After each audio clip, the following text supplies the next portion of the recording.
Chapter 1. Rebirth and Return. Until her last breath, Lin Zhaoxue could not fathom why the child she had carried for 10 months and nurtured with utmost care would heed the words of a stranger and turn against her with lethal intent. He declared, "I merely chose to marry a merchant's daughter against my mother's wishes.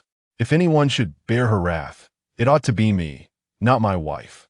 He further accused, "You are aware of her pregnancy, yet slander her, insinuating an inappropriate relationship with my father. You forced her to seek death to prove her innocence, resulting in the loss of her unborn child. With such a mother, he believed it was a disgrace." He raised his head, his eyes ablaze with fury, his face contorted with hatred, to preserve the honor of the Ho residence. "I implore you to take your own life." In that moment, Lin Zhaoxue gasped, her heart racing as she opened her eyes, greeted first by the sight of the once withered cherry blossom tree in Zhaoxue's studio, now blooming vibrantly in delicate pink hues. In the corner of the courtyard, several banana plants flourished, their lush green leaves concealing shy blossoms. Only then did her gaze fall upon the face of the one who had brought her demise, Qinggan. At that instant, a surge of rage coursed through Lin Zhaoxue, and without a moment's hesitation, she seized the teacup beside her and hurled it at Qinggan's head. The impact stunned both the assailant and the victim alike. Qinggan clutched his forehead, his expression shifting to one of indignation. "What is the meaning of this, mother? I merely encountered the one I hold dear and wish to spend my life with her. Why such fury from you?" His forehead bore a gash, blood seeping through the wound. This very visage Lin Zhaoxue would remember until her dying day, the twisted and grotesque expression he wore as he took her life. Yet now, there seemed to be a subtle change in that face had he grown younger. Lin Zhaoxue fixed her gaze upon him, an absurdity welling up within her. She settled back into the intricately carved Wangwali chair, steadied her spirit, and concealed her emotions, focusing intently on Qinggan as she inquired, "You defy your elders, displaying disloyalty and unfilial behavior. It is not unjust for me to end your life, yet you dare question my intentions?" Qinggan's face flushed crimson, brimming with defiance. Lin Zhaoxue scrutinized him with a cold gaze. "Are you certain you wish to annul your engagement to Wan Yi and marry that merchant's daughter?" Wan Yi was Lin Zhaoxue's niece, not by blood, but the daughter of her cousin. She had grown up alongside Qinggan, and they were childhood sweethearts, their betrothal long established. However, shortly after Qinggan achieved success, he became infatuated with the merchant's daughter, Chun Xiaoyun, and insisted on marrying her. Lin Zhaoxue opposed this, urging him to prioritize the greater good. In retaliation, he harbored resentment and secretly annulled the engagement without her knowledge. He may have severed the engagement, but fearing reprimand, he maliciously spread rumors about Lin Zhaoxue, claiming she looked down upon her own family while disparaging Wan Yi behind her back. The Lin family refused to believe such tales and sought an explanation from Lin Zhaoxue. In a fit of anger, Lin Zhaoxue chastised Qinggan vehemently, yet he remained unrepentant, further slandering her in Wan Yi's name, dragging her reputation through the mud, leading to Wan Yi and the other Lin daughters suffering from their tainted reputations, rendering them unmarriageable. Enraged, the Lin family severed ties with the He family. Consequently, Lin Zhaoxue found herself devoid of support from her maternal family, left without a safety net. The matriarch of the He family and her mother-in-law would often belittle her, wielding the slander Qinggan had cast upon Wan Yi as a means to humiliate her. They accused her of shamelessness and a lack of virtue, branding her as sinister and treacherous towards her own kin. And there stood Qinggan, the son she had painstakingly raised, merely watching. Not only did he offer no defense on her behalf, but he also aligned with his grandmother, joining in the condemnation. Eventually, Qinggan, swayed by lies, took her life in a cruel act of betrayal. Coming back to her senses, Lin Zhaoxue heard Qinggan utter the same words as before. "Yes, I shall marry no one but Chun Xiaoyun in this lifetime." Chapter 2 Indulgence. As Qinggan's words fell, Lin Zhaoxue closed her eyes. She finally confirmed that she had returned to the past. Opening her eyes again, she gazed at her son, who knelt before her with unwavering determination, and coldly inquired, "Even if your rejection of the marriage led to your mother being cast aside by the Lin family, driven to bed by anger, your grandmother making things difficult for me, and your father growing distant, leaving me with no place in either the Lin or He families, you still wish to marry her?" Her son paused for a moment, seemingly taken aback by her question.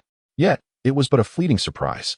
The next instant, he clenched his teeth and resolutely declared, "In all my years, I have never encountered a girl as captivating as Qin Xiaoyan. I am fond of her. Even if my mother disowns me and severs our ties, I will marry her." "Very well," Lin Zhaoxue sneered, though her heart was filled with desolation, forced to concede that she was a failing mother. When she gave birth to He Chang'an, premature and with great difficulty, it led to his fragile health in childhood, causing him much suffering. Lin Zhaoxue felt both pity and fear, having once knelt and bowed fervently from the foot of West Mountain to its summit, hoping that heaven would witness her sincerity and bless He Chang'an with a safe upbringing. Yet, the blood of the He family coursed through his veins, tainted from its very roots. No matter how diligently Lin Zhaoxue raised him, constantly reminding him to restrain himself and avoid mistakes, she could never correct his course. Instead, He Chang'an harbored resentment, forgetting all the good, fixating only on her strictness and punishments. He even blamed her for preventing him from enjoying the company of his so-called friends, who were merely sycophants who flattered him in times of fortune, only to revel in his downfall when misfortune struck. When he turned 16 and insisted on marrying Qin Xiaoyan, his malice towards his birth mother was laid bare. Lin Zhaoxue, wishing to protect him from deceit, endured and accepted Qin Xiaoyan. But in the end, while Qin Xiaoyan feigned admiration for her, she secretly sowed discord between Lin Zhaoxue and He Chang'an. Eventually, Lin Zhaoxue caught her conspiring with another to harm He Chang'an. For the sake of the He family's reputation and He Chang'an's honor, Lin Zhaoxue refrained from making a scene and merely advised He Chang'an to be cautious. To her surprise, he relayed her warning to Qin Xiaoyan. Qin Xiaoyan, denying the allegations, created a scene to justify her actions, ultimately resulting in a miscarriage. He Chang'an blamed Lin Zhaoxue for everything. The events leading up to the end were vivid in his memory. He Chang'an tightened a white silk around her neck, disdainfully saying, "How could someone like you be my mother? What right do you have? For all these years, each time I called you mother, I felt disgusted. If not for my grandmother suggesting that your dowry could cover the He family's losses, I would have let you die the day you opposed my marriage to Xiaoyan. You should be grateful I allowed you to live all these years longer." Strangled by her own son, Lin Zhaoxue felt a profound sorrow. But even more tragic was the fact that her husband hadn't even spared her a glance. He had promised her a lifetime of kindness, to shield her from suffering, and to never take a concubine. While he did indeed refrain from taking a concubine, he ultimately left behind a significant burden.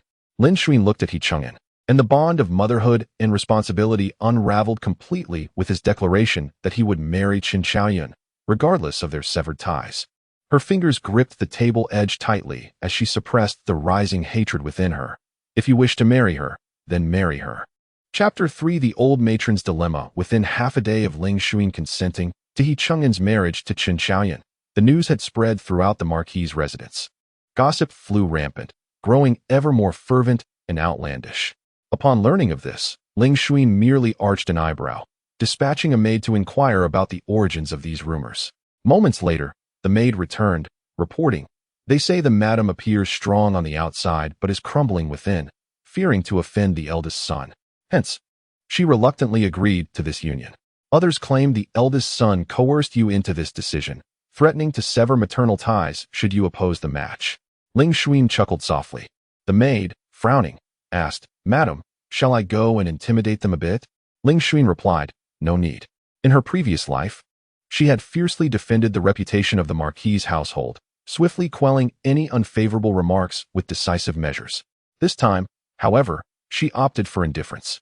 If the He family cared not for their own reputation, why should she, an outsider, concern herself so? Just then, someone outside announced, "Madam, the old lady summons you." Lin Zhaoxue closed her eyes momentarily, responding lightly, "Understood." In the past, she had adhered strictly to the old matron's words, treating every summons as a command from the heavens, rushing forth with great haste. Now, however, she deliberately delayed, taking her time to rest for a little over half an hour before making her way to the old matron. The old matron resided in the Suiwan Hall. Upon arriving, Lin Zhaoxue approached the doorway and heard the irritable voice of the old matron from within. "Why hasn't Sun Ge arrived yet? How audacious she is! To agree to this marriage without consulting me first. Now that I summon her, she dares to dawdle. Does she not regard me as her mother-in-law?" Lin Zhaoxue concealed a surprise gift for the old matron, choosing silence, and merely signaled to her maid, The maid lifted the curtain and called out, "Old lady, the madam has arrived." As Ling Xuan stepped inside, prepared to pay her respects, the old matron hurled a teacup at her head. The maid gasped, instinctively moving to shield her, but Ling Xuan merely tilted her head and evaded the projectile. The old matron, incensed by her miss, exclaimed, "You have some nerve." Ling Xuan raised her gaze, observing quietly, still refraining from speech. The old matron continued in her fury. Chengyan is the He family's legitimate eldest son, a scion of ministerial lineage. Even a daughter of the Ling family is unworthy of him. How dare you permit him to wed a merchant's daughter? Indeed, the old matron held the Ling family in disdain. She believed Chengyan, having achieved success at 16, was destined for greatness, deserving only of a princess or a noble lady. In her former life, Ling Xuan too had looked down upon Qin Xiaoyan. Yet, with Ling Xuan standing as a shield, the old matron had played the villain, pretending to support Chengyan's affection for Chun while pressuring Ling Xuan to disallow the match. In this life, with Ling Xuan's consent to the marriage, the old matron's defenses crumbled. Seeing Ling Xuan standing there like a statue, the old matron's face turned green with rage. "Speak. Ling Xuan, I warn you. Go fetch Chengyan immediately. Declare your disapproval of this union. Otherwise, do not blame me for turning ruthless and having Sun Gur cast you aside. Such a fortunate prospect?" Ling Xuan felt a surge of agitation, stepping forward. "Mother." Unable to contain herself, blood filled her mouth and spilled forth. Hastily, she closed her lips. However, the occupants of the room had already taken notice, all startled by her sudden turn. The old matron stood up, bewildered. "You." Before she could finish, Ling Xuan feigned urgency, taking another step forward, then opened her mouth, expelling the remaining duck blood all over the old matron's face. The old matron froze, her expression caught in a moment of disbelief. Today, the kitchen had planned to make sour radish and old duck soup, and upon discovering this, Ling Xuan had discreetly instructed her maid to procure a bowl of duck blood for her. The blood was exceedingly pungent, and she had nearly retched midway through. Now, she could no longer hold it back. Ling Xuan pressed her hand to her chest, struggling against nausea to utter, "Mother." Yet before she could finish her sentence, her eyes rolled back, and she collapsed to the ground. Chapter 4. Preparing the horse, sending the matriarch to the monastery. When Lin Xuan opened her eyes again, she found herself back in the Zhaoxue studio. It was dusk, and the fading sunlight streamed through the window, casting a mosaic of light and shadow across the room, creating a picturesque scene. Even the vase of freshly arranged cherry blossoms on the table appeared shrouded in a delicate mist, becoming ethereal. Her maid, Shanlan, entered with a bowl of medicine, speaking softly, "I have seen to everything with the doctor. To avoid raising suspicion, he prescribed some tonics for your health." Shanlan had been Lin Xuan's devoted servant since childhood. In the absence of outsiders, she still referred to her as Miss, indicating a bond deeper than that with other attendant maids. However, Qin Xiaoyan, fearing that Shanlan was privy to too much information, had incited He Chengyan to brutally end her life when she pleaded on Lin Xuan's behalf. Recalling the past, Lin Xuan's gaze darkened. She sat up, took the bowl of medicine, and drank it in one gulp before inquiring, "What news from the Suiyuan Hall?" Old lady He, in truth, held Lin Xuan in disdain. She felt that even if the Dingxi Marquis had fallen from grace, it still represented a noble lineage, while a family like the Lins, regarded as a stream of pure blood, was unworthy of the He's. Yet, other prominent families looked down upon the declining Dingxi Marquis. Consequently, upon Lin Xuan's marriage, old lady He took it upon herself to harass her, believing Lin Xuan should submit to her every demand without question or defiance, lest she be branded with the label of a disloyal daughter-in-law. Lin Xuan could bear such a stigma, but the unmarried maidens of the Lin family could not. Thus, for the sake of her family's reputation, Lin Xuan endured repeatedly, hoping that her youth would one day outlast old lady He's. Little did she know that before she could outlast the old matriarch, her own son would be the one to end her life. Now, having returned for another chance at life, Lin Xuan was resolute in her refusal to endure any longer. If He Chengyan wished to marry Qin Xiaoyan, then let him. He could pursue whatever he desired. She would no longer offer him counsel. She was curious to see just how far he and his true love could go without her careful planning and manipulation. As for old lady He, she too should experience the bitterness of having mud splashed upon her and finding that no one believed her explanations. Snapping back to the present, Lin Xuan heard Shanlan chuckle. She is lamenting, claiming that she has grown old and is of no use. Her daughter-in-law and grandson, seizing the absence of her son, have conspired to ostracize her. She even declared that life has lost its meaning, and if they cannot tolerate her, then she might as well become a nun and seek peace. Lin Zhaoxue let out a cold laugh. Ah, the same tactic again. This ploy was one old lady he had employed on more than one occasion. In her previous life, whenever something displeased her, or when Lin Zhaoxue hesitated to fulfill her requests, she would threaten to renounce the world. Fearing the scandal of forcing her mother-in-law into monastic life, Lin Zhaoxue would always pacify her in a subdued manner. Yet, upon reflection, how could someone as enamored with wealth and power as old lady he ever truly forsake the world? Having come to this realization, Lin Zhaoxue turned to Shan Lan and instructed, "Take a few maids and go to Sui Yuan Hall for me." In the Sui Yuan Hall, old lady he continued to weep, attempting to manipulate Lin Zhaoxue into coming forth to beg for forgiveness when she heard someone from Zhu Shue's studio had arrived. Just as old lady he was about to feel triumphant, Shan Lan entered, bowed respectfully, and said, "Madam, the mistress, while unwell, has heard of your intention to become a nun for the blessings of the Dingxi Marquis. She has sent me and the other maids to assist you in preparing your belongings. Rest assured, the carriage is already ready. You may depart at once." Before old lady he could react, Shan Lan turned to the other maids, urging, "Hurry up. If the monastery closes its doors, the old lady will have to spend the night in the wilderness." Old lady he. Chapter 5. Surprisingly delightful. The residence of the Duke of Dingxi was in a state of tumult. The matriarch, Lady He, oscillated between declaring her intention to become a nun and expressing a desire to end her own life. Lin Zhaoxue remained indifferent to whether her intentions were genuine or feigned, whether her despair was real or merely an act. She had Mountain Mist to watch over her in the Temple of Serendipity. When she heard the old lady's wish to renounce worldly life, she helped pack her belongings. When the old lady spoke of dying, she took it upon herself to prepare white silk, justifying it as an act of respect towards the ancestors of the He family. This infuriated the matriarch to the point of nearly collapsing, as if she might truly meet the ancestors of the He family. When Lin Zhaoxue heard Mountain Mist recount these events, her spirits soared, and she indulged in an extra bowl of rice at dinner. However, this blissful mood was short-lived, as her son, who had been absent for nearly a day, returned with a stormy demeanor. He stormed into the room, disregarding any semblance of decorum, and chastised her. "Mother, you are truly being outrageous. Grandmother merely spoke a few words regarding my marriage. How could you drive her to such despair?" Before Lin Zhaoxue could respond, he continued with harsh words. "Everyone outside claims that daughters of the Lin family are cultured and genteel, yet I see no trace of gentility in you.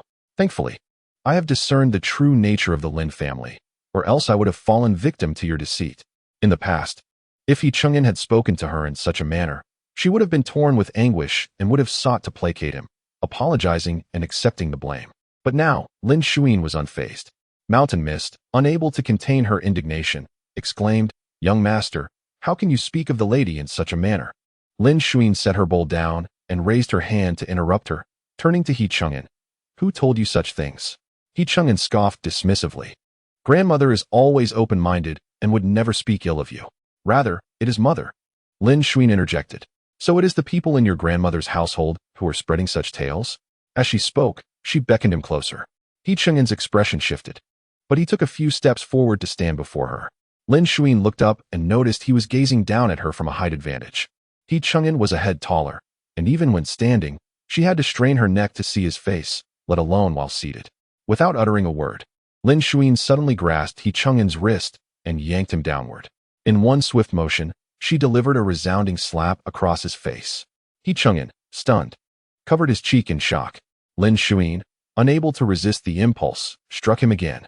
"Who taught you to speak to me in such a manner?" she demanded, retracting her trembling hand and fixing her cold gaze upon him. "Is it the custom of the Lin family to behave this way? You speak to your mother with such disrespect. Is that the way of the He family?" Lin Zhaoxue had always believed her shortcomings were the cause of He Chang'an's childhood ailments, which led her to never raise a hand against him. Even in moments of frustration, she would merely raise her voice, only to later apologize out of guilt. Thus, today, when she struck He Chang'an twice, he was left momentarily speechless. Yet, she found a peculiar satisfaction in striking his face, especially that of an unfilial son. After the encounter, her hands trembled with excitement. He Chang'an finally regained his composure. glaring at Lin Zhaoxue with fury. "You dare to hit me." Lin Zhaoxue interrupted him. "Not only did I strike you, but I would also consider ending you. After all my efforts to seek out esteemed mentors to guide you in your studies and moral understanding, how could you so easily fall prey to the slander of malicious individuals? Have the lessons you learned gone to waste? Can you not discern the attempts to sow discord between your mother and grandmother, particularly at such a critical juncture for the Duke's household?" Chapter 6. A Good Son. Borrowing a knife, He Chang'an's father, He Sun, the lord of the Dingxi Marquis, had been dispatched on a mission by imperial decree several years ago. Departing for 5 years without a return, he had previously sent a letter home, stating that the war was intense and he might not return to the capital by the end of this year, urging Lin Zhaoxue to take good care of the household. He Chang'an was well aware of these matters. Perhaps due to his absence, he held a deep respect for his father, refusing to tolerate any disparagement of him, even from Lin Zhaoxue, who had accompanied him the longest. Even when faced with the truth, he could not bring himself to believe that his son would act in a manner unworthy of him. Now, when Lin Zhaoxue mentioned his son, He Chang'an's expression first turned to one of bewilderment, as if he were lost in thought. After a moment, he haughtily cleared his throat, unable to suppress his pride. "Even so, my mother should speak to me properly. I am already grown. Must you treat me this way? If word gets out, what face will I have left?" Lin Zhaoxue cast him a sidelong glance, suppressing a cold smile within. "Rest assured, there are more humiliating matters awaiting you." She maintained her composure and lifted him up high. "You are the legitimate eldest son of the Dingxi Marquis, destined to inherit the title, and thus far superior to others. Surely, you can discern the slanderous words aimed at you, cannot you, Shanlan?" Shanlan, catching the cue, complimented. "Even a servant can discern the truth from the rumors outside. The eldest son, at such a young age, has already passed the imperial examination, undoubtedly more astute than any servant. He must be aware of it too." She smiled and added, "The eldest son has always been filial. He was merely seeking justice for the old lady, which momentarily clouded his judgment. Madam, please forgive him." Seeing He Chang'an's bewildered expression, Lin Zhaoxue knew he remained unaware of the rumors circulating outside. However, with this reminder, even if he were dim-witted, he would surely seek to inquire further soon. Lin Zhaoxue smiled and softened her tone. "Between mother and son, there is no need for forgiveness. Have you dined yet? If not, come and eat together. I shall have the kitchen prepare 2 dishes you favor." He Chang'an regarded her with a complex expression. "I have matters to attend to, so I shall not disturb my mother during her meal." With that, he perfunctorily bowed and descended with a sullen face. Half an hour later, a maid returned, reporting that He Chang'an had questioned several servants, gathered some information, and hastily made his way to the Sui Yuan Hall. Before the old lady, he struck the elderly matron who attended her and shattered her most cherished tea set. The young master even declared that if the old lady opposed his union with Miss Chun, he would not hesitate to personally escort her to the convent. As Shanlan attended to Lin Zhaoxue's evening routine, she whispered. The old lady was so angered, she nearly fainted. This was something He Chang'an had said in a past life, though it had been directed at Lin Zhaoxue. She coldly remarked, "Without me to play the role of the good cop and take the blame. This burden falls squarely upon her. It should sting." Lin Zhaoxue had once believed that even if He Chang'an did not regard her with the utmost respect, he at least held genuine reverence for his grandmother. However, it seemed that he merely respected those who catered to his whims. If that were the case, she might as well elevate him further. Otherwise, the fall would not be painful enough. Just as Lin Zhaoxue intended to rest, she noticed Shanlan hesitating to speak. "If you have something to say, just say it," she urged. Shanlan paused momentarily, not yet asking, "Miss, you used to care for the eldest son the most. Why?" Though she had not inquired into the reasons that day, having assisted Lin Zhaoxue with numerous tasks, she still found it peculiar. Lin Zhaoxue chuckled softly and replied, "Affection is reciprocal.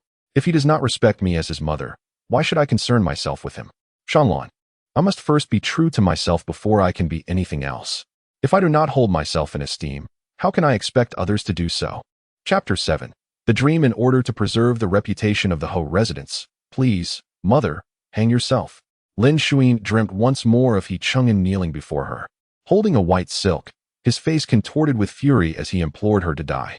She awoke in a cold sweat, realizing the surroundings were bright, filled with shadowy figures and hurried footsteps, resembling twisted malevolent spirits. Whispers floated around, seemingly discussing something sinister. "What should be done? It's a girl. regardless of the circumstances. Let us take her out and replace her with that one. Be cautious and ensure no one sees. Wait, it seems there's another one inside.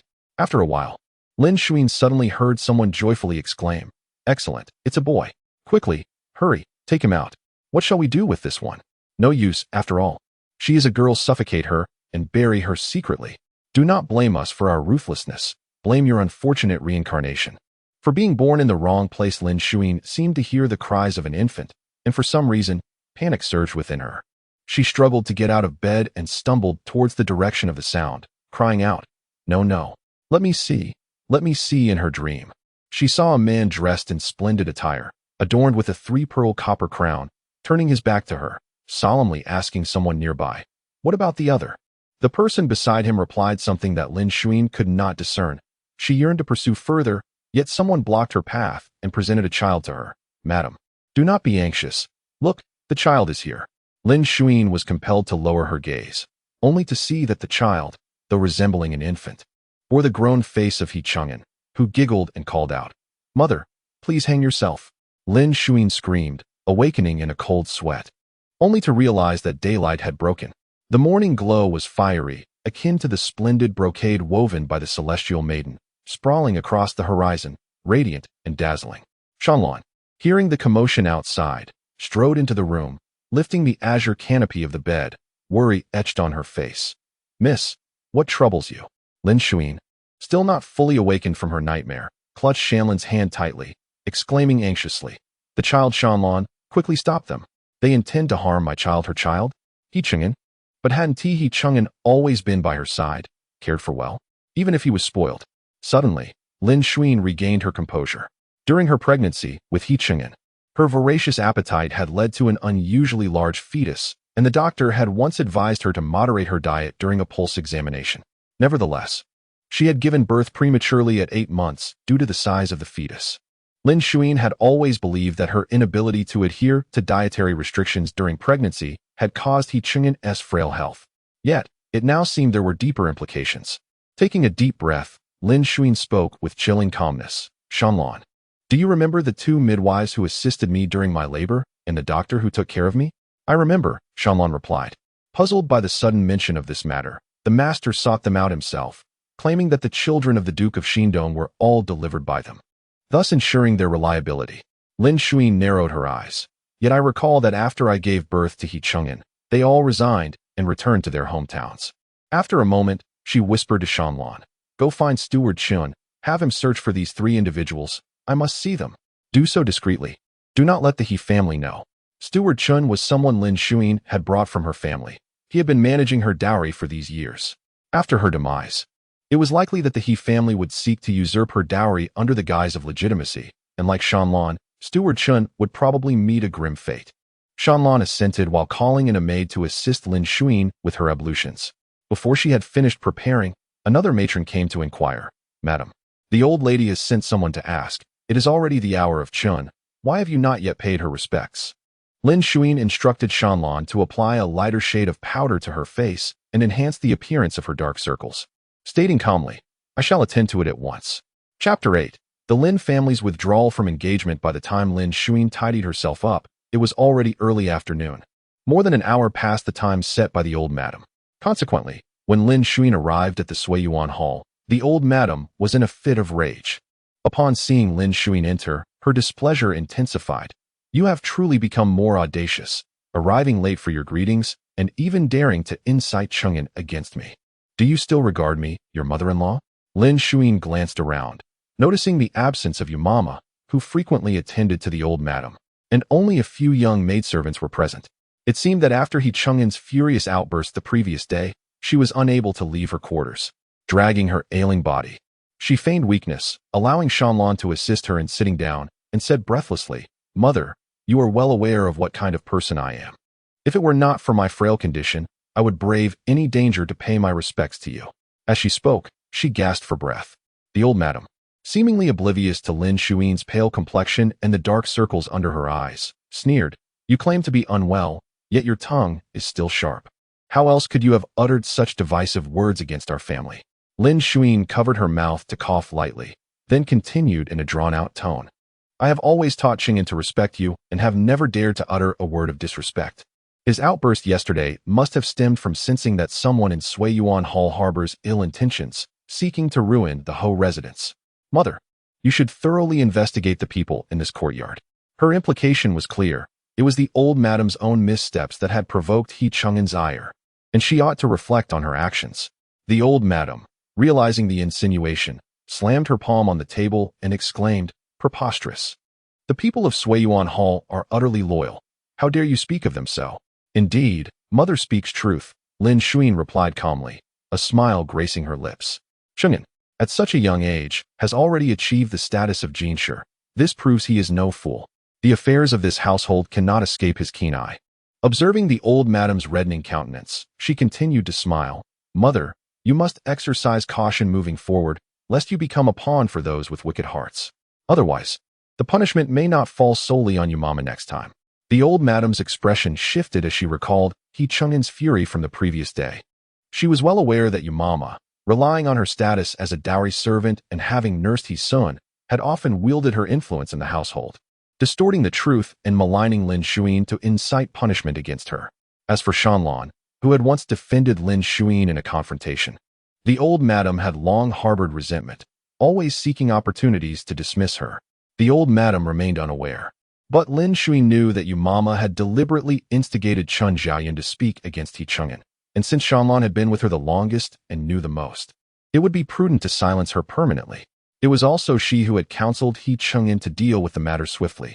However, she preferred a slow and torturous end to serve as a warning to others. She was indirectly responsible for Shanlan's demise, and Lin Zhaoxue would not let her escape unscathed. Regrettably, He Cheng'en had spared her life yesterday out of consideration for the old madam's dignity. Suppressing her rising indignation, Lin Zhaoxue was about to rise when a maid rushed in, breathless. "Old madam, madam, news has just arrived from the gatekeeper that the Lin family has learned of the young master's situation and intends to withdraw from the engagement. They also mentioned." Feigning urgency, she stood up, her face pale as she inquired, "What else did they say?" The maid replied, "They said that the young master's entrance into the Hanlin Academy should be postponed." With a sudden noise, the old madam's vision darkened, and she collapsed back into her pearwood armchair. Chapter 9. Well said. Let us continue next time, madam. He collapsed into her armchair, trembling as she pointed a quivering finger at Lin Zhaoxue. This is all you're doing. If my engurer encounters any setbacks in his official career, I shall not spare you." Lin Zhaoxue paid her no mind and summoned someone to fetch He Cheng'en. He Cheng'en, clearly aware of the news, rushed in, his face a mask of anxiety. "Mother, why are you still here? You must return to the Lin residence. My uncle is determined to ruin my career, and you remain unperturbed." Lin Zhaoxue sat calmly in her chair, lifting her teacup and leisurely skimming the tea foam with the lid. "Since you are to break off the engagement anyway, and the Lin family has taken the initiative to propose it, does it not align perfectly with your wishes? How can it be the same?" He Cheng'en finally expressed concern. "My admission to the Hanlin Academy relies on my uncle's intercession. If he withdraws his support, my career will be utterly destroyed."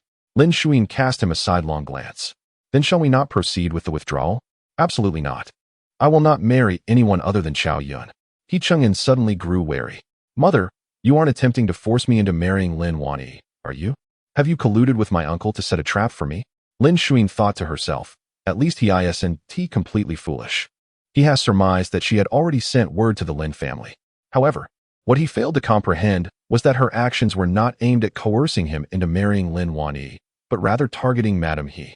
Indeed, upon hearing He Cheng'en's words, Madame He immediately donned a facade of maternal affection. "Engur, why not heed your mother's advice? We shall not withdraw from this engagement with the Lin family." He Cheng'en frowned, his face a picture of reluctance. "If we do not break the engagement, once I marry Chao Yun, I shall take her into my home as a concubine. After all, she is merely pleasing to the eye. Having her as a decorative piece is not out of the question." How audacious he was. Lin Zhaoxue laughed in disbelief. "The moon in the sky may be beautiful, but why do we not pluck it down to illuminate our rooms instead?" Before He Cheng'en could retort, she continued her derision. "Wan Yi is the legitimate eldest daughter of the Lin family. You propose to have her as a concubine? Is it not akin to a toad dreaming of consuming swan meat? What a simpleton. It must have been the smoke rising from the He family's ancestral tomb that allowed you to become a successful scholar. With your foolish demeanor, Could you truly have succeeded otherwise? Dream on. Once she finished her tirade, the room fell into an eerie silence, so profound that one could hear a pin drop. Lin Zhaoxue had once been the benevolent mother, never having scolded He Chang'an even once. Yet in these past few days, she had not only berated him but had also struck him, as though she had transformed into an entirely different person. Strangely satisfying. Indeed, it was rather delightful. Especially when both Madame He and He Chang'an wore expressions of utter shock, and even when they regained their composure, they could not muster a single coherent response. After a lengthy pause, Madame He finally managed to squeeze out a discontented remark. You speak far too harshly, and Guer is not worthy of your niece. Yet your niece is deserving? Lin Zhaoxue replied, if one is unworthy, then why did you and your grandson rush to act when her father expressed reluctance to further assist Chang'an? Madame He was momentarily at a loss for words. He Chang'an too felt displeased, but he understood that only Lin Zhaoxue could resolve this matter. He suppressed his dissatisfaction and sulked in silence on the other side. He asked, what does mother propose we do? We cannot allow my uncle to truly ruin my career, can we? With a smile, Lin Zhaoxue reminded him, Chang'an, it is you who is sabotaging your own career, not your uncle. You are unwilling to become a son-in-law of the Lin family. Why should your uncle still come to your aid? He Chang'an felt exasperated by her incessant reference to uncle, as though she were deliberately irritating him, leaving him speechless. If even a biological uncle would not concern himself with his nephew, how much less would a distant cousin? Chapter 10. The grandmother who plans for her grandson Madame He had restrained herself for half a day, but ultimately, she could no longer hold back. What kind of mother are you? Throwing stones into the well. Do not forget, honor is your own flesh and blood. If he falls, so shall you. Whether he is truly my blood is still uncertain, Lin Zhaoxue retorted, setting down her teacup and turning to face Madame He. Mother, you are mistaken. I am merely seeking a way to assist Chang'an, not to harm him. Madame He's lips moved, her words unspoken, until Lin Zhaoxue continued, later, I shall return to the Lin family to discuss matters with his uncle. However, there is one thing that only you, mother, can assist him with. Given Madame He's disapproval of He Chang'an marrying Qin Chaoyan, it was evident that He Chang'an had not come to Siwantang to pay his respects today. She realized that he must still harbor resentment over this matter. Consequently, in an attempt to win Chang'an's favor, to draw him closer and ensure he obeyed her every command while distancing Lin Zhaoxue, Madame He grew increasingly impatient. What is it? Speak freely. Unlike you, all I desire is for Chang'an's career to flourish. I would even be willing to face dangers for his sake. Lin Zhaoxue smiled gently, for this was the affirmation she sought. With a warm smile, she remarked, my cousin has no interest in mundane possessions, while my sister-in-law has a penchant for porcelain. I recall that you have several masterpieces and sets of Longquan celadon in your storage, mother. As for Wan Yi, she is easily appeased. A few pieces of gold jewelry presented as her future dowry would suffice. As Lin Zhaoxue spoke, she glanced at Madame He, only to find her expression dark and her breath shallow. If you are willing to consider Chang'an's future, it would be prudent to send some items from your storeroom as an apology to them. Lin Zhaoxue sighed dramatically, feigning sorrow. If you refuse to plan for Chang'an, then we shall have to leave it to fate. Madame He nearly choked with indignation. Very well, you aim to plunder my storeroom. Before she could finish, Lin Zhaoxue turned to He Chang'an and said, Chang'an, it is not that your mother does not wish to assist you. It is simply that your grandmother. He Chang'an sprang to his feet, renouncing all familial ties. Did grandmother not just proclaim that she would face any danger for her grandson's career? And now she hesitates? With a derisive laugh, he added, ah, so you are merely words without action. With that, he stormed out. Lin Zhaoxue stood and looked at Madame He with disappointment. Mother, you have disheartened Chang'an greatly. She too departed, leaving Madame He seething, nearly at her wit's end. Yet, in the end, she surrendered the keys to her storeroom. What could she do? Her heart ached for He Chang'an, pitying a man for a lifetime of misfortune and spending her own wealth for 3 generations of his woes. When Lin Zhaoxue married into the Ho residence, she found the accounts in utter disarray, with holes and pitfalls everywhere. She invested considerable effort in her dowry to revive the Ho household, restoring its semblance of dignity. Upon further investigation, she discovered that the financial discrepancies were the result of Madame He's indulgence of Mother Yu, who siphoned off funds into her private coffers. No wonder Madame He had hurriedly handed over the management to Lin Zhaoxue. She intended to use her dowry to cover the Ho family's debts. At that time, Lin Zhaoxue, in her naivety, feared that revealing the truth would provoke Madame He's wrath, tarnishing her reputation as an ungrateful daughter-in-law, and so she kept this matter a secret. In the end, while she endeavored to plan for others, they wished for her downfall. With a cold laugh, Lin Zhaoxue showed no restraint, directly raiding Madame He's private treasury, loading 2 large carts with valuable items. Before long, Madame He caught wind of the news and hurriedly made her way over. Chapter 11. Is it not enough? Lin Zhaoxue had long anticipated that old Madame He would come over to inspect the items she had taken. She was not foolish. While selecting the items, she had intentionally kept He Chang'an by her side, allowing him to do the heavy lifting while she merely offered verbal guidance. Seeing He Chang'an present, old Madame He refrained from expressing her displeasure directly. Zhaoxue, although I am grateful for your defense of Chang'an, you have indeed taken quite a bit. She hastily approached, attempting to reclaim a piece of chicken bloodstone from the box. The Lin family is known for its scholarly heritage, and while antiques and paintings are acceptable, taking so many common items may be inappropriate. Perhaps it would be better to. Lin Zhaoxue feigned ignorance to her trailing words and turned to He Chang'an with a beaming smile. Your grandmother says you've taken too much, Chang'an. Is that so? He Chang'an, the cherished grandson of old Madame He, pondered briefly before replying. Not at all. I feel it's still a bit lacking. Mother, please wait.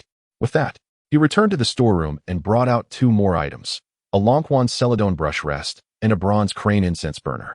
This brush rest is part of the scholar's 4 treasures, and the incense burner carries a Zen essence. Rest assured, grandmother, these are not trifles. He then returned the chicken bloodstone piece to the box, adding, this item can be placed on the table. It is not considered common. Old Madame He, having scrutinized the items, recognized that while these 2 pieces appeared small, their age rendered them far more valuable than the larger trinkets. Her eyes widened in disbelief, nearly causing her to choke with indignation. He Chang'an, seemingly oblivious to her distress, continued to ponder aloud. Mother, why do I feel it's still not enough? Should I fetch a few more items? His generosity stemmed from the fact that these were not his possessions, and Lin Zhaoxue had mentioned that the Lin family had many esteemed elders who might someday become influential connections for him. He Chang'an was determined to treat everyone fairly. Observing old Madame He's increasingly contorted expression, Lin Zhaoxue tenderly remarked, it is indeed a bit insufficient. However, your uncles are reasonable men who care for you deeply. They will understand that your present offerings are sufficient. She then bowed to old Madame He and said, Mother, your consideration for Chang'an reflects your enlightened and noble character as a grandmother. I, as a daughter-in-law, am in no position to compare. I can only express my gratitude on his behalf. Chang'an, you should also thank your grandmother. He Chang'an immediately bowed, saying, Thank you, grandmother, for your thoughtful plans for your grandson. If I am ever able to serve in the court as a minister, I shall petition the emperor to bestow honors upon you. Old Madame He felt a mix of pride and helplessness, forcing a smile that failed to reach her eyes. As long as I can assist you, that is sufficient. Lin Zhaoxue silently gritted her teeth, secretly reveling in her good fortune. After a brief moment, Lin Zhaoxue summoned people to load the items onto the carriage, and as she changed her clothes to return to the Lin family, He Chang'an insisted on accompanying her. Lin Zhaoxue smiled affectionately. You were meant to accompany me all along. However, given your recent folly, your uncles will surely be furious upon seeing you. They might even refuse to see us. It would be better for me to return first and bear the brunt of their ire. Once they have calmed down, I shall send for you to join us. As she spoke, she gently squeezed He Chang'an's shoulder, her heart aching for him. You have grown so much, and I have never scolded you. How could I allow them to do so? He Chang'an replied, but if I do not go, how will my uncles know my sincerity? Yet if you go, and the Chun family misinterprets the situation, what then? Lin Zhaoxue gazed at him tenderly. Chang'an, do not forget, although your grandmother has agreed to the dissolution of the engagement, she still harbors reservations about you marrying a merchant's daughter. Chapter 12. The bastard Lin Zhaoxue, under the pretext of Chen Chaoyun, persuaded He Chang'an to leave. As she watched his retreating figure, her countenance bore a gentle smile, which swiftly turned cold. Shanlan noticed the shift in her emotions and softly consoled her, My lady, there is no need for concern. If one child proves to be a disappointment, simply nurture another. You are the matriarch of this household. All the sons and daughters here are bound to call you mother. If the eldest son refuses to acknowledge you as such, there are plenty who would willingly do so. On that day when He Chang'an insisted on marrying Qin Chaoyun, Shanlan was present and was acutely aware of his outrageous words. Subsequently, She privately admonished He Chang'an, urging him to refrain from speaking to Lin Zhaoxue in such a manner. She cherishes you dearly. If you converse with her sincerely and kindly, she will eventually relent. Yet, He Chang'an retorted, why should I expend an hour or more on a matter that could be resolved in a mere quarter of that time? She will concede eventually. Why squander my time trying to placate her? Does she even deserve that? Upon hearing this, Shanlan felt a chill in her heart. Had circumstances allowed, she would have relished the opportunity to slap him against the wall until he could not extricate himself. Lin Zhaoxue, unaware of why Shanlan, who always advised her not to stoop to He Chang'an's level, would voice such sentiments, simply raised an eyebrow in silence. If one cannot even nurture their own, how could they possibly care for another's? However, it did not take long for her to comprehend Shanlan's reasoning. While they conversed, as they approached the second gate, just as they were about to exit, a voice echoed, I know Mother does not wish to see me, so I shall not intrude. These pastries are made by my own hands. I kindly ask my sister to deliver them. Oh, and please tell her to say they are from the kitchen and not from me. This voice struck a chord of familiarity in Lin Zhaoxue, though she could not immediately recall its owner. Shanlan discreetly cast her a glance and whispered, my lady, it is the second young master. With this reminder, Lin Zhaoxue unearthed memories of the second young master. During her pregnancy, plagued by severe morning sickness, she was unable to attend to He Sun, prompting the old lady to suggest that He Sun take a concubine. However, He Sun would hear none of it, refusing to take a second wife, even sulking for several days. At that time, Lin Zhaoxue was elated, believing He Sun to be her devoted partner. Yet, she could never have anticipated that when she was 5 months along, He Sun would not only engage with her maid, but also frequently indulge in revelry. This maid, unlike Shanlan, had not been by her side since childhood, but had served her for quite some time, even preparing her dowry. Lin Zhaoxue was utterly blindsided by the betrayal. She never imagined that her maid would forsake her in such a manner, concealing the affair until her growing belly made it impossible to hide. Later, she bore the second son of the Dingxi Marquis, He Chang'an, who, upon kneeling before Lin Zhaoxue, confessed his wrongs and expressed his remorse, only to subsequently hang himself in despair. Consequently, Lin Zhaoxue was left with the bitter reputation of being a jealous woman, unable to tolerate even a concubine. Shanlan observed her expression closely, cautiously stating, my lady, yesterday you feigned illness, and the second young master believed it to be true.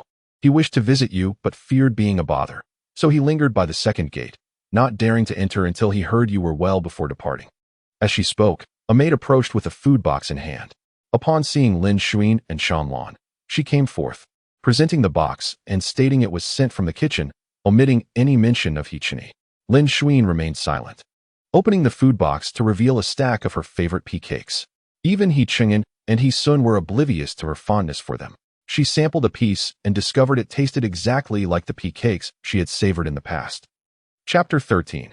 A confused mind. Lin Zhaoxue ultimately instructed someone to summon He Chang'an back. Since his birth, apart from the customary greetings during festivals, Lin Zhaoxue had seldom seen him, rarely inquiring about his well-being, and had never treated him harshly, almost as if he were a nonentity in the Ho residence.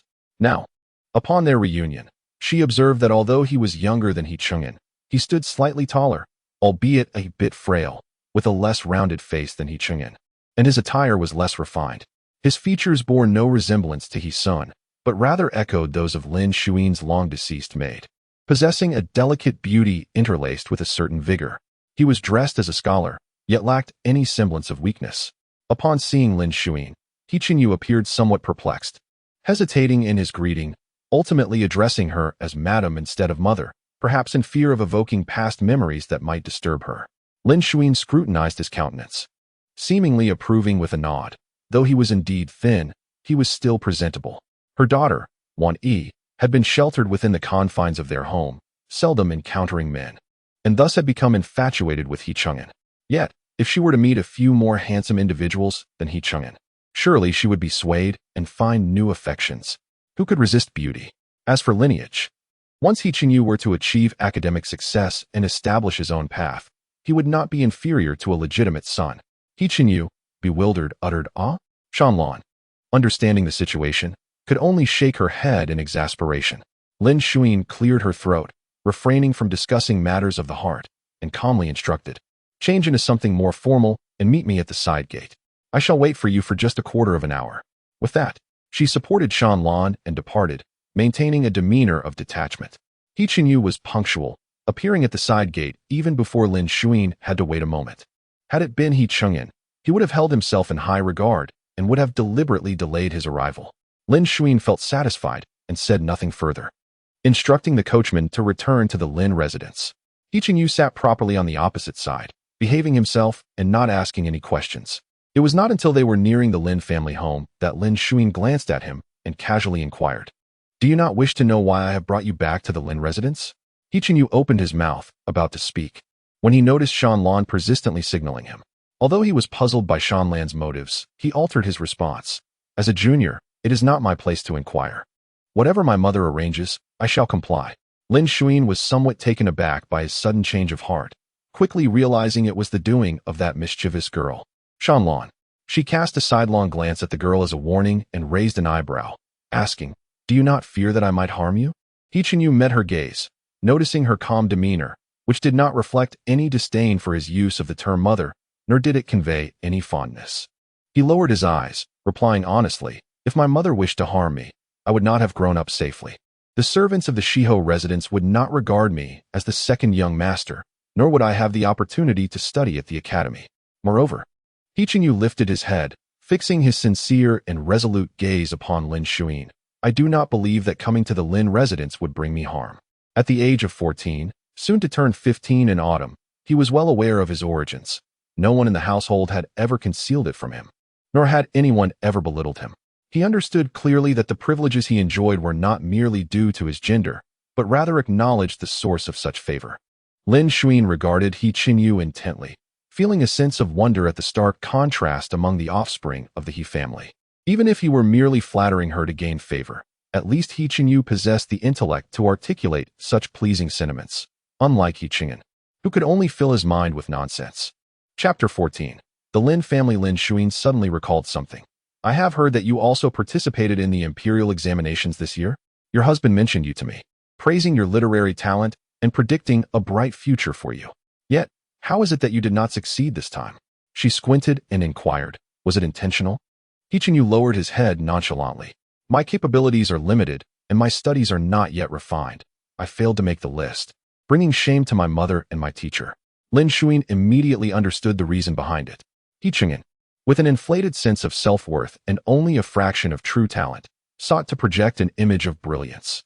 Lin Zhaoxue had previously advised him against pride, but he had dismissed her words as nagging. Although no one in the Duke of Dingxi's residence dared to slight He Chengyan did. It was likely that whenever the teacher praised He Qingyu in class, He Chengyan would harbor resentment. If both of them were to succeed together, He Chengyan's bitterness would be unfathomable. He Qingyu wished to avoid conflict and the embarrassment of familial discord, thus he deliberately chose to fail. He thought it preferable for He Chengyan to mock him than for outsiders to ridicule Lin Zhaoxue's parenting. Having grasped this, Lin Zhaoxue refrained from further probing and simply remarked, "Chengyan is Chengyan, and I am I. I do not require you to sacrifice your own prospects for the sake of the He family or anyone else. You are also a child of the He family. Your every action reflects upon them. When you achieve success, the honor of the Duke's residence is magnified. When you fall, the residence shares in the disgrace. You should discern what is of greater importance. Do not allow the petty judgments of insignificant individuals to ruin the trajectory of your life." Her words rang with a certain gravity, as if she were not the one bringing potential shame upon the Duke's residence. He Qingyu, however, was taken aback, his pupils dilating in disbelief. Was she implying that his elder brother was the petty one? How could that be? After all, he was someone she had meticulously nurtured, never once scolding him. Even upon entering the Lin family home and greeting each elder as introduced by Lin Zhaoxue, He Qingyu remained in a daze. Later, he thought to himself, "My mother has her own reasons. Whoever she deems a petty person must indeed be one, but it certainly cannot be directed at me." While the Lin family may not hold the same lofty status as the He family of yore, it is nonetheless a venerable lineage with a legacy spanning a century, known for its integrity. However, in recent years, the family's ancestral grave has inexplicably emitted strange smoke, suggesting the emergence of romantic entanglements and oddities. Consequently, their offspring have been few, hinting at a state of decline. Lin Zhaoxue's elder cousin, as the firstborn of the main branch, bore the weight of the family's legacy. with only a career in public service as a viable path. Fortunately, after years of perseverance, he had finally secured the position of Deputy Minister of Rights. If all went as expected, he would ascend to the role of Minister of Rights when the current minister retired to his hometown next year. Lin Zhaoxue is the eldest daughter of the second branch of the Lin family, with a younger brother beneath her. This brother has chosen a path of rebellion, eschewing marriage in favor of pursuing business, never to return. The last time Lin Zhaoxue saw him was 3 years ago during the Mid-Autumn Festival. The third branch held little of interest. Her uncle had refused to heed family arrangements and marry someone he did not favor, thus severing ties with the Lin family and establishing his independence. The last time Lin Zhaoxue encountered them was at her cousin's wedding, where she had gone to present her congratulations. Today, there were distinguished guests at the Lin family home, and her cousin was preoccupied with their reception. Upon learning this, Lin Zhaoxue promptly sent word to the main branch before taking He Qingyu to visit her parents in the second branch. Her mother, Madame Shun, upon seeing her, gently stroked her head with a sigh. I had thought marrying you into the Duke's residence would bring you fortune. Yet it appears you are to be treated as a mere beast of burden. Madame Shun continued, caressing Lin Zhaoxue's hand, lamenting, your complexion is waxy, and your hands resemble those of a chicken. Your mother-in-law is truly cruel, feeding you nothing but pig slop. Chapter 15. Esteemed guest Madame Shun never failed to utter this phrase whenever she saw Lin Zhaoxue. Accustomed to it and fearing her mother's worries, Lin Zhaoxue responded, Mother, I am the head of the Marquis household. They wouldn't dare. Before she could finish, Madame Shun scoffed, spitting out a melon seed shell, and began to taunt her. So, you are aware that you are in charge? I thought you were merely a concubine in the Marquis household. Your father and I prepared such a lavish dowry for you, yet you squander it like feeding dogs or pigs. Yes, you are gentle and dignified, praising that vile mother-in-law. You fall for her tears, and you warmly prepare the bed for your husband to take concubines. Lin Zhaoxue was speechless. She looked to her father for help. Lord Lin, who had been engrossed in calligraphy, set down his brush and presented his work to Lin Zhaoxue, which read, horizontal inscription, the madam is always right. Lin Zhaoxue rolled her eyes, retracting her sentiments of longing for them. Fortunately, her sister-in-law, Li Sulan, sent someone to fetch her. Unable to bear staying any longer in the second household, Lin Zhaoxue rose and took the bewildered He Qingyu with her to the main household. The main household was not far from the second household. Exiting Madame Shun's courtyard, passing through the west corner gate, and traversing a small courtyard brought them to Li Sulan's residence. As Lin Zhaoxue and He Qingyu arrived, her cousin Lin Zhaoxue had just seen off the esteemed guest, and they happened to meet at the entrance of Li Sulan's courtyard. Due to his relationship with her, Lin Zhaoxue had placed high hopes on He Qingyu, but now such an incident had occurred. Lin Zhaoxue had anticipated being berated by him, unsure of how to begin the conversation. However, after He Qingyu paid his respects, Lin Zhaoxue took the initiative, stating, this matter is not your fault. You need not dwell on it. On the contrary, you have suffered much because of their affairs, which my wife and I regret. However, Lin Zhaoxue paused, frowning, you must put more effort into guiding Qinggan in the future. Otherwise, once the Chun woman enters the household, you may face further troubles. Lin Zhaoxue felt a warmth in her heart. If not for the heartbreak caused by He Qinggan in her previous life, the Lin family would always be her refuge. As they spoke, they entered the courtyard. Li Sulan, having heard the commotion, greeted them with a warm smile, showing no resentment. Princess Hingyang of the Yin Prince's manor is visiting today, and Wani is keeping her company. She will be here shortly.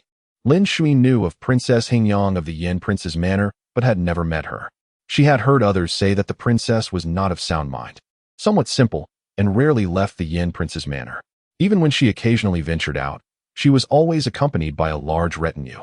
Her presence at the Lin residence today, seemingly without an entourage, puzzled Lin Zhaoxue, who glanced at Li Sulan inquisitively. Li Sulan did not conceal the truth. At last year's Peach Blossom Banquet, Wani bravely saved Princess Hingyang from being pushed downstairs, and they have since become friends. The princess frequently visits the Lin residence. Princess Hingyang arrived today with her father, the Yin Prince, whom Lin Zhaoxue just saw off. As he was about to leave, the Yin Prince sent someone to fetch Hingyang, but she clung tightly to Lin Wani's sleeve, refusing to go. The Yin Prince has always doted on this daughter, and, knowing that Lin Wani had saved Hingyang's life, would not harm her. He did not force her, leaving word that he would return later to pick her up. Furthermore, the Lin family's old master, Lin Zhaoxue's grandfather, had been a teacher to both Prince Pei Junjin and the Yin Prince Pei Ruhong. He trusted his teacher's household. Just then, Lin Wani hurried over, calling out aunt upon entering and attempting to rush into Lin Shuin's embrace.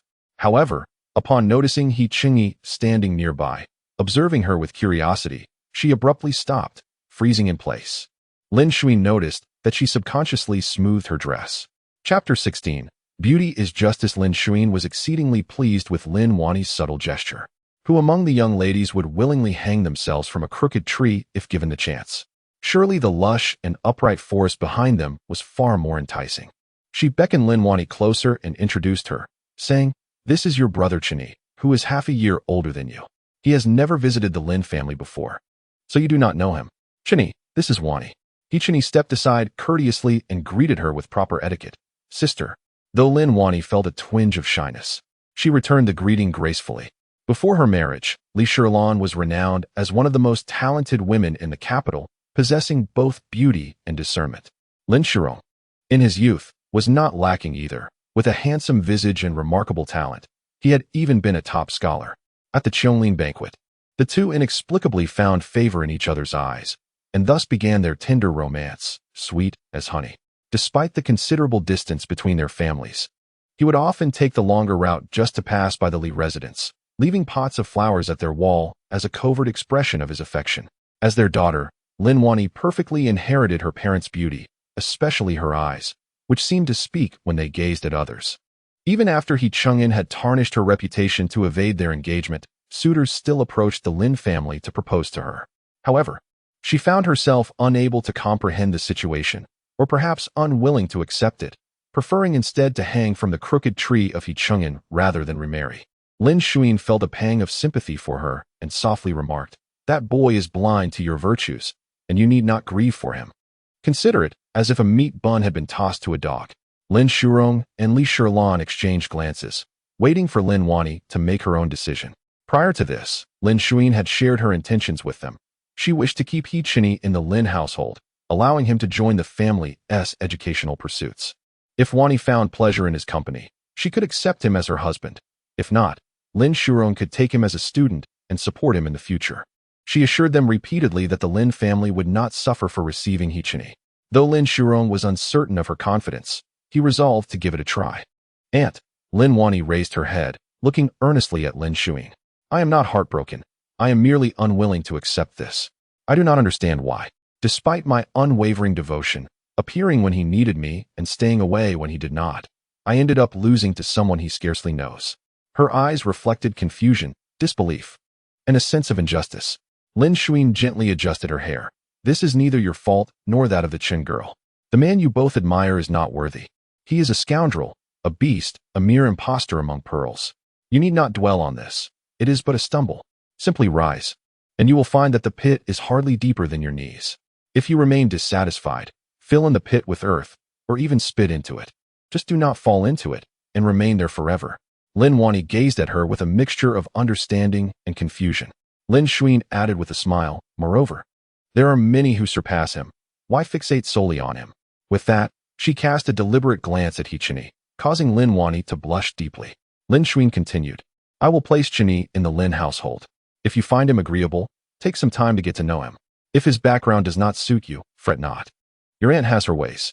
Should you not be pleased, consider him merely a student here, someone you know nothing about." Lin Wani discreetly glanced at He Qingyi. Just then, he also looked over, their eyes meeting. He Qingyi smiled, his lips curving upwards. Lin Wani blushed as if boiling water, steam practically rising from her head. Lin Shurong sighed in disbelief. "How did I end up with such a hopeless child?" Lin Wani nestled into Lin Shuin's embrace, pouting, "What can I say? Beauty is justice. Just ask mother. She surely was not moved by your few mediocre poems." Li Shirlan calmly sipped her tea, smiling silently. Chapter 17. The painless mother. Lin Shuin had several matters to discuss with He Qi. After being thoroughly advised by her, she intended to return to the second courtyard alone. Just as she exited the courtyard, she faintly heard someone urgently calling out, "Your Highness." As she turned to glance, a gust of crisp, pine-scented wind swept toward her, and she was suddenly knocked to the ground. Instinctively, she shielded the person who collided with her. The courtyard was immediately thrown into disarray as maids and servants rushed about. It It was only after being assisted to her feet that Lin Zhaoxue discerned the identity of the person who had crashed into her. It was a young girl, about the same age as Lin Zhaoxue, clad in a short coat adorned with embroidered koi patterns, crafted from the finest silk, her hair styled in dual spiral buns, and decorated with floral hairpins. Her complexion was as fair as sheep fat jade. Her features were exquisitely refined, as if painted by a master artist, perfectly balanced and naturally beautiful. However, as Lin Zhaoxue's gaze moved upward, she noticed that the girl's large, round eyes were devoid of spirit, her pupils dark as a bottomless pool of stagnant water. For reasons unknown, Lin Zhaoxue felt a sudden constriction in her breath, and an unbearable ache blossomed in her heart. Hingyang. Lin Zhaoxue's urgent voice snapped Lin Zhaoxue back to reality, inquiring cautiously if she had sustained any injuries. This girl was none other than Princess Hingyang. Sensing something amiss, Shanlan supported Lin Zhaoxue while quietly asking, "Miss, are you unwell? Have you been hurt?" Lin Zhaoxue remained silent, her gaze fixed intently on Princess Hingyang. The princess, too, did not speak, her eyes merely flickering toward Lin Zhaoxue, gazing vacantly, unresponsive to Hingyang's inquiries. The Lin family, in a state of heightened anxiety, feared for her well-being, calling for a physician and urging Hingyang to be taken to the inner chamber for a thorough examination.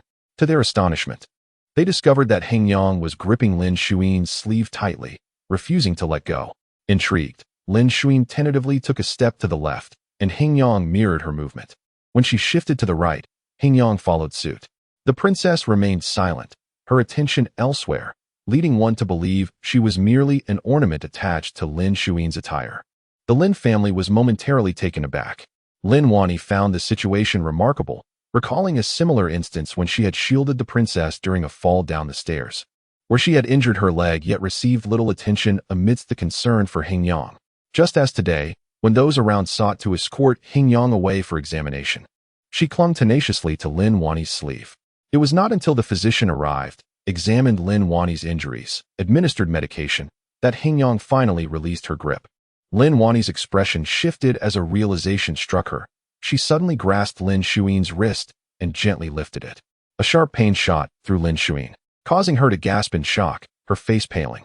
So absorbed was she in Hingyang's plight that she had not noticed her own right hand had struck the cobblestone, serving as a makeshift railing, resulting in a fracture. After a brief interval, the physician had stabilized Lin Zhaoxue's hand, prescribed medicine, and cautioned her against lifting heavy objects until her bone healed. Once it was confirmed that the most precious person in the room was unharmed, the Lin family collectively exhaled in relief, instructing someone to see the physician out. At that moment, Princess Hingyang, who had been quietly seated, unexpectedly placed her hand gently on Lin Zhaoxue's injured arm and, without any preamble, uttered, "Mother, it doesn't hurt." Her delicate features accompanied by a soft voice, like the sudden chime of wind bells in an open field, resonated sweetly in the air. The entire Lin family froze in place, sweat trickling down in disbelief. Chapter 18. At this moment, the wet nurse attending to Hingyang stepped forward to clarify. "My lady has misunderstood. His Highness is somewhat different from others and is not fond of conversation.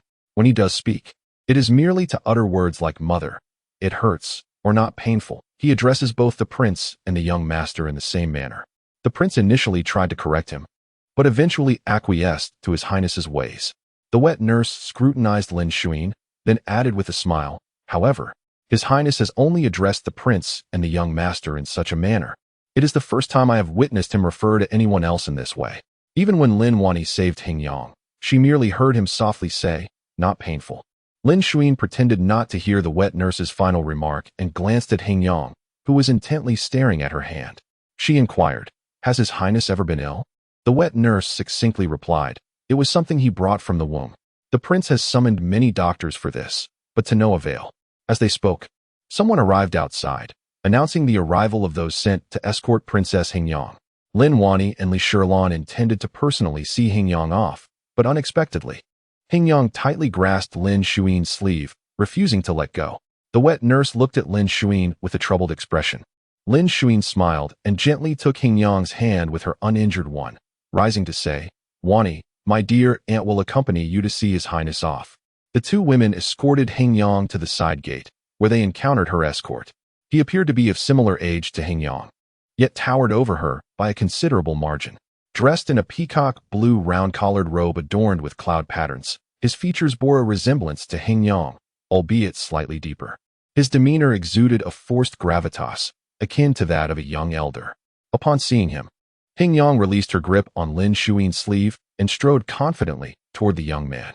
Lin Wani whispered to Lin Zhaoxue, "That is the heir of the Prince of Yan, Hing Yang's twin brother. Though they are twins, I feel they bear little similarity." Indeed, they did not appear alike. Lin Zhaoxue fell into contemplation, only to notice the heir of Yan conversing with Hing Yang before turning to gaze in their direction. As Lin Zhaoxue and Lin Wani prepared to pay their respects, the heir of Yan appeared to be in a hurry to avoid them, hastily ushering Hing Yang into the carriage. The two women exchanged bewildered glances. Inside the carriage, another individual was present, seemingly just returning from an important matter, still clad in a crimson robe embroidered with cranes, his long black gauze hat carelessly tossed aside. Hing Yang, upon spotting this person, dazedly picked up the hat and, after a moment of confusion, clumsily attempted to place it atop her head. The individual showed no signs of annoyance and even assisted her in adjusting the hat properly. Only one person in the entire capital would tolerate such capriciousness from his own daughter, Prince Pei Ruhong. He exuded a cool demeanor, radiating nobility, in stark contrast to the deliberately composed heir, Pei Yu. His composure was innate, emanating effortlessly, with a hint of casualness woven into his demeanor. Pei Yu sat upright, discreetly observing his father, who was adeptly stifling a yawn, and suddenly asked, "Father, am I truly your biological son?" Pei Ruhong cast a fleeting glance at him before returning his gaze elsewhere, responding, "What else could it be?" Pei Yu fell silent, and after a moment, added, "I just saw the wife of the Marquis of Dingxi." Pei Ruhong paused, turning to regard him anew, asking, "What did you just say?" Pei Yu repeated, "I saw the wife of the Marquis of Dingxi." Pei Ruhong replied, "Not that statement, the one preceding it." Pei Yu, puzzled, queried, "Am I truly your biological son?" Pei Ruhong replied, "No. The year I found you, the capital was beset by a mix of rain and snow. I discovered a note in your swaddling, stating that your name was Riley." Pei Yu was left speechless, a sensation he had not experienced since the last time. Chapter 19. The scolding of the unfilial son. After dinner at the Lin family, Lin Zhaoxue returned to the He residence. By the time she arrived, night had fallen, shrouding the world in darkness, with the moon shining dimly among the sparse stars. As she entered Zhaoxue's studio and was about to freshen up, she heard hurried footsteps approaching. Without warning, He Chang'an burst in, brazenly disregarding decorum. His face was alight with fury as he demanded, "What were you thinking bringing that wretched child, He Chang'an, back to the Lin family? Was it to deliberately humiliate me? What do you mean by that?" Lin Zhaoxue replied nonchalantly, seating herself with a cold glance in his direction. "If I were you, I would have long since hanged myself in the ancestral hall of the He family." Her decision to bring He Chang'an back was a calculated one. Fully aware of He Chang'an's likely reaction, unfazed, she took a sip of the light tea served by Shanlan and sneered. "You have defied your elders and degraded yourself by marrying a merchant's daughter, severing the ties between our families. If I do not intervene to clean up this mess, are you intending to watch the He family's century-old foundation crumble?" He Chang'an, stubbornly holding his ground, retorted, "Even if my son is at fault, you should not permit a lowly illegitimate son to marry Wani. Does he even deserve her?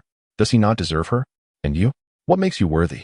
Wani deserves the keys to the family, and you barely merit a few." Lin Zhaoxue rolled her eyes in disdain. He Chang'an stared at her in shock. Lin Zhaoxue abruptly stood, huffing with indignation. "And who told you he was to marry Wani? I merely found him troublesome in the residence, and sent him to the Lin family to clear the obstacles for you. Who would have thought you, ungrateful wretch, would fail to comprehend my good intentions? You are simply—" She pointed an accusatory finger at He Chang'an, her anger causing her to turn away. "With a son like you, it would be better to strangle him." Still reeling from the previous shock, He Chang'an found himself grappling with yet another revelation.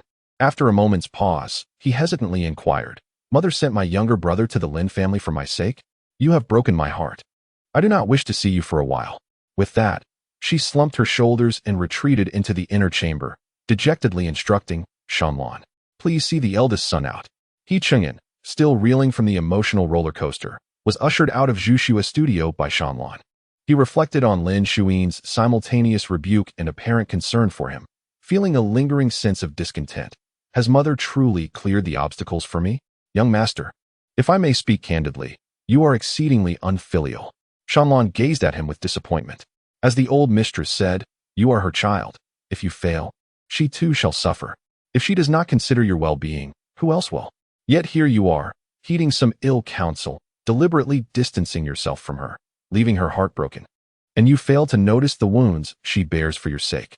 With that, Shanlan angrily closed the door of Zhaoxue's studio, leaving He Chang'an standing outside in a daze for quite some time before departing in a daze. Upon returning from the Lin family, Lin Zhaoxue confided to Shanlan, I no longer wish to manage the affairs of the He household, nor do I wish to oversee his engagement to Qin Xiaoyan. Now that my right hand is injured, I have a ready excuse. Shanlan, taken aback, stared at her in disbelief. Did you intentionally break your hand just now? Lin Zhaoxue merely smiled enigmatically. In Li Shirlan's small courtyard, a plethora of flowers and plants flourished. To avoid damaging the flora, the paths between the flower beds were lined with pebbles, and larger stones formed a protective barrier on either side. The collision with Hingyang was purely accidental. After all, the slight weight of the young girl could hardly have been enough to fracture her hand. However, the severity of her injury was determined solely by Lin Zhaoxue herself. Understanding her smile, Shanlan disapproved of such self-damage, fearing that the old mistress would be unwilling to take on these burdens. Lin Zhaoxue smiled with unwavering confidence. She will certainly take charge. After all, she has just lost so many precious items. Chapter 20. Letting go. Lin Zhaoxue delayed for 2 days before finally paying her respects to old lady He. Amidst the old lady's sarcastic remarks, Lin Zhaoxue broached the subject of entrusting her with the management of affairs. Old lady He was, in truth, reluctant. She surely understood the true nature of the He family better than anyone else. However, Lin Zhaoxue elevated her stature with flattery. I believe mother, as a distinguished young lady, possesses insights far superior to mine. Unlike me, who has seen little of the world and is rather naive, I fear making a fool of myself. Hence I thought it best to entrust the management of the household and the organization of the wedding to you, so that the daughter-in-law may benefit from your wisdom. Old lady He smirked, clearly pleased. Of course, you cannot compare to me. I have consumed more salt than you have rice. How have I not choked you to death yet? Shanlan, standing silently behind Lin Zhaoxue, pondered this. Lin Zhaoxue lowered her head, feigning shame. It is indeed only mother who can manage the He family well. Having said this, she took a list from Shanlan and personally handed it to old lady He, deliberately stating, this is the betrothal gift for the Qin family. Please take a look, mother. Upon receiving the list, old lady He's eyes widened in disbelief. She pursed her lips and remarked, displeased, a merchant's daughter like her, worthy of such fine gifts? The betrothal gifts were not drawn from Lin Zhaoxue's own dowry, but were taken from the He family's public funds.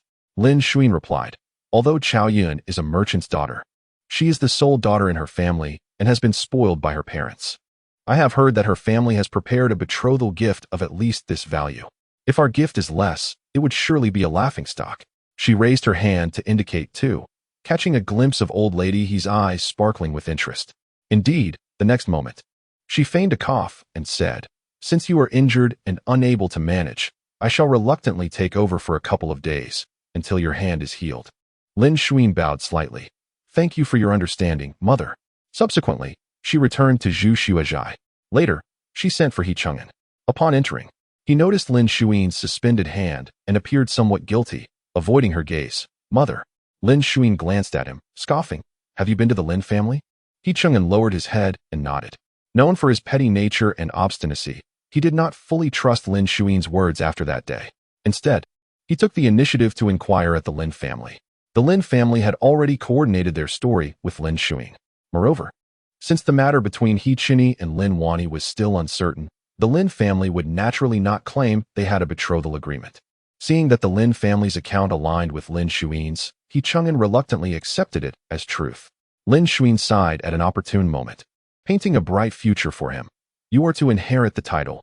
Do not act impulsively lest you be manipulated by others. He Chang'an nodded. I understand, mother. Let us not dwell on this matter further. Lin Zhaoxue had him sit down and presented him with another list. This is the betrothal gift I have prepared for you. Take a look. If all is well, I shall send the items to your grandmother. Upon hearing this, He Chang'an's expression shifted. Why send it to grandmother? Mother, you do not know, she. He abruptly halted mid-sentence, his demeanor turning peculiar. Lin Zhaoxue observed this change, unable to suppress a cold laugh inwardly. Indeed, he knew well that his grandmother hoarded wealth, seizing valuable items for her personal vault, and used her dowry to cover the He family's debts. Yet, he chose to defend her, colluding with her. How could such a wretched creature be her son? Lin Zhaoxue found it hard to believe and wondered how to reshape this situation. Chapter 21. Regret. Lin Zhaoxue took a deep breath, suppressing her anger. She feigned ignorance to He Chang'an's remark and smiled. What is the matter with your grandmother? She has always cherished you. Surely she would not overlook your betrothal gifts. In fact, she might even secretly add to them. He Chang'an gazed at her with a complex expression, struggling to articulate. Mother, can't you manage my marriage arrangements? Your grandmother is well versed in such matters. Entrusting your marriage to her will ensure it is splendidly executed. Lin Zhaoxue feigned reassurance. You are the legitimate grandson of the He family. She would never allow you to lose face, so rest assured. He Chang'an remained somewhat reluctant. Lin Zhaoxue continued. If you truly feel uneasy, you may deliver those items to your grandmother yourself tomorrow. Accompany her to gain some peace of mind. Just then, Shanlan entered, reminding Lin Zhaoxue that it was time for her medication. Observing Lin Zhaoxue's pale face and furrowed brow as she took her medicine, He Chang'an ultimately chose not to voice his thoughts and prepared to take his leave. Lin Zhaoxue called out to him, take that list with you. On the day you go to propose to the Chen family, personally hand it to Chaoyan and inquire if there is anything else she desires. I shall procure it for her. On the day of the proposal to the Chen family, He Chang'an wished to prevent old Madame He from attending and insisted that Lin Zhaoxue accompany him. Lin Zhaoxue, with dark circles under her eyes, struggled to rise from the bed with Shanlan's assistance, insisting, help me up, I can manage. This is the He family's first joyous occasion. I cannot hinder Chang'an. Quickly, fetch me water. I need to cleanse myself and prepare. With that, she dragged her weary body to the vanity, commanding Shanlan to assist her in grooming. He Chang'an was taken aback by her ghostly visage and hurriedly said, Mother, since you are unwell, you should rest. I can go with grandmother. Lin Zhaoxue immediately replied, that is out of the question. I am the matriarch of the Marquis' household. If I do not attend, the Chen family may think I am intentionally slighting them. Wait a moment. I will have Shanlan apply a more festive makeup. That will not do, He Chang'an said, his expression filled with conflicting emotions. Chaoyan is a sensible person. Besides, grandmother is the esteemed matriarch of the Marquis' household. Her presence is equally significant. With that, fearing Lin Zhaoxue would insist on accompanying them, he hurried away. The pair returned within 2 hours. He Chang'an entered the Zhu Shui Zhai as he always did, heedless of decorum. This time, he kicked over a red sandalwood octagonal stool, shattering a set of tea were on the table. Thankfully, prior to their return, Lin Zhaoxue had already understood the situation and ordered valuable items to be secured. She waited until He Chang'an had exhausted his destructive spree before feebly emerging with Shanlan's assistance. Lin Zhaoxue surveyed the chaos and exchanged a glance with Shanlan, signaling her to take note. What happened here? Everything was fine. Why such a furious outburst? He Chang'an abruptly turned, glaring at her with malevolence. Mother is right. I am indeed a fool born into this world. I shun those who mean well, while I revere those who scheme against me. I truly deserve to perish. As he spoke, he seemed to be overwhelmed by a great injustice, stepping forward and kneeling before Lin Zhaoxue with a thud. Mother, you are the only one in this household who genuinely considers my well-being. You must advocate for me. He Chang'an's eyes were red-rimmed as he implored.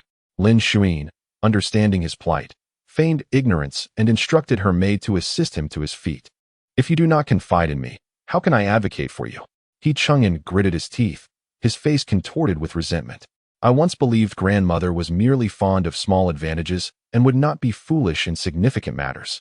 Little did I expect she would set her sights on my betrothal gifts. Chapter 22. A grand farce on this occasion of the marriage proposal to the Chen family. Lin Zhaoxue feigned illness and did not attend, yet she sent her associates in her stead. They witnessed the entire event at the Chen residence and returned ahead of time to inform Lin Zhaoxue of the proceedings. Initially, He Chang'an had taken note of the quantity of the betrothal gifts, feeling reassured upon confirming that nothing was amiss, allowing him to relax around the elderly matriarch, He Zhaoxue. However, He Chang'an was utterly unprepared for the calamity that struck midway during their journey when the carriage suffered a malfunction, causing He Zhaoxue to be frightfully alarmed and resolutely refusing to proceed. Without the carriage, they could not possibly walk to the Chen household, and the carriage laden with gifts could not accommodate additional passengers. Thus, they were compelled to return to summon another vehicle. Fearing that any delays could jeopardize the auspicious timing, He Chang'an ordered the gift-laden carriage to proceed first while he remained with He Laofuran, waiting for the carriage dispatched by the two arrive before continuing to the Chen residence. This advance maneuver inadvertently afforded He Laofuran's associates the opportunity to stealthily pilfer several coveted items. Yet, He Laofuran could not have anticipated that He Chang'an would possess a list of gifts, and his eagerness was palpable as he entered the Chen household, promptly presenting the list. He urged Chen Xiaoyun to review it eagerly, encouraging her to indicate her desires, assuring her that he would relay them to Lin Zhaoxue and make the necessary additions. This unexpected turn of events took He Laofuran by surprise. Before the He family's gifts had even crossed the threshold of the Chen residence, a monumental farce had unfolded. Chen Xiaoyun, incensed, confronted He Chang'an, exclaiming, "You pride yourself on your esteemed lineage, yet you present such meager offerings and resort to deceit, fabricating an inflated count? He Chang'an, if you truly cannot produce more, simply tell me, and I shall burn offerings for you." Having been cherished throughout her upbringing, she had never endured indignities, and her temper was as volatile as a spark igniting a flame. He Chang'an, accustomed to the elegance and composure of refined ladies, found her demeanor astonishing. Yet when this peculiar situation was thrust upon him, he realized it was far from pleasant. Ironically, this foolish individual failed to first placate Chen Xiaoyun and instead, in a fit of embarrassment, sought to shift the blame onto He Laofuran. The elderly matriarch staunchly denied culpability, insisting that it was the servants who had pilfered the items, demanding an inquiry at the Chen household. The Chen family, unwilling to bear such disgrace, promptly expelled them. Furthermore, they insisted that He Chang'an provide a satisfactory explanation, or else the engagement would be irrevocably severed. The commotion garnered considerable attention, and it was only a matter of time before the news spread through the streets and alleys. Lin Zhaoxue, upon hearing the unfolding events, remained composed and unperturbed, for this was precisely what she had desired. In her previous life, the matriarch had coerced her into the role of the villain, while she had silently played the benevolent figure, inciting Chen Xiaoyun's deep-seated animosity towards her, ultimately leading to numerous setbacks. Now, Lin Zhaoxue had turned the tables, ensuring that Chen Xiaoyun would grasp who truly embodied the good and who the evil. She intended to let the matriarch experience, firsthand, the sensation of being sullied by dirt that could not be washed away, even if it was not truly soiled water. Were it not for her own ulterior motives and the intention to undermine the betrothal gifts, this debacle would not have transpired. She furrowed her brows, feigning disbelief. Could it truly be your grandmother's doing? He Chang'an slammed his fist upon the table in frustration, retorting, "Who else could it possibly be? Your grandmother, who claims to care solely for you, would never engage in such treachery." After uttering this, Lin Zhaoxue commanded Shanlan to summon the coachman and servants involved in the transport of the betrothal gifts to the matriarch's courtyard. "I wish to see who possesses the audacity to instigate discord between the matriarch and the eldest son, tarnishing the reputation of the..." Chapter 23. The counting beads. Lin Zhaoxue instructed the servant to bring the torture instruments and took He Chang'an straight to the Suiyuan Hall. The old matriarch he had returned early, but, unlike He Chang'an, she did not dare to go to the Su Shui studio. Filled with trepidation, she was discussing with Mama Yu how to conceal the wealth she had amassed. Mama Yu gently held her hand and reassured her, "Old madam, there is no need for you to worry. I have taken precautions to ensure that our dealings remain undisclosed, and I have not yet brought the items back. Even if the eldest son brings his wife to investigate, they will uncover nothing." Over the years, she had assisted the old matriarch in gathering wealth and strategizing, reaping considerable benefits for herself. This enabled her to purchase properties outside and even secure an official position for her son. The old matriarch needed to win people's favor and still relied on her, thus turning a blind eye to her actions. Mama Yu smiled confidently. Moreover, the madam is concerned about the reputation of the Marquis' residence and would not dare to escalate the matter, should she truly make a fuss. Simply invoking your status as the old matriarch would send her scurrying like a frightened mouse, too intimidated to speak further.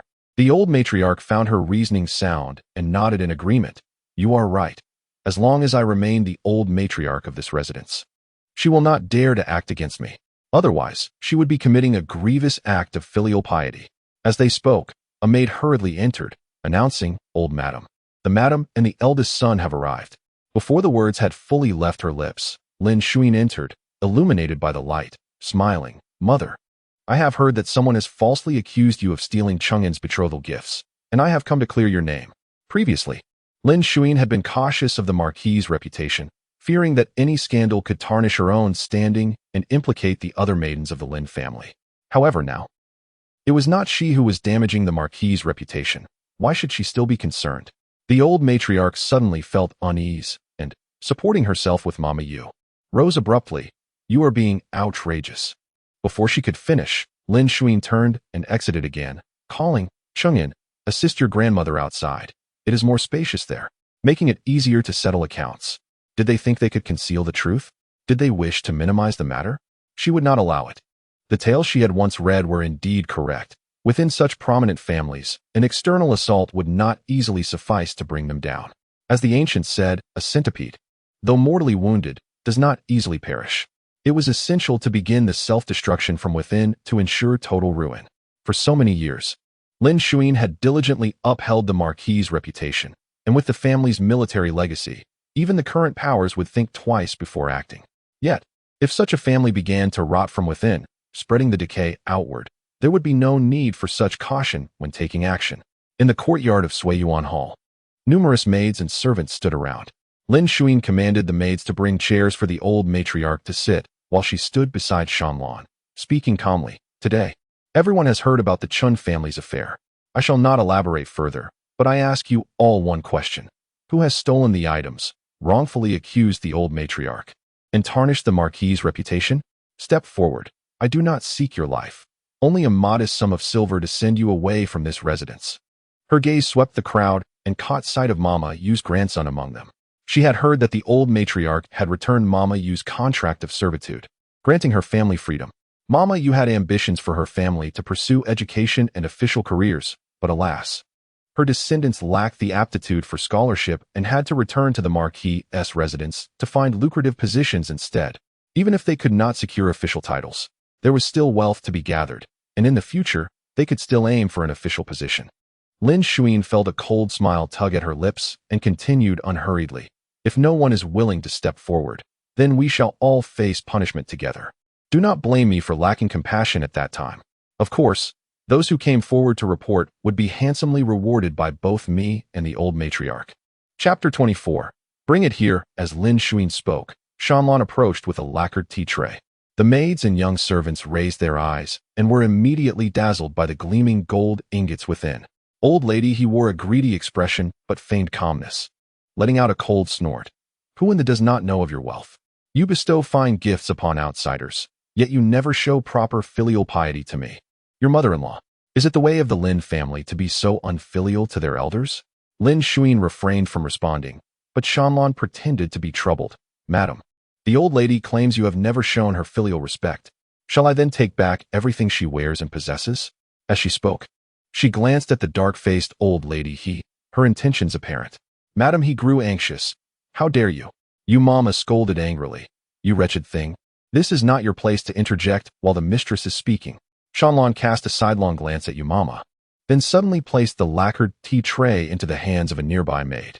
She stepped forward decisively, seizing Mama's head and yanking down the emerald jade earrings she wore. These were given by our madam as a token of filial respect to the old lady. Since you claim our madam has never shown you respect, then you may have them back. Shanlan spat at Mama, caught off guard by the sudden action. Mama was left reeling, blood streaming from her ear.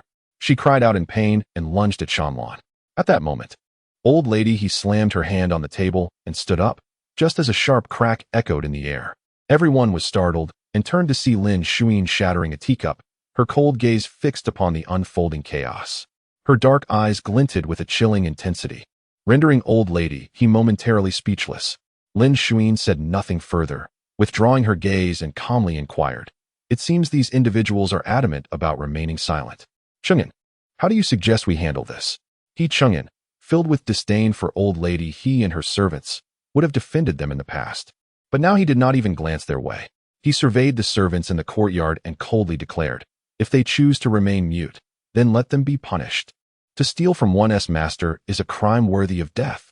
Among the crowd, some grew weak-kneed and collapsed to their knees. Lin Zhaoxue cast a glance at the maid, narrowing her eyes and asking, was it you who took it? The maid hurriedly shook her head, crawling forward and crying, It was not me. It was not me. But I saw. Old lady He's complexion turned pale as she tightly gripped the armrests of her chair. Just as she attempted to rise, a hand pressed her back down. Startled, she turned to find He Chang'an glaring at her with malice. Lin Zhaoxue patiently asked, "What did you see?" The maid, trembling and sobbing, replied, "I saw you mama instructing you Dong to tamper with the old lady's carriage, and she said for him to be clever and not to rush in returning the items. You mama," her face ashen, lunged at the maid and slapped her. "You nonsense. I am her wet nurse. How dare you slander me?" As she was about to strike again, Lin Zhaoxue ordered a servant to pull her away. She feigned ignorance of Yudong and asked coolly, "Who is Yudong?" As her words fell, the servants automatically parted, revealing Yudong before Lin Zhaoxue. He remained composed, kneeling slowly. "Madam, please see clearly. You mama never instructed me to do such things. It is simply that she has taken a liking to this maid and wished to marry her to me. When she refused, you mama sought to use your hand to eliminate me." The maid wiped her tears and choked out, "You lie? Clearly, it was you all." Lin Zhaoxue raised her hand to interrupt them, stating calmly, "Since neither of you can clarify this matter, let it be. Yudong and Yumama." Just as you were about to breathe a sigh of relief, I must add, summon the coachman and footmen who accompanied the He family today, and each shall receive 50 strikes. Let it be done right here in this courtyard. Chapter 25. Caught red-handed. Yudong, being a coachman, could not escape his fate. In an instant, the entire Suiyuan hall was filled with wails of despair. Ultimately, someone could no longer bear the pressure and confessed. It was Yudong and his grandmother, Yumama, who instructed the servants to transfer items to his residence along the way. Furthermore, they claimed that once their scheme succeeded, the servants would undoubtedly receive their due rewards. Yudong and Yumama hurled insults, attempting to argue their innocence. Yet, Lin Zhaoxue paid no heed to their protests, commanding Shanlan to lead a search at Yumama's home. He Chang'an accompanied her. The elderly matriarch, fearing the repercussions, immediately assumed the role of the matron. Lin Zhaoxue, have you no shame? This is Suiyuan Hall, not your Shueshua study. Who permits you to act with such impudence and harass my people? My people? Lin Zhaoxue cast a sidelong glance at her, responding calmly, "Mother, the daughter-in-law is here to seek justice for you. How is this impudent? Or is it that you, in fact, instigated you mama to steal Chang'an's betrothal gifts?" At once, the elderly matriarch fell silent, like a rooster caught by the throat, unable to utter a word. You mama, trembling, clutched her grandson, who was barely alive from the beating, and glared at Lin Zhaoxue with malice. Lin Zhaoxue stood in the corridor, adorned in a twilight purple long coat. Immaculate save for a few embroidered white camellias at the collar, her hair neatly pinned at the back. Unlike the bejeweled elderly matriarch, she wore but a single camellia hairpin, presenting a striking simplicity that, combined with her naturally delicate features, rendered her appearance devoid of the grandeur expected of a lady of high birth. Yet, as she gazed steadily at the vengeful Yumama, the latter perceived a murderous intent in her eyes. Was this truly the Lin Zhaoxue who had endured humiliation time and again for the sake of her reputation? Yumama suddenly felt a chill run down her spine, sensing that Lin Zhaoxue's ire was directed not at the elderly matriarch, but at her. However, aside from whispering a few idle remarks behind the elderly matriarch's back, she had not wronged her in any way. Before Yumama could fully comprehend the situation, He Chang'an returned with Shanlan, appearing grim and filled with rage. He Chang'an advanced without regard for any counsel, delivering a swift kick that sent Yumama sprawling to the ground. "You vile servant, who instructed you to thwart my endeavors?" he exclaimed, grabbing Yumama by her collar and raising his fist to strike her. Shanlan and several other women brought forth a number of boxes, placing them before Lin Zhaoxue and the elderly matriarch. "Elder madam, these are the items the servants discovered at Yumama's residence. In addition to the betrothal gifts, there are several items reported missing from the Marquis' household account." As she spoke, she presented a pair of white jade bracelets, stating, "I recall that at the end of last year, the jade shop in the west of the city presented a gift list that explicitly included a pair of white jade bracelets. Yet, no matter how I searched, I could not find them. It turns out this old crone had stolen them." Lin Zhaoxue indeed remembered these bracelets. She had initially thought them lost or miscounted by the shopkeeper. However, upon later investigation, she discovered that the elderly matriarch's people had secretly taken many items to offer as gifts, neglecting to note that the bracelets had already been accounted for. The elderly matriarch often had her servants take unrecorded items from the shop to present to her, believing herself to be discreet. In truth, Lin Zhaoxue was more aware than anyone. She simply chose not to escalate the matter and embarrass the Marquis' household. Mama trembled uncontrollably, her face a mask of despair as she defended herself. No, it wasn't me. It was the elderly matriarch who rewarded me with those jade bracelets. Lin Zhaoxue disregarded her, turning to the pale-faced elderly matriarch. Then, are Chenen's betrothal gifts also from your generosity? Chapter 26. The Tale of Survival. Lin Zhaoxue. The old matriarch of the He family forced herself to maintain composure as she rose. Have you caused enough trouble? What exactly do you intend to do? Must you make this trivial matter a public spectacle? Do you wish to drive me, your matron, to despair? Lin Zhaoxue cast her a scornful glance before turning to He Chang'an with feigned compassion. Chang'an, your grandmother claims that your marriage to Miss Chun is a trifling matter. He Chang'an released his frail body, glaring icily at the old matriarch, a derisive laugh escaping his lips.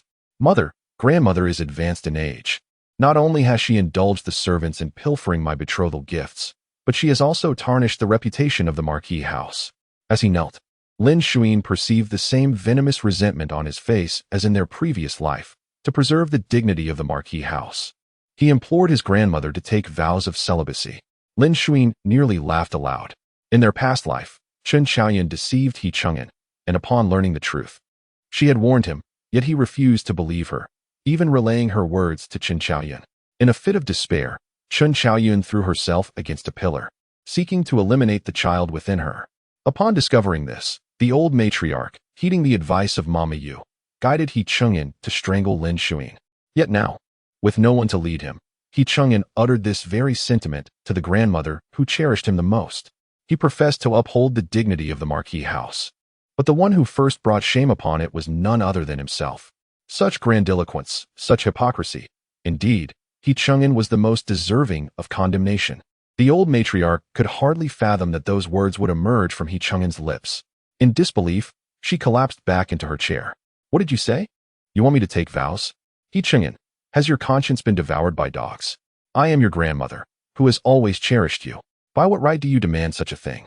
The old matriarch wept and wailed. I am the matriarch of the Marquis house. Everything within this household belongs to me.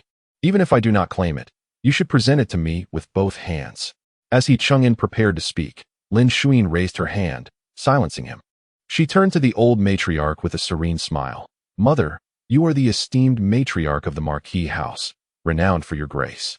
Anyone who encounters you must extol your gentle and benevolent nature, praising the loyal and filial son you have raised. But do you comprehend how the world will perceive you if this matter were to leak? To speak of nothing else, the mere theft of your grandson's betrothal gifts would render you unable to hold your head high in the capital. Are you certain you do not wish to speak the truth? The old matriarch's arrogance swiftly dissipated. Indeed, she had climbed to her esteemed position on the reputation Lin Zhaoxue had crafted. Could she truly afford to stumble here? To be compelled to take vows? No, absolutely not. The Marquis house was hers. The glory and wealth belonged to her. She could not take vows. Mama Yu, nearly fainting, seemed to sense something amiss and suddenly opened her eyes wide, struggling to crawl forward. Old matriarch, I have served you for decades. You cannot stand by and watch me perish. The old matriarch turned, regarding her with a complex expression, and after a long moment declared, Indeed, you have been with me for so many years. I have always treated you well. It is time for you to repay your gratitude. Mama Yu froze in disbelief, her eyes widening with shock. The old matriarch averted her gaze and continued with difficulty. My failure to discipline has granted this wretched maid the opportunity to act so foolishly. Zhaoxue, you are the head of the household. You may decide the course of action.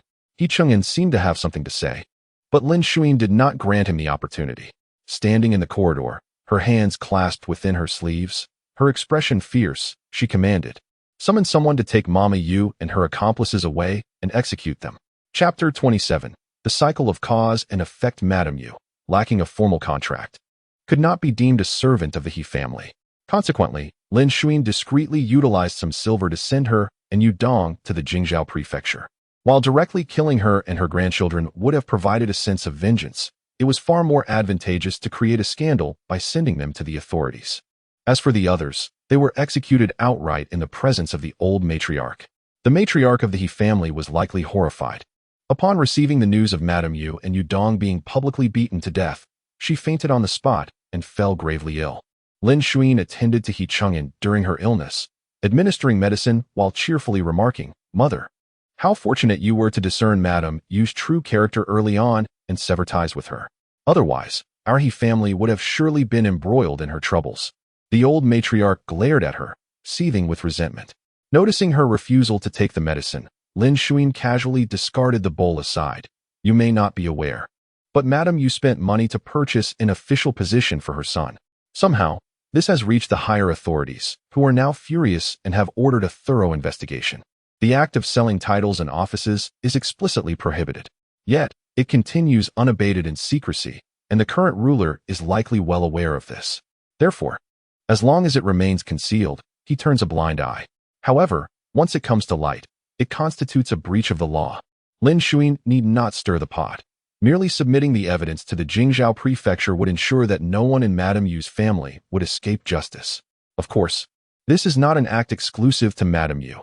Others engage in similar wrongdoing. Once an investigation begins, countless high-ranking officials may be implicated, jeopardizing numerous interests. While the He family, having escalated the matter, would undoubtedly incur the ire of many. Indeed, it was the He family that amplified the situation, with He Chang'an personally instigating the uproar at the Jingzhou prefecture. Lin Zhaoxue had advised him that the more he expressed his disdain for the sale of titles, the better it would reflect his literary integrity and uprightness, earning him greater respect. Such qualities of literary integrity and uprightness are indeed rare, and if one navigates them well, they may become a beacon of integrity in the court, revered by all. Conversely, if one falters, they become a target of collective disdain. How could He Chang'an, who could not discern right from wrong, ever aspire to be a virtuous official? Upon hearing this, the old matriarch was momentarily taken aback, then filled with rage. Seizing a cushion to hurl at Lin Zhaoxue, who in the household is unaware that Fang Yin secured an official position for her child. Yet you remained indifferent in the past, and now you choose to make an issue of it. You are truly scheming to eliminate my capable assistant. Lin Zhaoxue evaded the cushion and feigned surprise. So, mother, you have known about this all along. I thought you were unaware. With that, she lunged to grasp He Chang'an's arm, pretending to weep. Chang'an, your grandmother is confused. She has sheltered Madame Yu in her illicit deeds, putting you and the He family in jeopardy. The old matriarch, startled, turned to He Chang'an, eager to clarify. No, it is not as you think. Chang'an, let me explain. Explain? He Chang'an sneered, his gaze toward the old matriarch filled with disdain.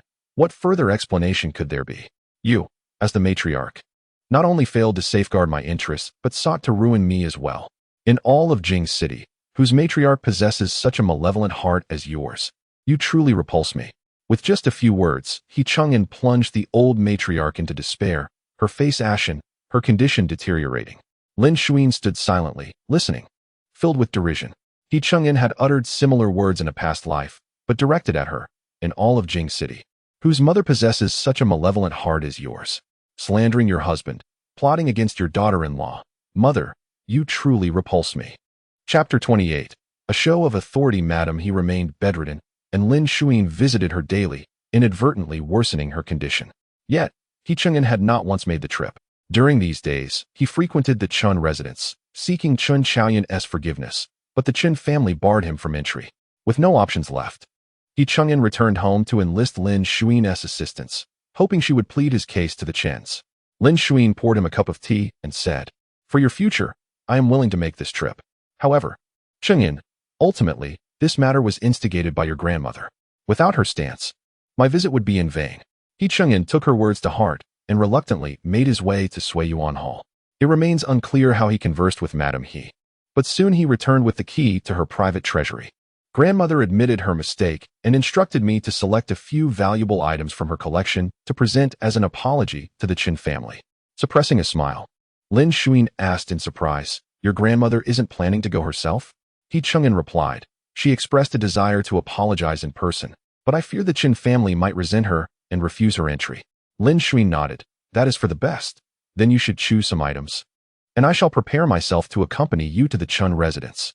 He Chang'an was unreserved when it came to selecting treasures from others, and before long, Shanlan informed Lin Zhaoxue that he had filled several carts to the brim.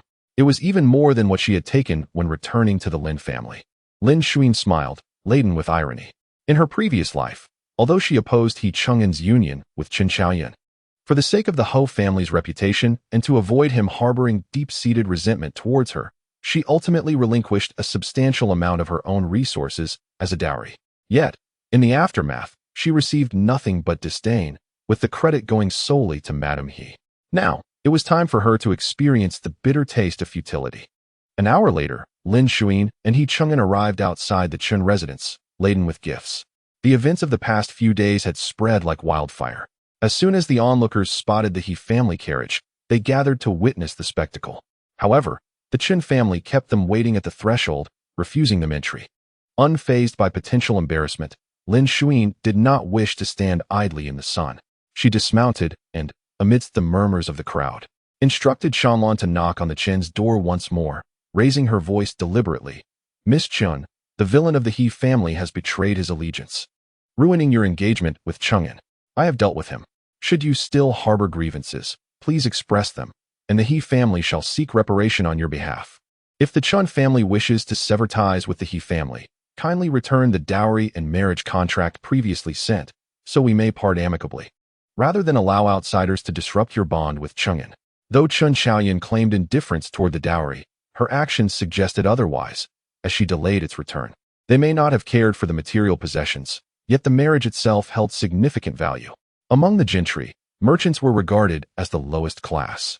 The Qin family understood the stakes better than anyone. Even if the Hou family had diminished in stature, they still held a prominent position.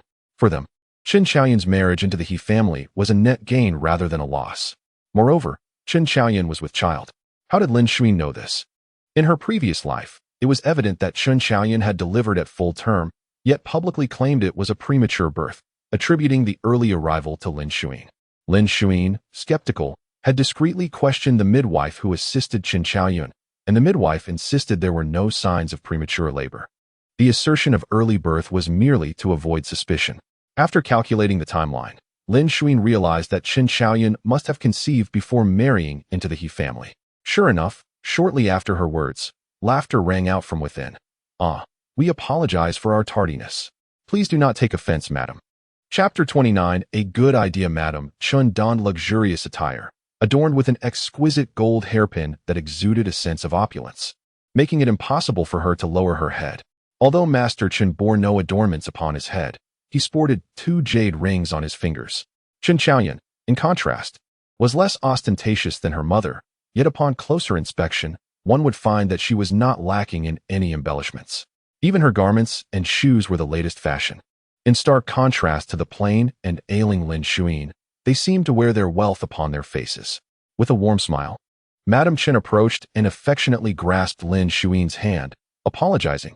"Do not take offense, dear lady. It is entirely my fault for failing to discipline my servants, who have taken liberties and delayed in announcing your arrival. Rest assured, I shall impose suitable punishment upon them." "Your kindness is commendable," Lin Zhaoxue responded, maintaining a dignified smile. Unlike the strict demeanor of the He family, in matters of impropriety, I would have addressed the situation immediately, much less tolerate any negligence towards esteemed guests. Madame Chun discerned the underlying implication in her words, and her smile faltered slightly. At that moment, Qin Xiaoyan interjected. "Indeed, my lady speaks wisely.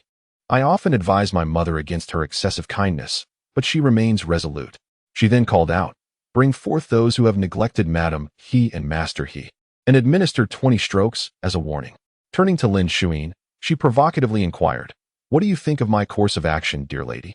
Lin Zhaoxue hesitated slightly, responding, "Is that truly appropriate?" Qin Xiaoyan retorted, "What is inappropriate about it? They have erred first." Lin Zhaoxue smiled knowingly. "You possess quite the cunning, Miss Chun. The appropriateness of the punishment bears little relevance to you. It is not you who commanded the servants to deny entry. Should the servants harbor resentment, it is not directed at you, but rather their own misdeeds." As they conversed, the group entered the main hall. Just as Lin Zhaoxue settled into her seat and reached for a teacup, Madame Qin remarked, "To be candid, I have only Xiaoyan in my household, and I bestow upon her everything that we possess. Though it may be perceived as indulgent, the Qin family can afford it and willingly dotes on her. Her words subtly criticized the He family for their stinginess, as they had offered only a meager betrothal gift while secretly pilfering some back. Lin Zhaoxue detected the sarcasm and set her tea back down untouched. Turning to Qin Xiaoyun, she smiled. Not just you, dear lady.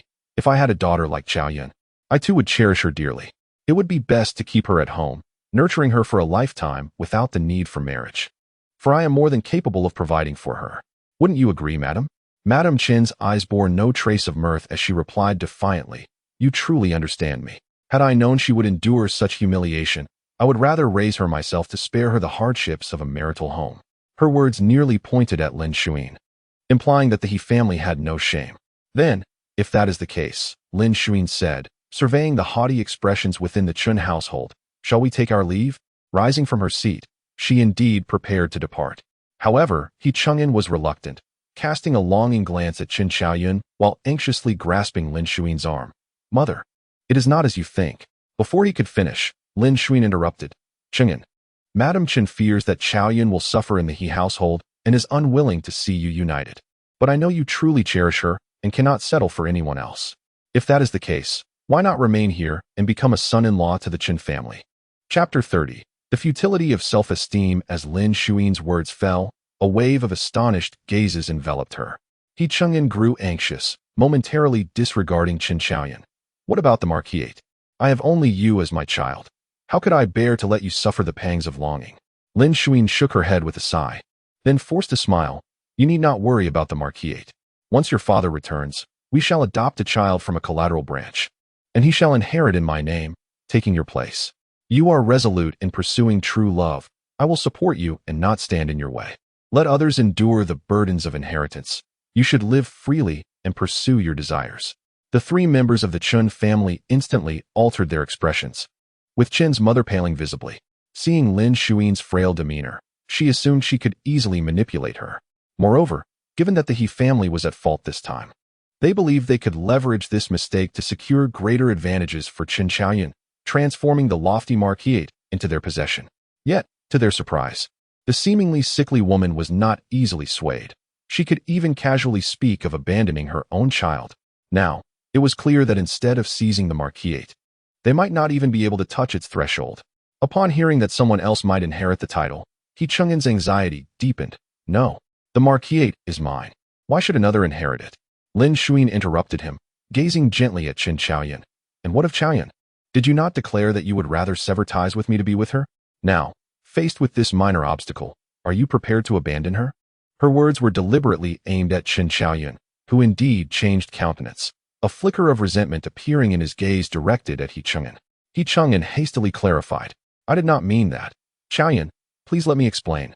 As the situation spiraled into an unusual direction, Qin's mother finally grew frantic. She laughed heartily, pretending as if the previous conversation had never occurred, stepping forward to grasp Lin Zhaoxue's hand. Oh dear lady, I was merely jesting. Why are you so easily perturbed? Qin's mother insisted, forcibly guiding Lin Zhaoxue back to her seat. He Chang'an is a fine young man with a bright future ahead. How could you allow him to become a son-in-law? If word gets out, it would be utterly humiliating for him. While attempting to feign ignorance of the situation, she also sought to sow discord between Lin Zhaoxue and He Chang'an. Lin Zhaoxue's expression darkened immediately. A jest? Marriage is no matter for frivolity. We came sincerely to offer our apologies, and yet you treat this as a joke? Her face flushed with indignation as she spoke coldly. Chang'an, Qin's mother disdains the Marquis, deliberately toying with us. You may choose to stay or go, but I cannot bear this disgrace. With that, she rose and swept away once more. This time, He Chang'an's gaze toward Qin Xiaoyun held a hint of hesitation. From a young age, he had been instilled with the notion that he was the legitimate heir of the Dingxi Marquis, destined to inherit. Thus, he held himself in high regard, even looking down upon the Lin family. Though he may have been drawn to Qin Xiaoyun for novelty, he still carried an inherent superiority of a noble lineage. He could declare that others were unworthy of him, but he could not abide the thought of being deemed unworthy of anyone else, especially when his future was at stake. Indeed, in the next moment, Lin Zhaoxue heard him say, Xiaoyun, I once believed you were different, that you understood me. Yet, it seems you are just like the others. It appears I, He Chang'an, cannot aspire to your Qin family. Farewell. With that, he followed Lin Zhaoxue out the door. Just as the mother and son were about to leave the courtyard, the three members of the Chun family hurriedly pursued them. "Madam, please wait." Chapter 31. The wedding date. Madame Chun, in a fit of anxiety, grasped Lin Zhaoxue's hand and forced a stiff smile. "Dear madam, please do not be upset. It is entirely my fault for my loose tongue. I did not mean to provoke your anger. I hope you can forgive me and not hold it against us." Lin Zhaoxue regarded her coldly, offering no response. With a resolute heart, Madame Chun struck her own mouth lightly and continued, "If you are angry, direct it at me. Let us not allow trivial matters to tarnish the union of our two children."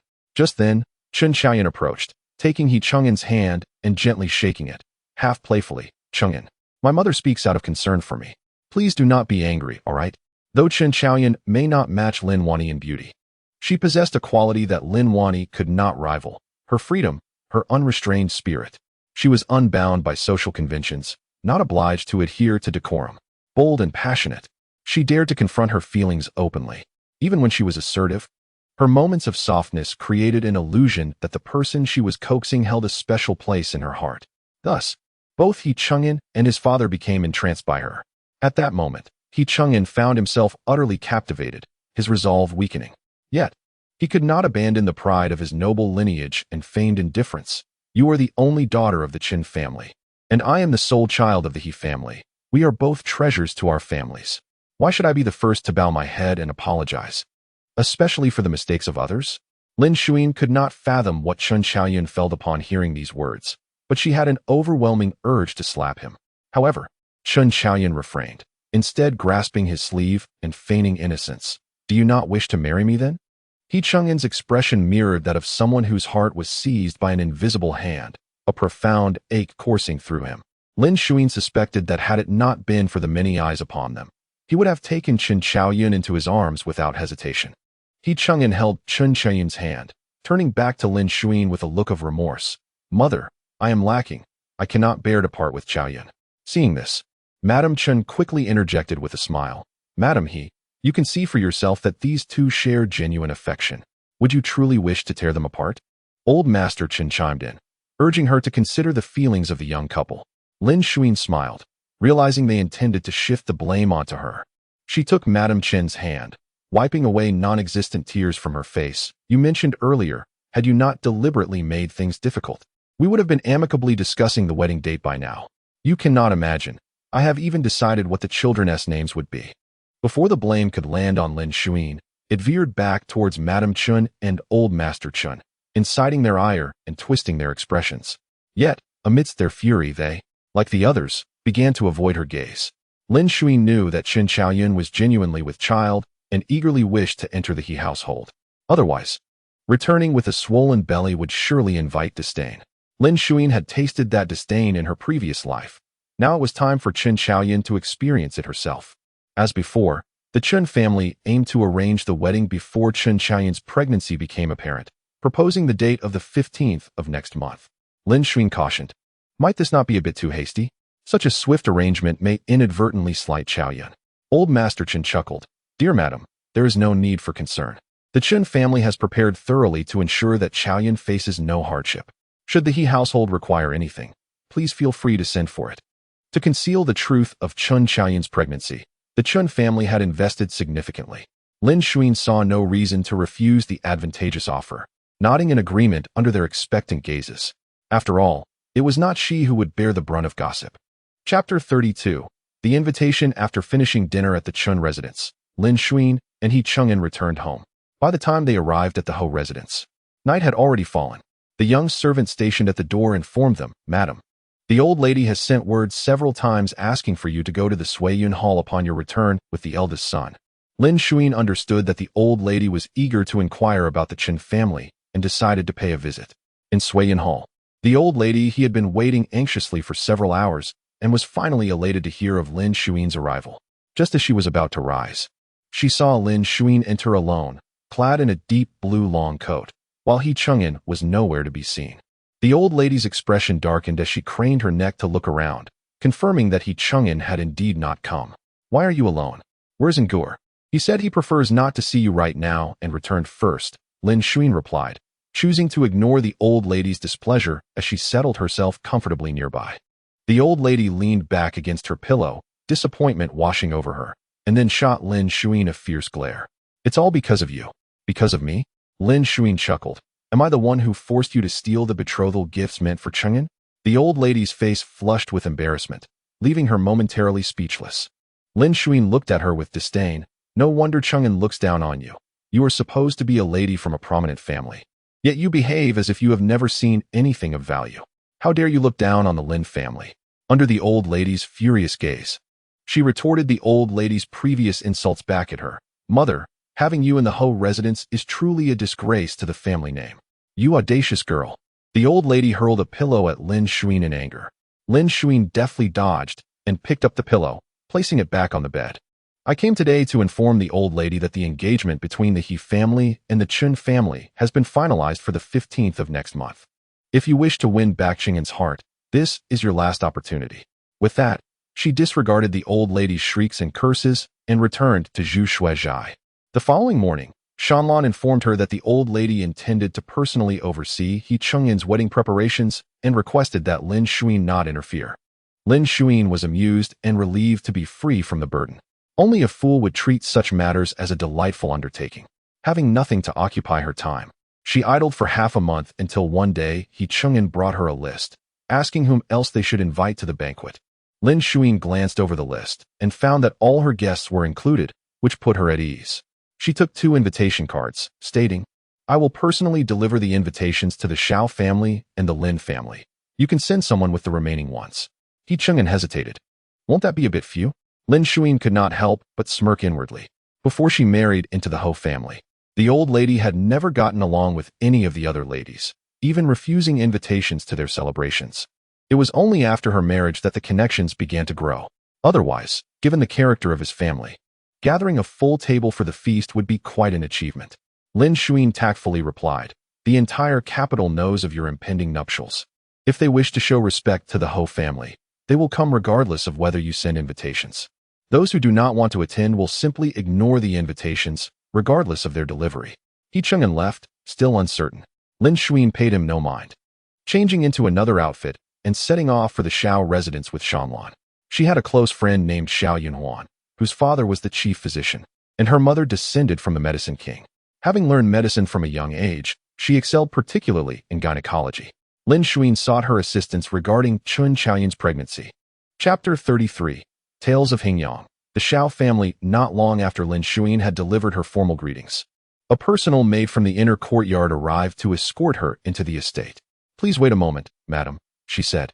Today, we have an esteemed guest in the house, and both our lady and the young miss are attending to her.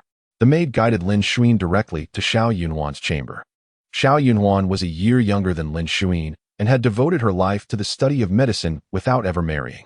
Her medical prowess was exceptional, marked by a keen understanding that set her apart as a rare talent, cherished by the Xiao family. However, her refusal to wed had drawn criticism from many, who labeled her an old maid. Some even lamented that despite her remarkable skills, she was unfortunate to have been born a woman, thus squandering her talents. Little did they realize, she had cured ailments that even her father could not, and those noble consorts and young ladies would rather wait several days than seek another physician. She was not misplaced in her birth, nor did she waste her talents. It was merely that her era could not accommodate her. Lin Zhaoxue did not wait long before Xiao Yunhuan arrived. Before she even entered, her laughter echoed from outside. What a rare visitor. How is it that our busy doctor has found time to grace me with her presence today? As the words fell, Lin Zhaoxue turned to see Xiao Yunhuan enter, clad in a pale cloud-colored round-collared robe. Unlike other women, she wore her hair simply tied back with a bronze crown, much like the men. Lin Zhaoxue rose, stepped forward, and took her hand, smiling. No matter how busy I am, I cannot compare to the demands placed upon our esteemed Dr. Xiao. Xiao Yunhuan chuckled, pulling her to sit beside her. I heard from the maid that you have a distinguished guest? Lin Zhaoxue inquired, tilting her head. Who could it be that requires both you and Madame Xiao to attend to her? Xiao Yunhuan, unfazed, took a sip from Lin Zhaoxue's unfinished tea. If it were anyone else, I would certainly keep it a secret from you. But since you are so discreet, I see no harm in sharing it. It is the Princess of Hingyang from the Yin Wang residence. Upon hearing the name Hingyang, Lin Zhaoxue recalled the day at her family home when the princess clung to her injured arm, calling for her mother. A wave of concern washed over her. What? Is she unwell? Xiao Yunhuan glanced at her in surprise. You are not usually one to be curious about others. Why do you take an interest today? Do you know her? Lin Zhaoxue felt no need to conceal the truth, recounting the events from that day at her family home. Oh, now I understand why you are nursing that arm, Xiao Yunhuan remarked, glancing at her injured hand. While the bandaging technique is rather ordinary, it suffices. She is not ill, merely undergoing a routine follow-up. Lin Zhaoxue raised an eyebrow as Xiao Yunhuan continued. The first time Hingyang visited the Xiao family was shortly after her birth. I do not know what ordeal she endured, but her little face turned a livid shade, as if she were on the verge of losing her breath. The Yin Wang brought her here, claiming her mother had been murdered, forcing a cesarean to save the child. Xiao Yunhuan lowered her voice, but my mother recognized at a glance that this was not the result of being suffocated in the womb. It appeared as though someone had covered her mouth and nose after her birth. Lin Zhaoxue's eyelids twitched violently. For some inexplicable reason, she suddenly recalled the peculiar dream she had upon her rebirth. Gripping the armrests of her chair tightly, she pondered, could it be? If that dream had indeed existed, why would it involve Hingyang? She had never crossed paths with the Yin Wang, knowing only through hearsay that his mother had passed away early, and he held considerable power, overshadowing even the crown prince. Before Lin Zhaoxue could gather her thoughts, Xiao Yunhuan waved her hand. I share this with you under strict confidence. Do not breathe a word to anyone. The Yin Wang's family treasures Hingyang dearly. If this were to leak, we would face dire consequences. By the way, did you come here today for a specific purpose? Chapter 34. Father and son. Lin Zhaoxue suppressed the tumultuous emotions within her and retrieved the invitation from her sleeve. On the 15th of this month, I invite you to the He family to partake in a wedding feast. Xiao Yunhuan received the invitation with a start. The 15th? I've heard whispers regarding Cheng An's impending nuptials to a merchant's daughter, but is this not rather hasty? She furrowed her brows, expressing concern. Zhaoxue, has the Lin family caused you any distress over this matter? Not distress per se, but you are well aware of my mother's disposition. She will surely seize this opportunity to jest at my expense. Lin Zhaoxue gently patted her hand in reassurance. After a moment's hesitation, she continued. The date was set by the Cheng family, perhaps to avoid prolonged uncertainty. Yet, I find it rather peculiar. Xiao Yunhuan remained silent, listening intently as Lin Zhaoxue furrowed her brows and continued. During my last visit to the Cheng family, their tone suggested they were quite fond of Cheng Chaoyan. However, which family that truly cherishes their daughter would be so eager to marry her off? Wouldn't they instead fear an early departure from her home? It is not that I look down upon merchants, Xiao Yunhuan scoffed lightly. Is it not rather that they covet the He family's status, thus wishing to hasten the proceedings? To achieve a leap in social class, marriage is indeed the most straightforward avenue. Lin Zhaoxue, however, shook her head and clasped her hand, softly replying, your reasoning holds merit. Yet I am apprehensive about another matter. Being women themselves, and having been close friends for many years, Xiao Yunhuan immediately understood what Lin Zhaoxue was concerned about. No wonder you sought me out today, Xiao Yunhuan said with a smile, patting her hand. Rest assured, on the 15th, I shall accompany my mother to the He family to celebrate the wedding.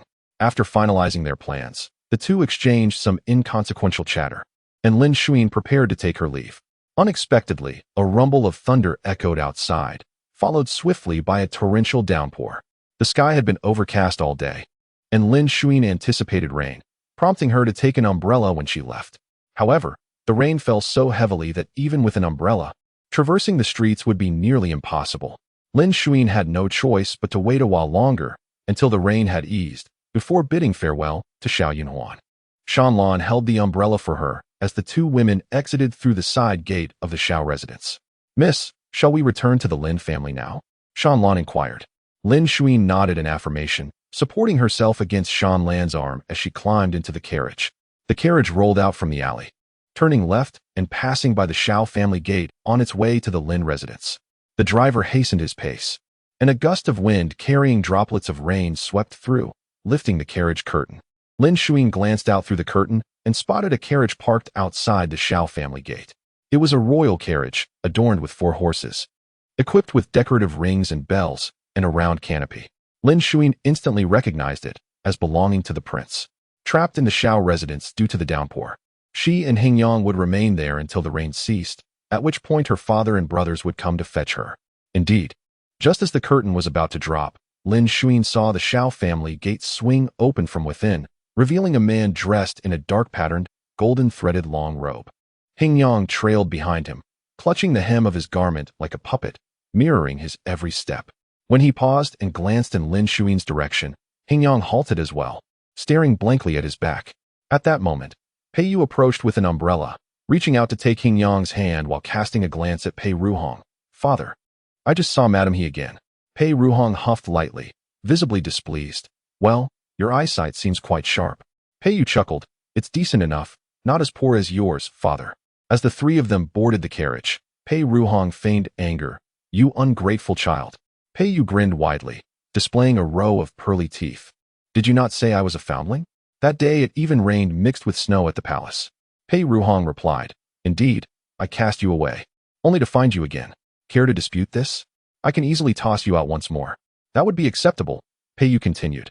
"But then you must tell me who my birth mother is, so I can seek her out." Pei Ruhong responded. He closed his eyes, feigning death to the very end. Chapter 35. The Instigator. The 15th day soon approached. To win over He Chang'an, the matriarch of the He family organized an extravagant wedding celebration. Shanlan privately remarked to Lin Zhaoxue that this time, the matriarch had certainly invested heavily and spent a considerable amount from her own resources. However, given the matriarch's nature, one could expect her to boast about her achievements in front of others today. Shanlan meticulously painted Lin Zhaoxue's brows. Lin Zhaoxue inherited her father's enchanting eyes, which shimmered like autumn waters, often giving others the impression of sincerity and genuine affection. In the past, He Sun would draw her brows in an arch, claiming that such a shape complemented her eyes beautifully, evoking feelings of tenderness. Lin Zhaoxue, enchanted by his flattery, always opted for the arched brows. Little did she know, in her final moments, he would admonish her not to put on a pitiful act in his presence. The words of men can be deceiving. In love, even without adornments, one can find countless praises. In its absence, silence alone can cast blame upon you. Now, Lin Zhaoxue no longer drew arched brows. She embraced a demeanor that was gentle and composed, exuding elegance and grace. Lin Zhaoxue remarked with a smile, "Let her boast. It has nothing to do with us." Shanlan responded indignantly, "I fear that while she sings her own praises, she might trample upon your reputation." Lin Zhaoxue smiled in silence. For He Chang'an's wedding, she had not spent a single coin. All expenses were covered by the He family's public and private accounts. If she wished to be a scapegoat, so be it. After all, the embezzlement of her grandson's betrothal gifts was glaringly evident. Once Lin Zhaoxue was ready, a servant came from the front courtyard announcing that the auspicious hour was approaching, and the matriarch summoned her. Lin Zhaoxue acknowledged and rose, brushing off her garments, and inquired of Shanlan, "Is everything prepared?" Shanlan softly chuckled, "Rest assured, I personally attended to the arrangements." As they spoke, the master and servant stepped out and made their way to the front courtyard. Since the celebration of He Chang'an's full moon, the He family had not experienced any joyous events. Now, with He Chang'an's wedding, it marked the first celebration in over a decade. The matriarch and He Chang'an poured their efforts into sending out numerous invitations. The front courtyard appeared lively and filled with laughter. However, the actual number of well-wishers was hardly half of what it seemed. As Lin Zhaoxue approached, she overheard the matriarch conversing with those gathered around her, saying, "So what if I've managed the household for over a decade? Ultimately, she lacks the depth of experience to handle such grand affairs, and it falls upon me, this old woman, to step in." Those around her praised her fiercely. One remarked, "It is your kindness that allows her to act recklessly. Had she been my daughter-in-law, you would see how I would discipline her." Lin Zhaoxue recognized the speaker as the old lady from the Lin family, a longtime friend of the matriarch, notorious for her harshness in the capital.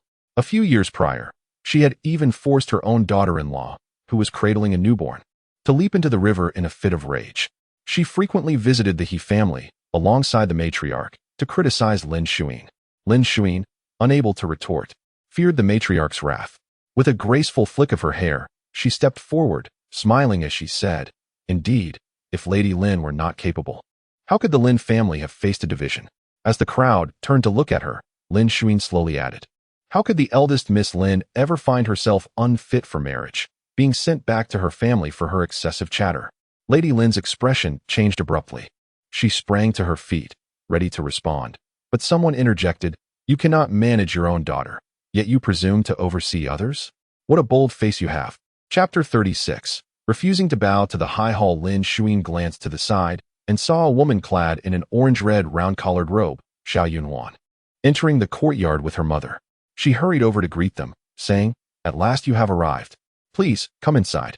Xiao Yunhuan smiled and replied, "We have known each other for many years. There is no need for such formality. Please attend to your other guests. My mother and I do not wish to trouble you." As the mother and daughter were about to take their seats, an icy laugh echoed from the other end of the room. "I thought it was someone of importance. It is merely the spinster Xiao, who has yet to marry despite her advancing years. The Xiao family is renowned for their benevolence and healing, holding a prestigious reputation in the capital." Before either of them could respond, a bystander, unable to tolerate Lin's disdain, interjected, "Miss Xiao possesses a noble heart and has saved countless lives.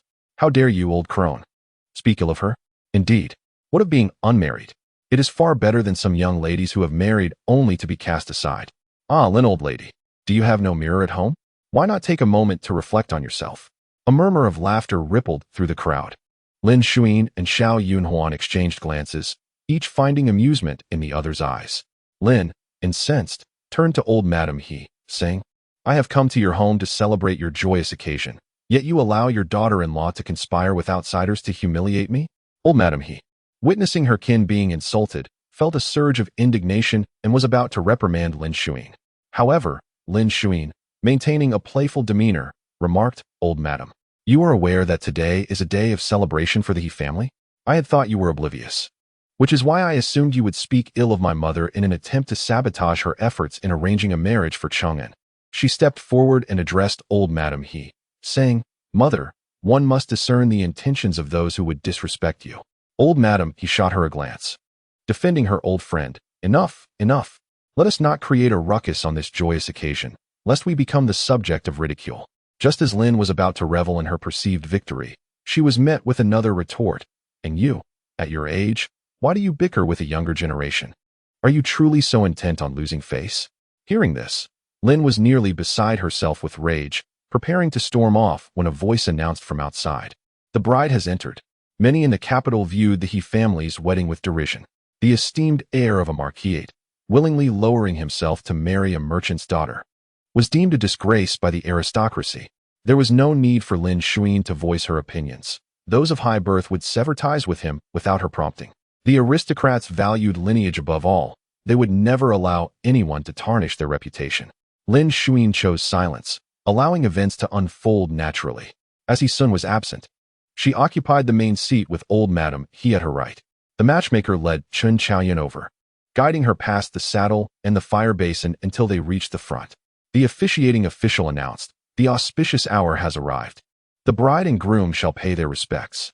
As He Chang'an and Chun Chaoyan bowed to heaven and earth and prepared to honor their elders, Chun Chaoyan suddenly exclaimed, "Wait, could one truly pause during such a ceremony?" Guests turned their attention, frowning, their eyes filled with disdain. Beneath her veil, Chun Chaoyan spoke slowly, "Mother, my father is far away in the northwest and cannot return in time. I wish to wait for him to bow before the elders." What a familiar scene. In her previous life, Chun Chaoyan had employed this very tactic to assert dominance over Lin Zhaoxue.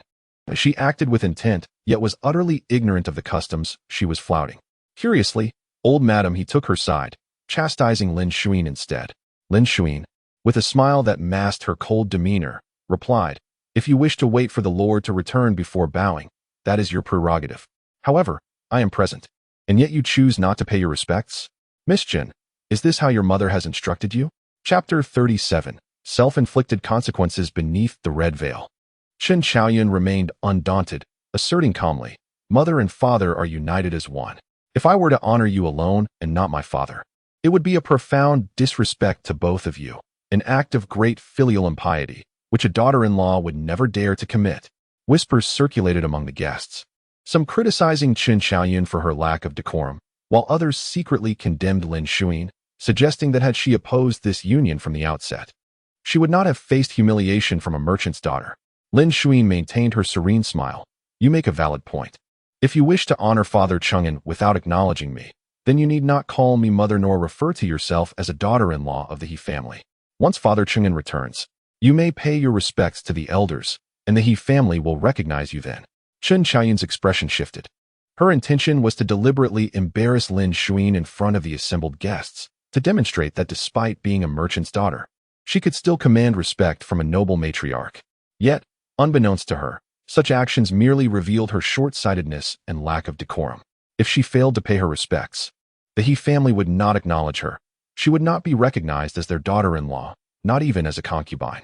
Gritting her teeth, Chen Xiaoyan turned to He Chang'an, her voice tinged with grievance. Chang'an, you know that is not my intention.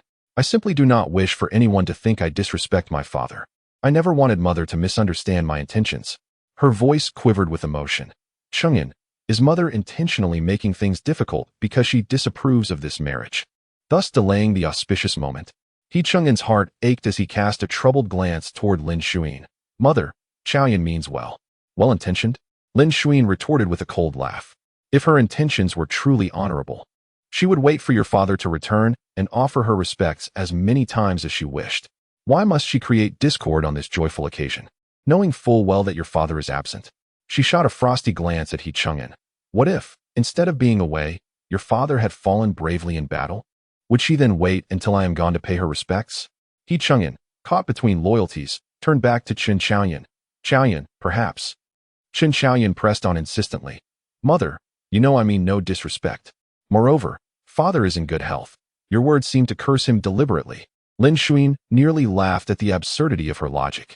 The old matriarch, seizing the moment, added fuel to the fire. Oh dear. Who was it just moments ago that mocked my lack of discipline? Mrs. He, a woman of such capability. Yet this unwed daughter-in-law refuses even to pay her respects. How utterly disgraceful. The matchmaker interjected. Old madam, perhaps we should acquiesce to the bride's wishes? If this drags on, it may well miss the auspicious moment. Unaware of the gravity of her words, the old matriarch echoed. Indeed, Zhaoxue, the auspicious moment is paramount.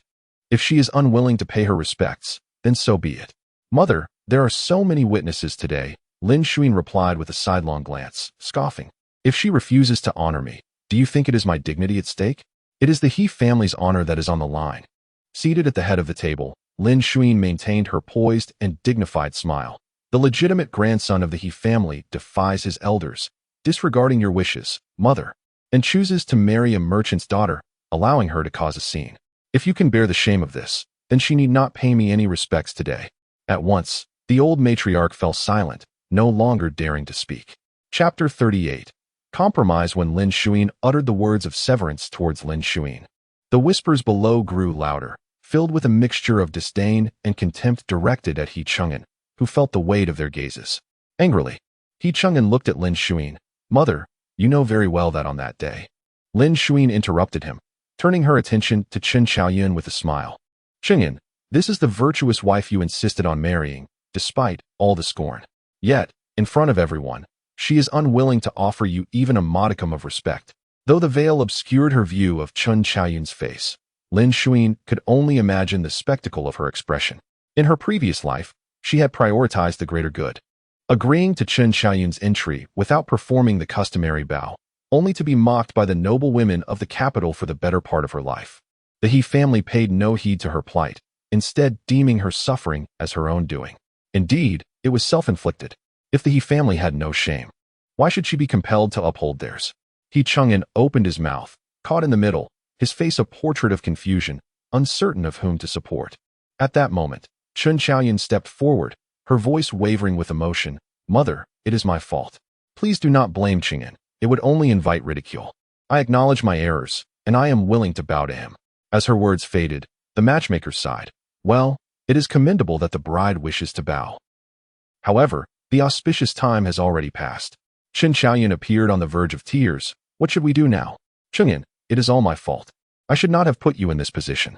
Lin Zhaoxue observed her act with cold detachment. He Chang'an grasped her hand, his tone sincere. If the auspicious time is missed, then so be it. We can simply wait for the next one. This is not your fault. If blame is to be assigned, let it fall upon those narrow-minded individuals who intentionally delayed the proceedings. Many guests, aware they had come to celebrate, were likely not satiated from breakfast, and with the hour growing late, their hunger was palpable. They had anticipated that once the ceremony concluded, they could indulge in the feast. Who could have foreseen such a turn of events? Discontent spread among the crowd, their faces darkening. Xiao Yunhuan stepped closer to Lin Zhaoxue, ready to speak. But she offered him a placating expression. Lin Zhaoxue rose and calmly stated, "Very well. If Miss Chun is unwilling to bow, then let us forego the ceremony altogether. Shanlan, send word to the drummers and the bearers, instructing them that Miss Chun has decided to return to her family and should not depart yet. They must escort her back." Shanlan turned and exited promptly. Lin Zhaoxue did not even glance at the flustered Chen Xiaoyun as she smiled at the guests. "I apologize, everyone, for the spectacle. It is rare for you to visit the He family, and it would be remiss of us to neglect our hospitality. Thus, let us consider today a simple spring banquet, and I invite you all to join us for a meal." The guests exchanged glances, caught in a dilemma of whether to leave or stay. Xiao Yunhuan added with a grin, "What are you all waiting for? Depart. Or perhaps the performance by young master He's fiancé, he was so captivating that you wish to see an encore." The sarcasm was unmistakable. Chen Xiaoyun's face twisted in anger as she clenched her fists. Xiao Yunhuan shot her a glance and raised his voice deliberately. "What a pity. The bride must leave after her performance." Reluctantly, the guests abandoned the newlyweds, following the servants towards the dining area. He Chung'an, anxious, left Chen Xiaoyun behind and hastily stepped forward to block Lin Zhaoxue's path. "Mother." Lin Zhaoxue lifted her gaze, a smirk playing on her lips. "What is it?" He Chung'an glanced back at Chen Xiaoyun, biting his lip as he stammered, "We should bow. Let us bow now." Chapter 39 Sword? Worthless. Lin Zhaoxue cast a glance at the silent Chen Xiaoyun and smirked. "You may wish to wed, but I fear your betrothed does not share your sentiment." In her previous life, Chen Xiaoyun was indeed like this, lacking the strength to undertake significant responsibilities yet insisting on handling delicate matters, inadvertently causing countless embarrassments for the Ho residents. Meanwhile, she would merely hide behind He Chung'an, shedding a few tears, while others cleaned up her mess. That person was, of course, Lin Zhaoxue. In this life, Chen Xiaoyun still concealed herself behind He Chung'an, remaining utterly silent, hoping to feign ignorance and evade the situation. Yet Lin Zhaoxue would not allow her that comfort. With a cheerful demeanor, she inquired, "Miss Chun, will you bow today or not?" Chen Xiaoyun, hands hidden within her sleeves, clenched her fists tightly and gritted her teeth, saying, "Mother, it is not that the daughter-in-law refuses to bow. Rather, the auspicious time has passed, and I fear it may bring ill fortune." Lin Zhaoxue interjected sharply. "Under the sun of heaven's reign, with the true dragon's protection, the populace lives in peace and prosperity. How can this be deemed inauspicious or disadvantageous? Miss Chun, do you curse the He family or this era of tranquility?"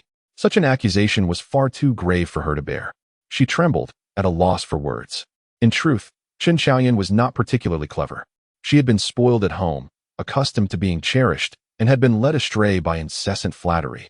Believing that marriage would allow her to wield influence over her in-laws with her so-called wisdom. Yet, daughters from prominent families, possessing dignity and discernment, could not be so easily manipulated. In her past life, Lin Zhaoxue's folly lay in her excessive concern for the He family's reputation. Indeed, now that she had shed such burdens, even her madness appeared more composed. Lin Zhaoxue returned to her seat, her smile unwavering. "If you bow now, we shall consider the past matters settled, and I shall treat you as my own daughter henceforth. Should you continue to delay and waste everyone's time, then I suggest you return whence you came, for I shall pretend I never bore He Chung'an." Faced with Lin Zhaoxue's relentless challenge, Chen Xiaoyun found herself utterly defenseless. This time, He Chung'an would not be by her side, for he understood well what was at stake: the identity of the legitimate grandson of the Dingxi Marquis. He could never abandon the He family to marry into the Qin family, nor could he deceive Lin Zhaoxue, who might very well dismiss him without a second thought. This was no jest. Moreover, the old matriarch of the He family would never support her. She had opposed this union from the outset, hoping for a rift between Chen Xiaoyun and He Chung'an. Now, Chen Xiaoyun stood isolated and helpless. Ultimately, she chose to bow her head. With gritted teeth, she performed a deep bow, stating, "The daughter-in-law is unfamiliar with the Marquis's customs and has spoken foolishly. I beseech you, esteemed matriarch, to overlook the misdeeds of a minor character and forgive me." As her words fell, she heard a light chuckle from Lin Zhaoxue, filled with derision. Standing there, she felt as though she had been stripped bare and cast into the streets, utterly humiliated. "Your acknowledgement of your errors is commendable," Lin Zhaoxue remarked, turning to Shanlan, who had just returned, instructing her to fetch an item. Shanlan complied and soon reappeared, hands cradling an object. Lin Zhaoxue rose, accepting it and placing it on the table. Chen Xiaoyun could not see what it was, but she heard the sounds of suppressed sobs from below. He Cheng'en's voice grew cold. What is the meaning of this, mother? This is a personal item gifted to me by your father before his passing, meant for self-defense. Lin Zhaoxue replied casually. As it is a personal possession, it will surely serve as a stand-in for your father. Unable to contain herself, Chen Xiaoyun abruptly tore off the red veil. She beheld Lin Zhaoxue standing nearby, not seated at the head, while on the central table lay a sword. A sword? Worthless. Chapter 40. Exposed. A profound sense of humiliation enveloped Chen Xiaoyun. Her face flushed crimson as she discarded her veil and exclaimed, "You have gone too far. I refuse to pay my respects today." She turned to leave, only to be seized by He Cheng'en, who grasped her arm firmly. "Mother, you are being excessively unreasonable." "Excessive? In what way?" Lin Zhaoxue questioned, her expression filled with confusion. "I believe Miss Chen has a point. As a couple, my husband and I are one. In his absence, it would be inappropriate for me to receive your greetings alone. Then I shall adhere to Miss Chen's wishes and wait for your father to return before we pay our respects together." Chen Xiaoyun, overwhelmed by her emotions, wiped away her tears, exclaiming, "Then why did you not mention this earlier? Why wait for me?" "Wait for you for what?" Lin Zhaoxue asked, amusement dancing in her eyes. Her gaze seemed to convey that if you were to dutifully participate in the ceremony, I would not seek to embarrass you. She had extended multiple opportunities, yet they consistently chose to bring shame upon themselves. Chen Xiaoyun, gritting her teeth, found herself at a loss for words. Lin Zhaoxue, however, remained composed and leisurely added, "If you are unwilling to pay your respects, I accept that. Yet, you must understand that a ceremony is essential. Without it, you cannot be considered a couple. Not a couple, yet sharing meals, living, and sleeping together." "Miss Chen, what do you take yourself for?" Chen Xiaoyun retorted defiantly. "If we are not a couple, then so be it. I disdain even entering the He household." With that, she wrenched her arm free from He Cheng'en's grasp and attempted to depart. He Cheng'en, in a state of distress, pulled her back and implored Lin Zhaoxue with a pleading gaze, "Mother, please do not create a scene. I can apologize on her behalf. Is that not sufficient?" "Is that so?" Lin Zhaoxue replied unhurriedly. "If Miss Chen holds the He family in such disdain, why then did she insist on setting the wedding date for today? Could it be that there is something unspeakable?" She deliberately elongated her words, leaving ample room for the guests to speculate. As expected, her words sparked a flurry of whispers among the guests, their glances conspicuously drifting toward Chen Xiaoyun's abdomen. Is this truly a lady of humble origins? How can she be so shameless? "Do not speak rashly. Do not tarnish the reputation of the lady," another voice protested. "If she were innocent, why the haste to wed? Clearly, she is about to enter the family, yet still refuses to pay her respects, insisting on waiting for the Lord's return. If that is the case, why not simply wait for him to marry her?" The hurtful remarks pierced Chen Xiaoyun, making it unbearable for her. She longed to flee. Yet, she bore a secret within her. If she left, and her condition became evident, she would likely have to escape the capital under cover of night. With this thought, Chen Xiaoyun devised a plan, feigning breathlessness from indignation as she clutched He Cheng'en's hand tightly. "Cheng'en, I feel unwell." With that, her eyelids fluttered, and she collapsed dramatically. Unbeknownst to her, He Cheng'en had not been informed of her ruse, and he panicked, holding her close, his forehead beaded with sweat. Xiaoyun! Xiaoyun! Call for a doctor, quickly!" Before he could finish his sentence, He Cheng'en felt a sharp pinch on his arm. Realizing the situation, he swiftly lifted her in his arms, exclaiming, "Mother, Xiaoyun is in a dire state. I must take her away." But Lin Zhaoxue, unwilling to let them slip away so easily, exchanged a knowing glance with Shanlan. Shanlan promptly gasped, "Young master, there is blood on Miss Chen's dress." Before the unconscious Chen Xiaoyun could react, Xiao Yunhuan, who had been waiting, stepped forward with urgency, seizing her wrist. Her expression shifted dramatically as she exclaimed, "This is grave. Miss Chen has experienced a miscarriage. Cheng'en, hurry and take her away." Chapter 41. The heir's inability to justify himself in the end.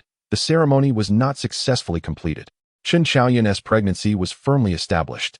Guests who had come to the He family to celebrate the joyous occasion, although deprived of the feast, were satiated with gossip, leaving in a state of fervent excitement despite the absence of the wedding banquet. Within half a day, news of the newlywed bride's unexpected pregnancy spread through every alley and street.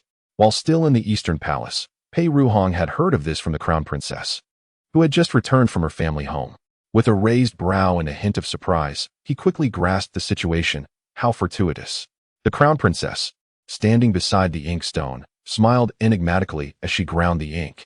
Isn't it just fortuitous? It seems as though someone deliberately dug this pit, waiting for others to leap in. Pei Ruhong calmly sipped his tea, feigning ignorance.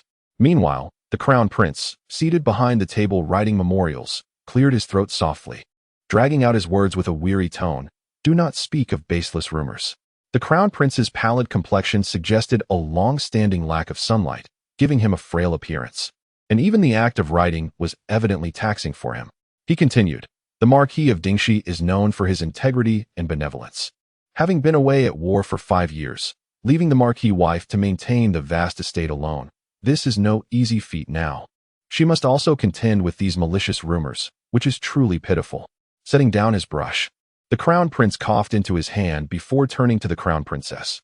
Zhenghua, please select 2 valuable items to send to the Marquis residence. The Crown Princess nodded in acquiescence.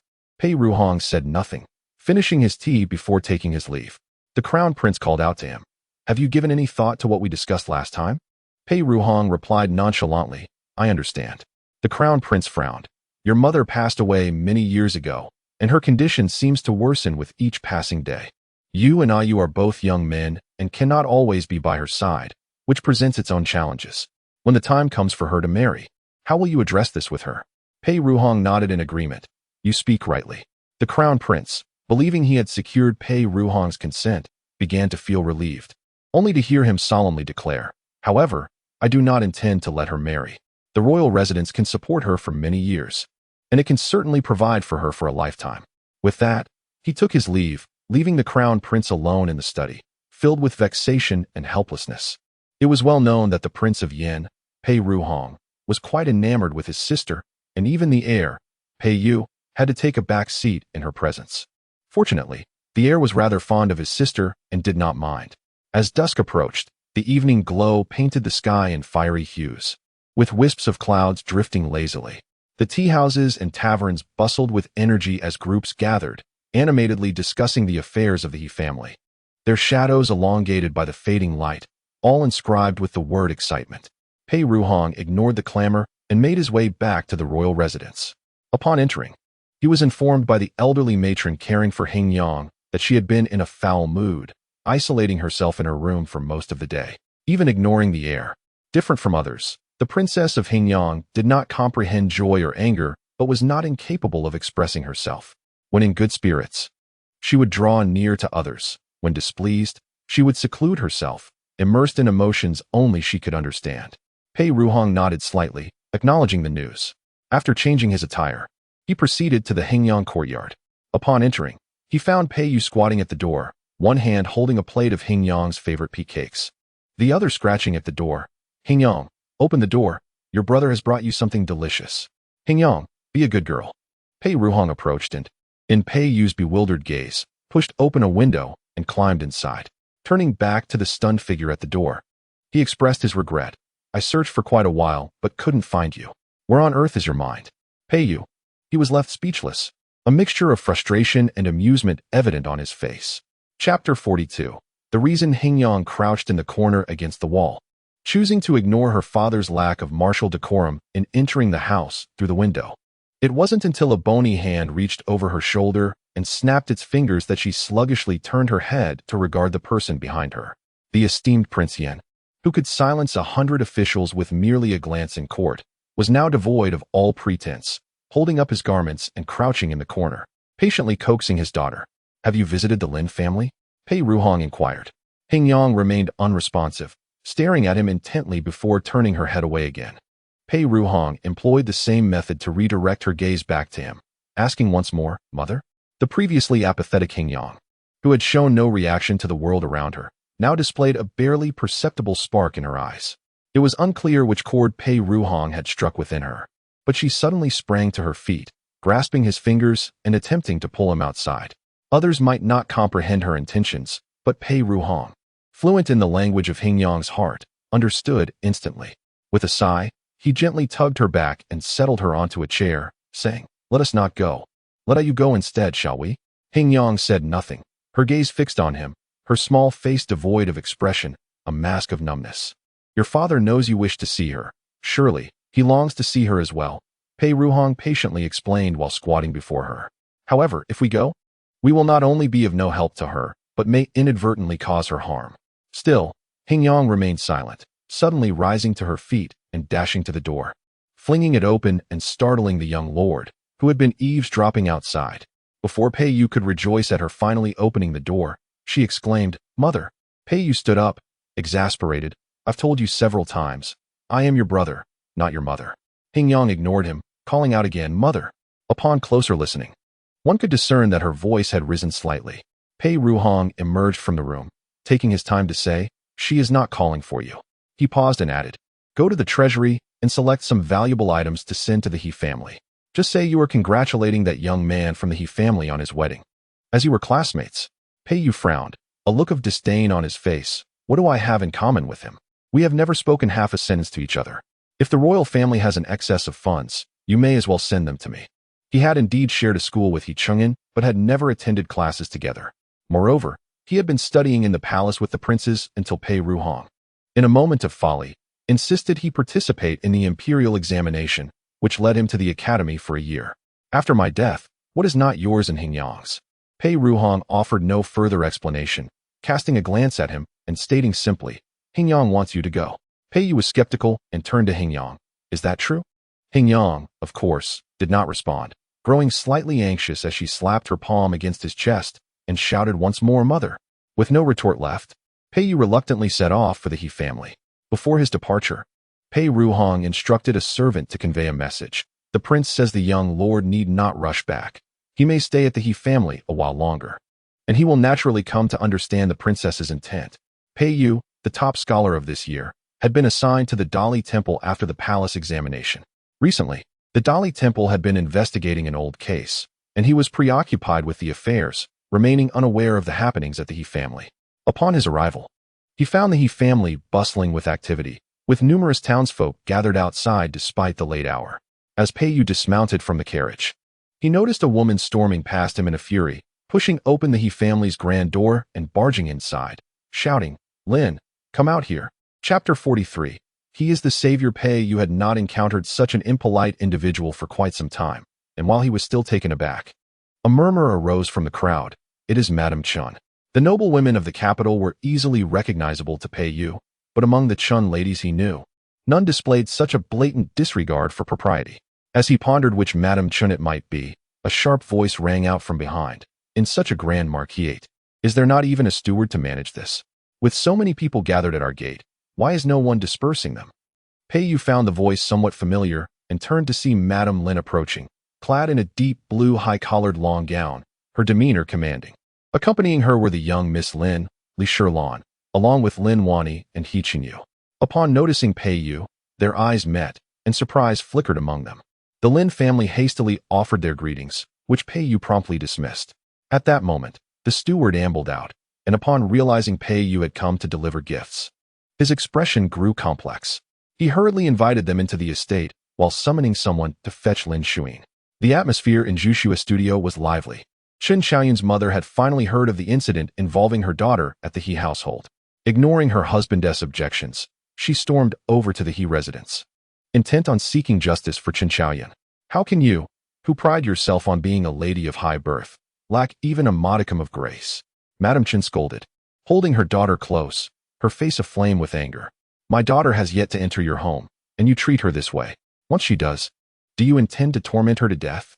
Chen Xiaoyun sobbed in her mother's embrace. "Mother, I have been so humiliated. How can I bear to face the world? It would be better to die." With that, she attempted to throw herself against a pillar. He Chung'an and Madame Chen frantically restrained her. Lin Zhaoxue observed with a cold gaze, even sipping tea calmly while Chen Xiaoyun was in distress. "If you wish to end your life, dear Miss Chen, do remember to return to your own home to do so," she remarked, lifting her eyes to cast a half-smile at her. "It is your family that has failed to raise you properly, leading to this situation, rather than my intention to treat you harshly." Before Madame Chen could respond, He Chung'an interjected with anger. "Mother, Xiaoyun has suffered such humiliation today. Can you refrain from uttering such provoking words to her?" Lin Zhaoxue shifted her gaze, placing her teacup down with steady composure. Chung'an, the one who has caused her shame is not I, but you. Had you not shown such disregard for her, allowing her to lose her virtue before marriage?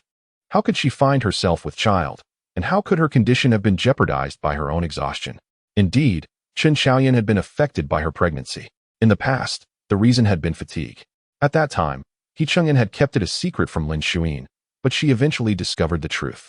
In this lifetime, it was anger that had triggered her condition. However, Xiao Yunhuan had previously communicated with Lin Zhaoxue, explaining that the wedding preparations had been exhausting. Upon hearing this, He Chung'an instinctively countered, "It is not that I have disrespected her, it is." Before he could finish, Chen Xiaoyan interrupted, tears in her eyes. "I and Chung'an are deeply in love. What is wrong with that?" Lin Zhaoxue chuckled softly, about to respond when a voice from outside called out, "What a passionate declaration." At that moment, Pei Yu and the Lin family entered the courtyard together. He had not intended to appear in the inner courtyard. It was only when Lin Wani quietly inquired if the princess had sent him that he began to comprehend the situation. Later, from Lin Wani, he learned the details, and it became clear why Pei Ruheng and Hing Yang had requested him to visit the He household. Lin Wani whispered, "I found it strange that the prince had not yet gone to fetch her, yet she was already preparing to return. It seems she understood and went to seek assistance." Chapter 44. Unparalleled strength. Even now, Lin Wani remains oblivious to the implications of Pei Yu's arrival in Hing Yang. Nevertheless, the title of the crown prince of Yin proves advantageous. Indeed, upon his appearance, the expressions of those present are notably vivid, particularly He Chung'an. Previously, due to the engagement between their families, Lin Wani's attention was entirely focused on him. Now, with the engagement dissolved, her perception of He Chung'an is tinged with profound self-doubt. In her thoughts, she muses, "How could I have ever believed that this man, whose face is a canvas of foolishness, was worthy?" Lin Zhaoxue did not anticipate the arrival of the Lin family. When she delivered the invitation, she had conveyed to the Lin household that there was no need for a personal visit to extend congratulations. A mere token of gift would suffice. The implication was clear, with He Chung'an's withdrawal from the engagement to marry another. The Lin family had yet to reach the level of grace required to personally offer their congratulations. However, upon hearing of Chen Xiaoyan's situation, they hastened to lend their support. Yet, why was there a prince among them? Lin Zhaoxue, perplexed, rose to greet them. Pei Yu, unperturbed by her formality, subtly stepped aside and remarked, "Madam, there is no need for excessive courtesy." After pondering the reasoning provided by Pei Ruheng, he hesitated to acknowledge his connection to He Chung'an, instead stating, "I am deeply grateful to Madam for your assistance in Hing Yang, and I have come to express my thanks." Lin Zhaoxue cast a discerning glance at Pei Yu, finding his explanation somewhat tenuous. Before she could elaborate, Madame Chen brusquely pushed aside the obstructing He Chung'an and pointed at Madame Lin, saying, "You must be Madame Lin? She claims I have been remiss in my parenting. Yet I wish to inquire how Madame Lin has guided her own daughter to so publicly humiliate a newlywed wife." Madame Lin scanned her with disdain, retorting, "Newlywed? I was under the impression that your Chun family's daughter has not even performed the ritual of greeting my grandson. If that is the case, how can she be considered a newlywed?" Ignoring the crowd, she settled into her chair with an air of superiority, scoffing. "One who is married is a newlywed. One who is not is merely unmarried. If she is unmarried, it would be wise for you to take her home post-haste." Madame Chen, taken aback, stammered, "You." Seeing her mother at a loss for words, Chen Xiaoyan, feigning distress, lamented, "Chung'an and I share mutual affections and have engaged in marital rites. We have even worshipped the heavens, but my mother refuses to accept me as her daughter-in-law." Madame Lin coldly interrupted, "Unmarried, yet claiming marital relations. Your Chen family should be utterly ashamed to still have the audacity to speak of it. Were I in your position, I would have long since taken my own life to spare my family from disgrace. And furthermore," Madame Lin sneered, "whom do you call mother? Aside from the one who cradled you, is there anyone here who recognizes you as such?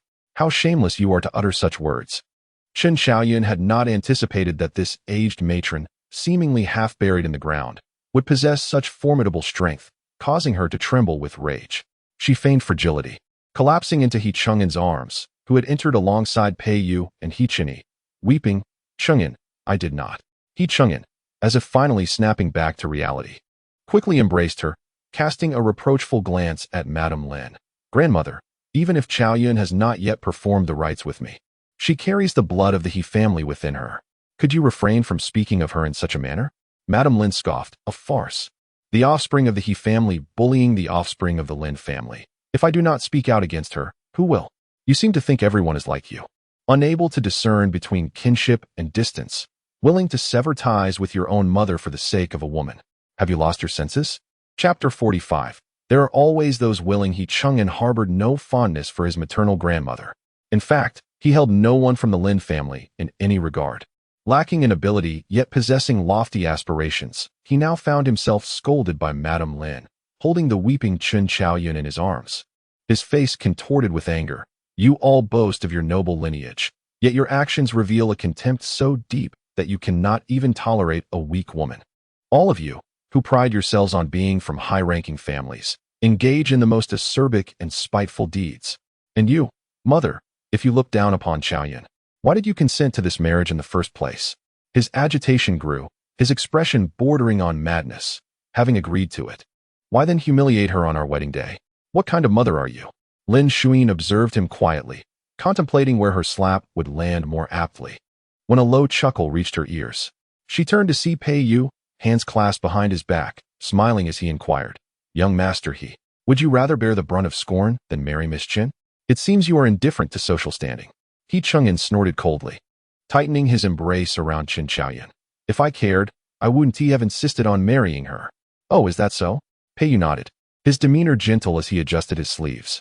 If you are indeed unconcerned about social status, then why not marry her instead of bringing her into the He family? He Chang'an was taken aback, momentarily at a loss for words. Lin Wani chimed in. Yes, cousin, if you hold such affection for Miss Chun, it would be more fitting for you to become a member of the Qin family, rather than bringing her into the He family. He Chang'an shot her an incredulous glare. Mocking, Lin Wani, what business is this of yours? Are you here to gloat because I refuse to marry you? At these words, Lin Wani's eyes widened in disbelief, her faith in her own judgment wavering. He Chini frowned. Eldest brother, the He family has suffered great humiliation today because of you. Perhaps you should refrain from speaking further. The implication was clear. Have some dignity. He Chang'an scoffed. What are you to criticize me? Is it not hypocrisy to claim indifference to social status while reaping the benefits it bestows upon you? Pei Yu stepped forward, his smile unwavering.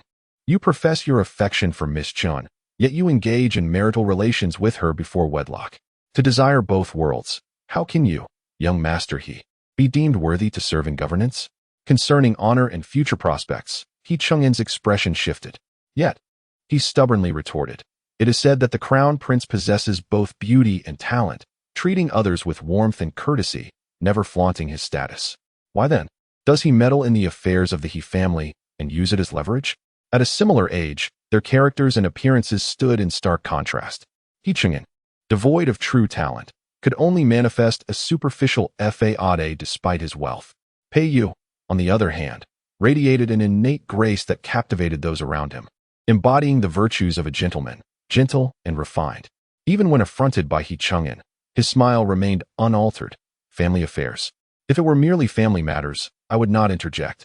However, after years of service at the frontier, Madam, he has upheld the vast responsibilities of the Marquis, deserving of recognition, if not gratitude. To witness her treated thus by a child raised for over a decade is a violation of familial and national duty.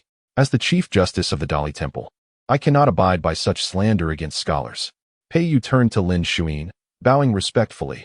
Madam, in my humble opinion, it would be better to facilitate their union and allow him to go to the Qin family. If he does not wish to be Madam's son, there are others who would gladly accept him. Chapter 46. No reasons. After exchanging glances with He Chang'an and He Qinyu, Lin Zhaoxue sighed and said, It is unfortunate for our family. I fear I have given the young master a reason to laugh at us. What shall we do if we have spoiled the child? There is no way to remold him. Shall we simply abandon him and raise another? He Chang'an, being a young master of the Dingxi Marquis, found no value in such a title, though there would always be those who coveted it. Nonetheless, he had a point. Lin Zhaoxue turned to Madame Lin, smiling gently, and said, Mother, since Chang'an looks down upon the Marquis, let it be. Please return and inform father to choose an auspicious date to record Qinyu under my name. What do you think? He Qinyu was taken aback, opening his mouth, but unsure of what to say. He could not discern whether Lin Zhaoxue spoke from the heart or if she intended to provoke He Chang'an.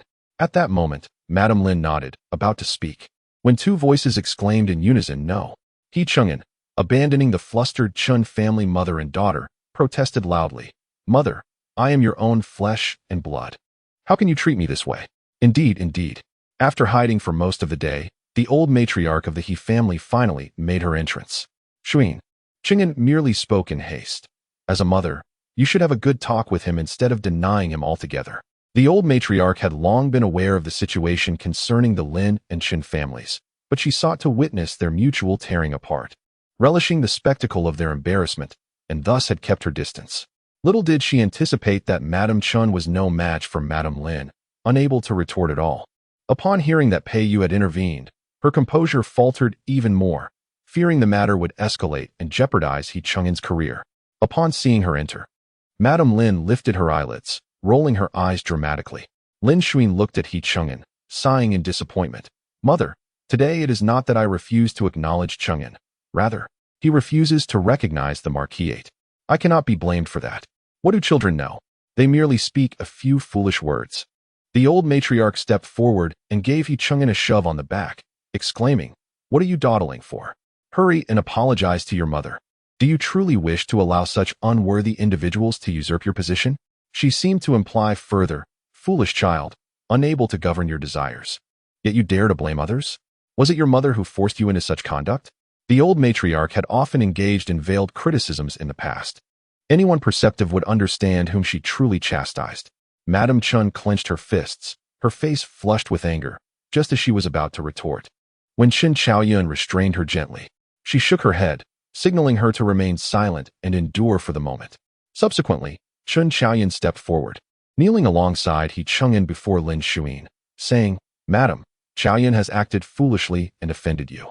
I hope you can overlook this and forgive me." He Chang'an knelt reluctantly, mumbling, "Mother, I realize my mistake. I beg for your forgiveness. It was not a grave matter. Forgiving them should not be difficult." Lin Zhaoxue regarded the two with warmth and affection, yet with the chaos they had caused throughout the capital, she found herself at a loss for how to proceed.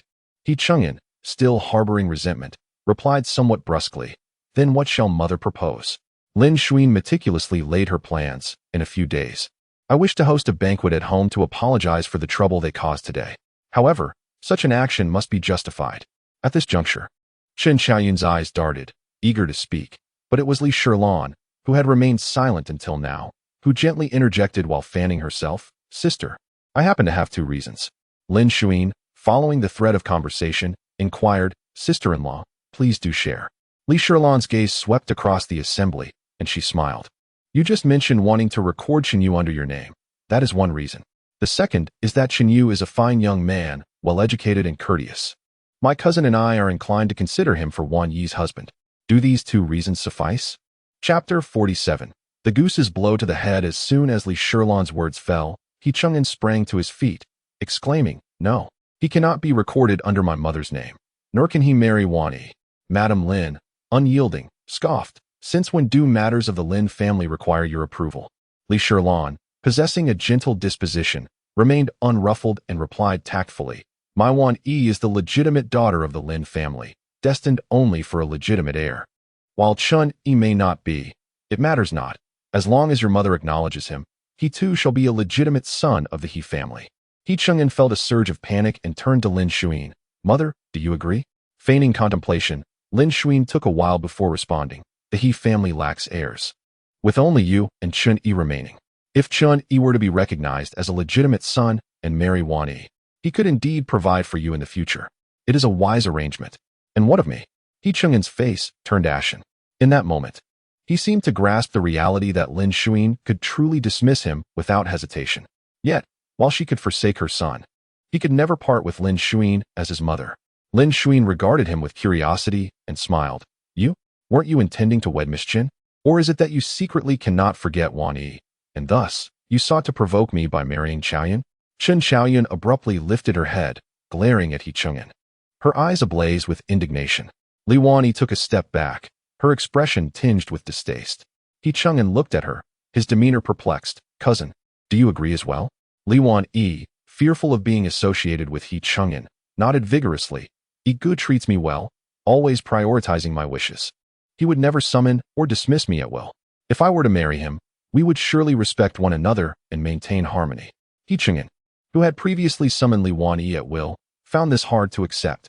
His pallor deepened, and he cast a resentful glance at He Chen-yi. Yet, He Chen-yi appeared oblivious, seemingly unaware of the unfolding drama. What did mother just say? That she would record me under her name? Am I truly in a dream? Struck dumb by a goose, He Cheng'an was at a loss and turned to the matriarch, grandmother. However, this time, the matriarch unexpectedly refrained from interceding on his behalf and, after some deliberation, stated, Cheng'an, I too believe this is a fortuitous matter. Though Madame Chun was unaware of how the situation had escalated to this point, she added, I also perceive it as a good event. Chaoyun, do persuade Cheng'an. Chen Chaoyun, still mulling over Lin Zhaoxue's earlier remark and feeling aggrieved, lacked the desire to offer counsel. Yet, unable to resist Madame Chen's persistent glances, she reluctantly took He Cheng'an's hand and shook it gently. Cheng'an, it's merely a title. Even if mother records your younger brother under her name, you remain the eldest son of the Marquis. The two do not conflict. He Cheng'an, engulfed by fury, abruptly shook off her hand. What do you know, woman? With that, he glared at everyone present in a fit of rage and stormed off. Chen Chaoyun was thrown to the ground, her palm scraped. She stood there in shock, unable to fathom that He Cheng'an would cast her aside so easily. Lin Zhaoxue observed coldly, offering no assistance, and it was only Madame Chun, grumbling, who helped her to her feet. Apart from Li Shirlan, no one noticed that since Lin Zhaoxue had agreed to record He Chen-yi under her name, Peiyu had been frowning, his expression decidedly unfriendly. Li Shirlan paused in her fan waving, lost in thought. Li Wanyi had a younger brother named Li Yao, who, due to Li Wanyi's close ties with Hingyang, shared a slight acquaintance with Peiyu. Li Shirlan recalled that during her last visit to deliver something to Li Yao, he had suddenly asked, Mother, has my aunt done something to offend the Wang family? When Li Shirlan inquired about his question, Li Yao replied, the young prince has been inquiring about her quite deliberately of late. Chapter 48. Remaining before Li Shirlan could comprehend why Peiyu was inquiring about Lin Zhaoxue. He took his leave under the pretense of having other matters to attend to. Lin Zhaoxue offered to prepare a meal for him, yet he graciously declined. Left with no alternative, she requested He Chi to accompany Peiyu on his way. Peiyu cast a glance at He Chi and did not refuse. Meanwhile, He Cheng'an, in a fit of anger, abandoned the situation and departed, leaving Chen Chaoyun and her mother somewhat bewildered. The old matriarch of the He family glanced at Lin Zhaoxue's abdomen and provided an escape route. Zhaoxue, it is getting late, and Chaoyun has had a tiring day. Perhaps it would be best to let her retire for the evening? The bridal chamber has long been prepared. Chen Chaoyun looked toward Madame Chun, uncertainty flickering in her eyes. She was likely questioning whether all her efforts to marry into the Marquis' family were worth it. Madame Chun, feeling for her daughter, pulled her aside and whispered, if you do not wish to stay here, come back with me. It is but a child. Our Chun family can provide for it. Chen Chaoyun shook her head, remaining silent. Madame Chun adjusted her daughter's hairdo and continued softly, in the past, I believe that He Cheng'an, having achieved the title of Jinshi at such a young age, would undoubtedly become a person of great success. Yet now it seems he lacks responsibility and is indecisive. He is not a good man. Chaoyun you. Chen Chaoyun shook her head again, her eyes glistening with unshed tears. But mother, I cannot allow my child to be labeled as a bastard born without a father. Madame Chun was momentarily at a loss for words, ultimately sighing. Had I known this day would come, I should have. She shook her head, swallowing her words. Lin Zhaoxue cast a glance in their direction and said calmly, Miss Chun, since you are with child by the He family, I see no reason to dismiss you. If you wish to stay, then stay. If not, I shall consider it as if the He and Chen families have never crossed paths. I will stay, Chen Chaoyun reassured her mother, gently patting her hand. It is all right. Mother, I can manage. Lin Zhaoxue summoned a maid and instructed, take the young lady down to rest. The hour grows late. Madame Chun, will you not have a meal before departing? Madame Chun shot her a glare, coldly retorting, no need. I will simply accompany Chaoyun to see her settled, and then leave. Lin Zhaoxue shrugged, dismissing her words, and turned to address her mother-in-law and sister-in-law softly. Mother, sister-in-law, shall we dine before you depart? Madame Lin and Li Shirlan did not refuse and stayed for the meal. During the dinner, Li Shirlan sat beside Lin Zhaoxue and remarked quietly, your maneuver today was rather precarious. Had Miss Chun not been with child, or if she had returned to the Chun family on the spot, You might have found yourself with a reputation for being a harsh bride. Lin Zhaoxue took the serving chopsticks and served dishes for the three of them before replying. She is reluctant to leave. Li Shilong, holding her bowl to receive food, queried, "How do you know she is reluctant?" Madame Lin remained silent, while Lin Wani looked around, openly learning about the affairs of the household. Regardless of her character, the fact that He Chang'an was wholeheartedly intent on marrying her indicated that she possessed considerable merit. Lin Zhaoxue mused, such a person would never allow herself to step halfway through the doors of the Marquis' residence only to turn back. Would not her previous efforts then become a farce? Li Shilong still did not understand, feeling that Lin Zhaoxue had acted too recklessly, leaving no room for retreat. Lin Zhaoxue chose not to elaborate further, for some matters were too extraordinary to be believed when spoken aloud. After the meal, Madame Lin took her daughter back home. Lin Zhaoxue, having indulged in a hearty dinner, was strolling in the courtyard with Shan Lan to aid digestion when a maid approached, announcing, "Madam, the second young master requests an audience." Chapter 49. Unworthy. As He Chang'an entered the courtyard, he kept his head bowed, his expression shrouded in the night. Lin Zhaoxue glanced at him briefly before settling beside the beauty, supporting Shanlan's hand. He Chang'an approached her, still with his head lowered. Lin Zhaoxue raised her gaze to him, inquiring, "Why the long face? What did the heir say to you when he departed?" He Chang'an lifted his eyes momentarily, offering her a fleeting glance before averting his gaze once more, shaking his head. When he bid farewell to Pei Yu, the latter had indeed said nothing. Yet before mounting the carriage, he turned back to scrutinize him, his gaze profound and enigmatic. "What troubles you then?" Lin Zhaoxue paused her fan and suddenly asked, "Is it that your heart belongs to another, and you are unwilling to wed Wan Yi?" He Chang'an continued to shake his head. "Sister Wan Yi is truly exceptional. It is I who am unworthy of her." Lin Zhaoxue let out a soft laugh. "From where does this notion arise?" "Having resided in the Lin household for some time, you should know they do not solely value birthright. Moreover, I have stated before that I would acknowledge you as my own. Thus you would also be a legitimate son of the He family." At this point, Lin Zhaoxue suddenly realized something, her smile fading. "Or is it that you do not wish to be acknowledged by me?" No sooner had she finished speaking than He Chang'an knelt with a thud, bowing his head in reverence. "Even if I am a son of illegitimate birth, I shall still regard you as my esteemed mother. I beseech you to reconsider your intention of recognizing me as a legitimate heir." Lin Zhaoxue regarded him with a slightly frosty gaze, her patience waning. "What do you mean by this?" He Chang'an kept his head bowed. "My elder brother has yet to return due to your intention to recognize me as a legitimate heir. I do not wish for him to see me as an adversary, causing discord between brothers."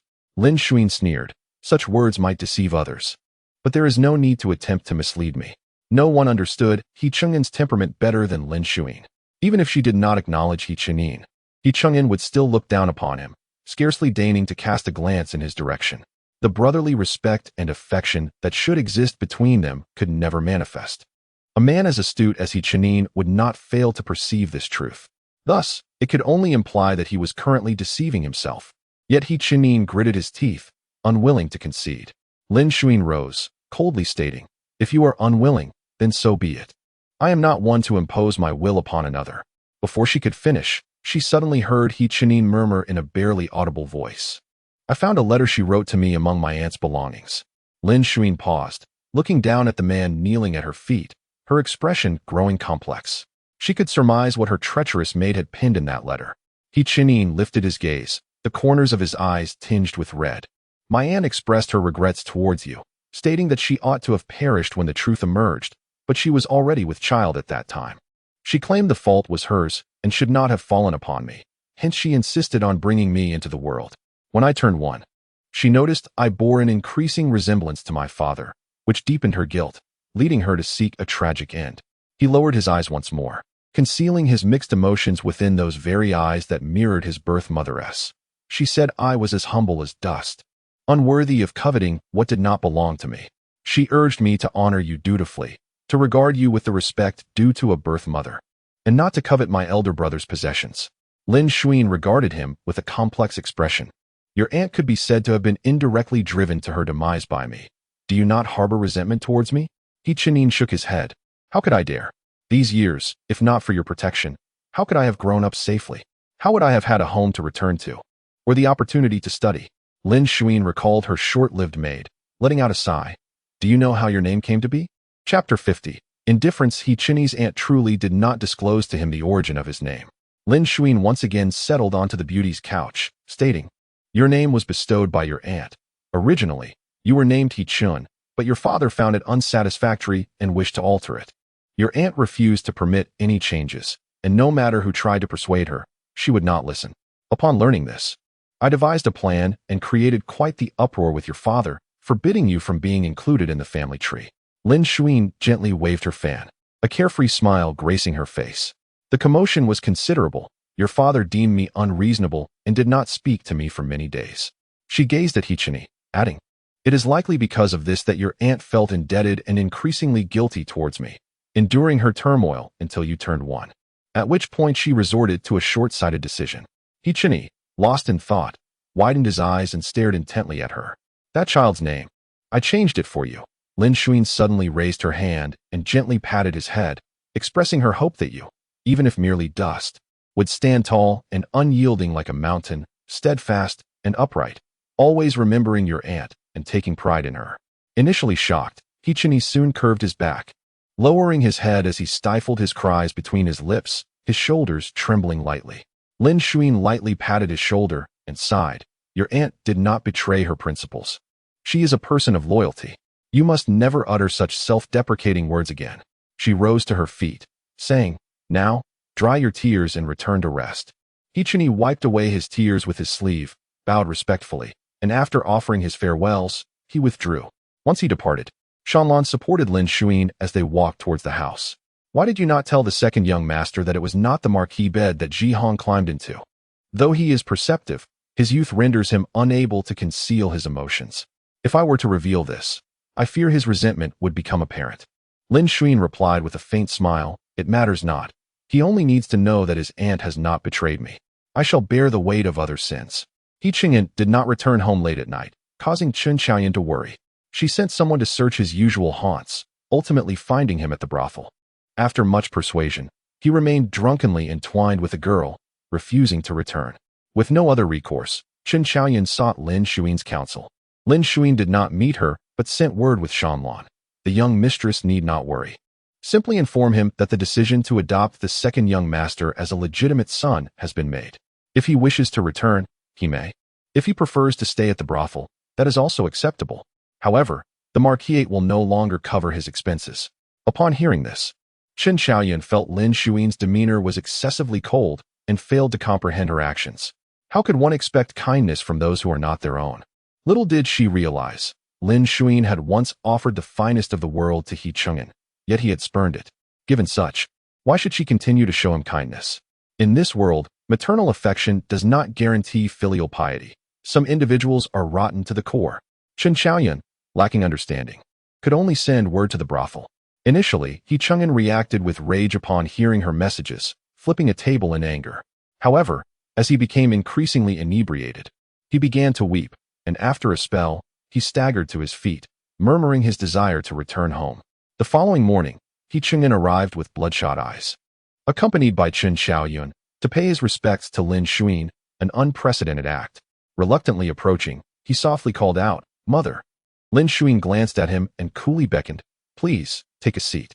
Seeing her indifferent tone and lack of concern for him, He-Chun's feelings of grievance swelled, and with resentment, he shot her a glare before turning to leave.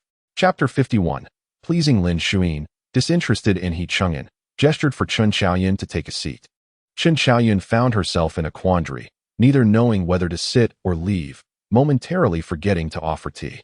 It was only after her nurse's gentle reminder that she recalled, picking up the teacup that had been prepared earlier and presenting it to Lin Zhaoxue. Presumably, after discussing with Madame Chen the previous day, her demeanor was now exceedingly respectful. "Mother, I acknowledge my fault yesterday. My good intentions led to undesirable results. I hope you will overlook this and accept this cup of tea from your daughter-in-law." Lin Zhaoxue did not press her, accepting the tea and instructing Shanlan to hand over the pouch that had been prearranged. Chen Xiaoyan glanced at it, but did not reach out, allowing her nurse to take it instead. Lin Zhaoxue pretended not to notice and calmly inquired, "Have you visited Grandmother Qingyan yet?" Chen Xiaoyan replied, "Not yet."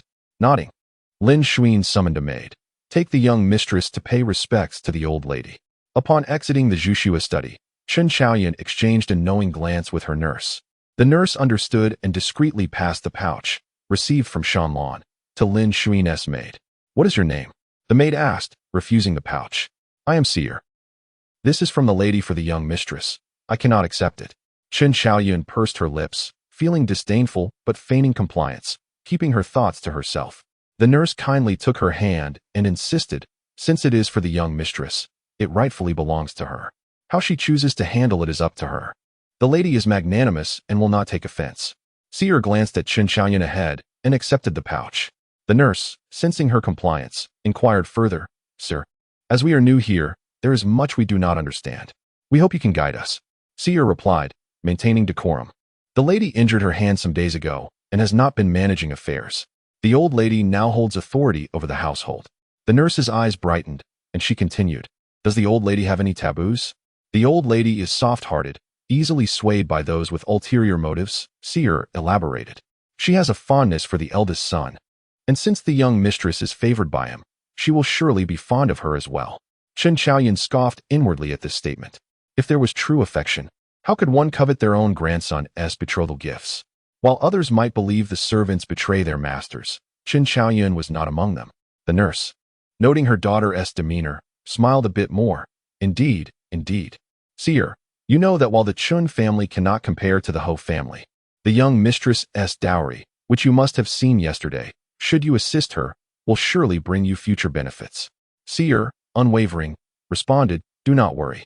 As the young mistress is now wed to the heir, she will eventually be the lady of the Ho residence. I understand my place." The nurse, realizing she could extract no more useful information, decided to relent. Seer remained silent as she escorted them to the Suiyuan Hall, but did not leave immediately, instead waiting outside. "Madam," he received them warmly, rising to invite Lin Zhaoxue to sit, and ordered a variety of teas and snacks to be served. "I am not certain what you enjoy, so I had the kitchen prepare a selection. Please see if there is anything to your liking." The pastries were exquisite, yet they held no novelty for Lin Zhaoxue. After offering tea, she casually sampled a few items and presented the prearranged gifts to Madame He. "Your granddaughter-in-law was unsure of your preferences, so she had someone prepare a few items at random." Seeing this, Madame He's smile brightened, smoothing the wrinkles on her face. "Why do you bring gifts when you come? Just coming here is enough." Chapter 52. A target on the snow-covered studio. Lin Zhaoxue presented a splendid box of gold jewelry to old Madame He, which delighted her immensely. She feigned modesty, saying, "Look at me. I haven't prepared anything for you. How can I accept such a generous gift?" Yet, her eyes remained fixated on the box. Lin Zhaoxue observed this with disdain concealed beneath her composed exterior. "Grandmother, what are you saying? Since I have married into the Marquis' residence, my possessions are naturally part of it.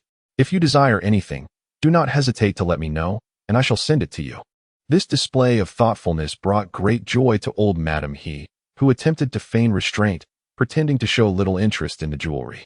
In reality, she was anxious that Lin Zhaoxue might take it back, and hastily instructed a maid to put it away. The two engaged in idle chatter for quite a while, until old Madame He suddenly remembered to hand over the steward's plaque to Lin Zhaoxue.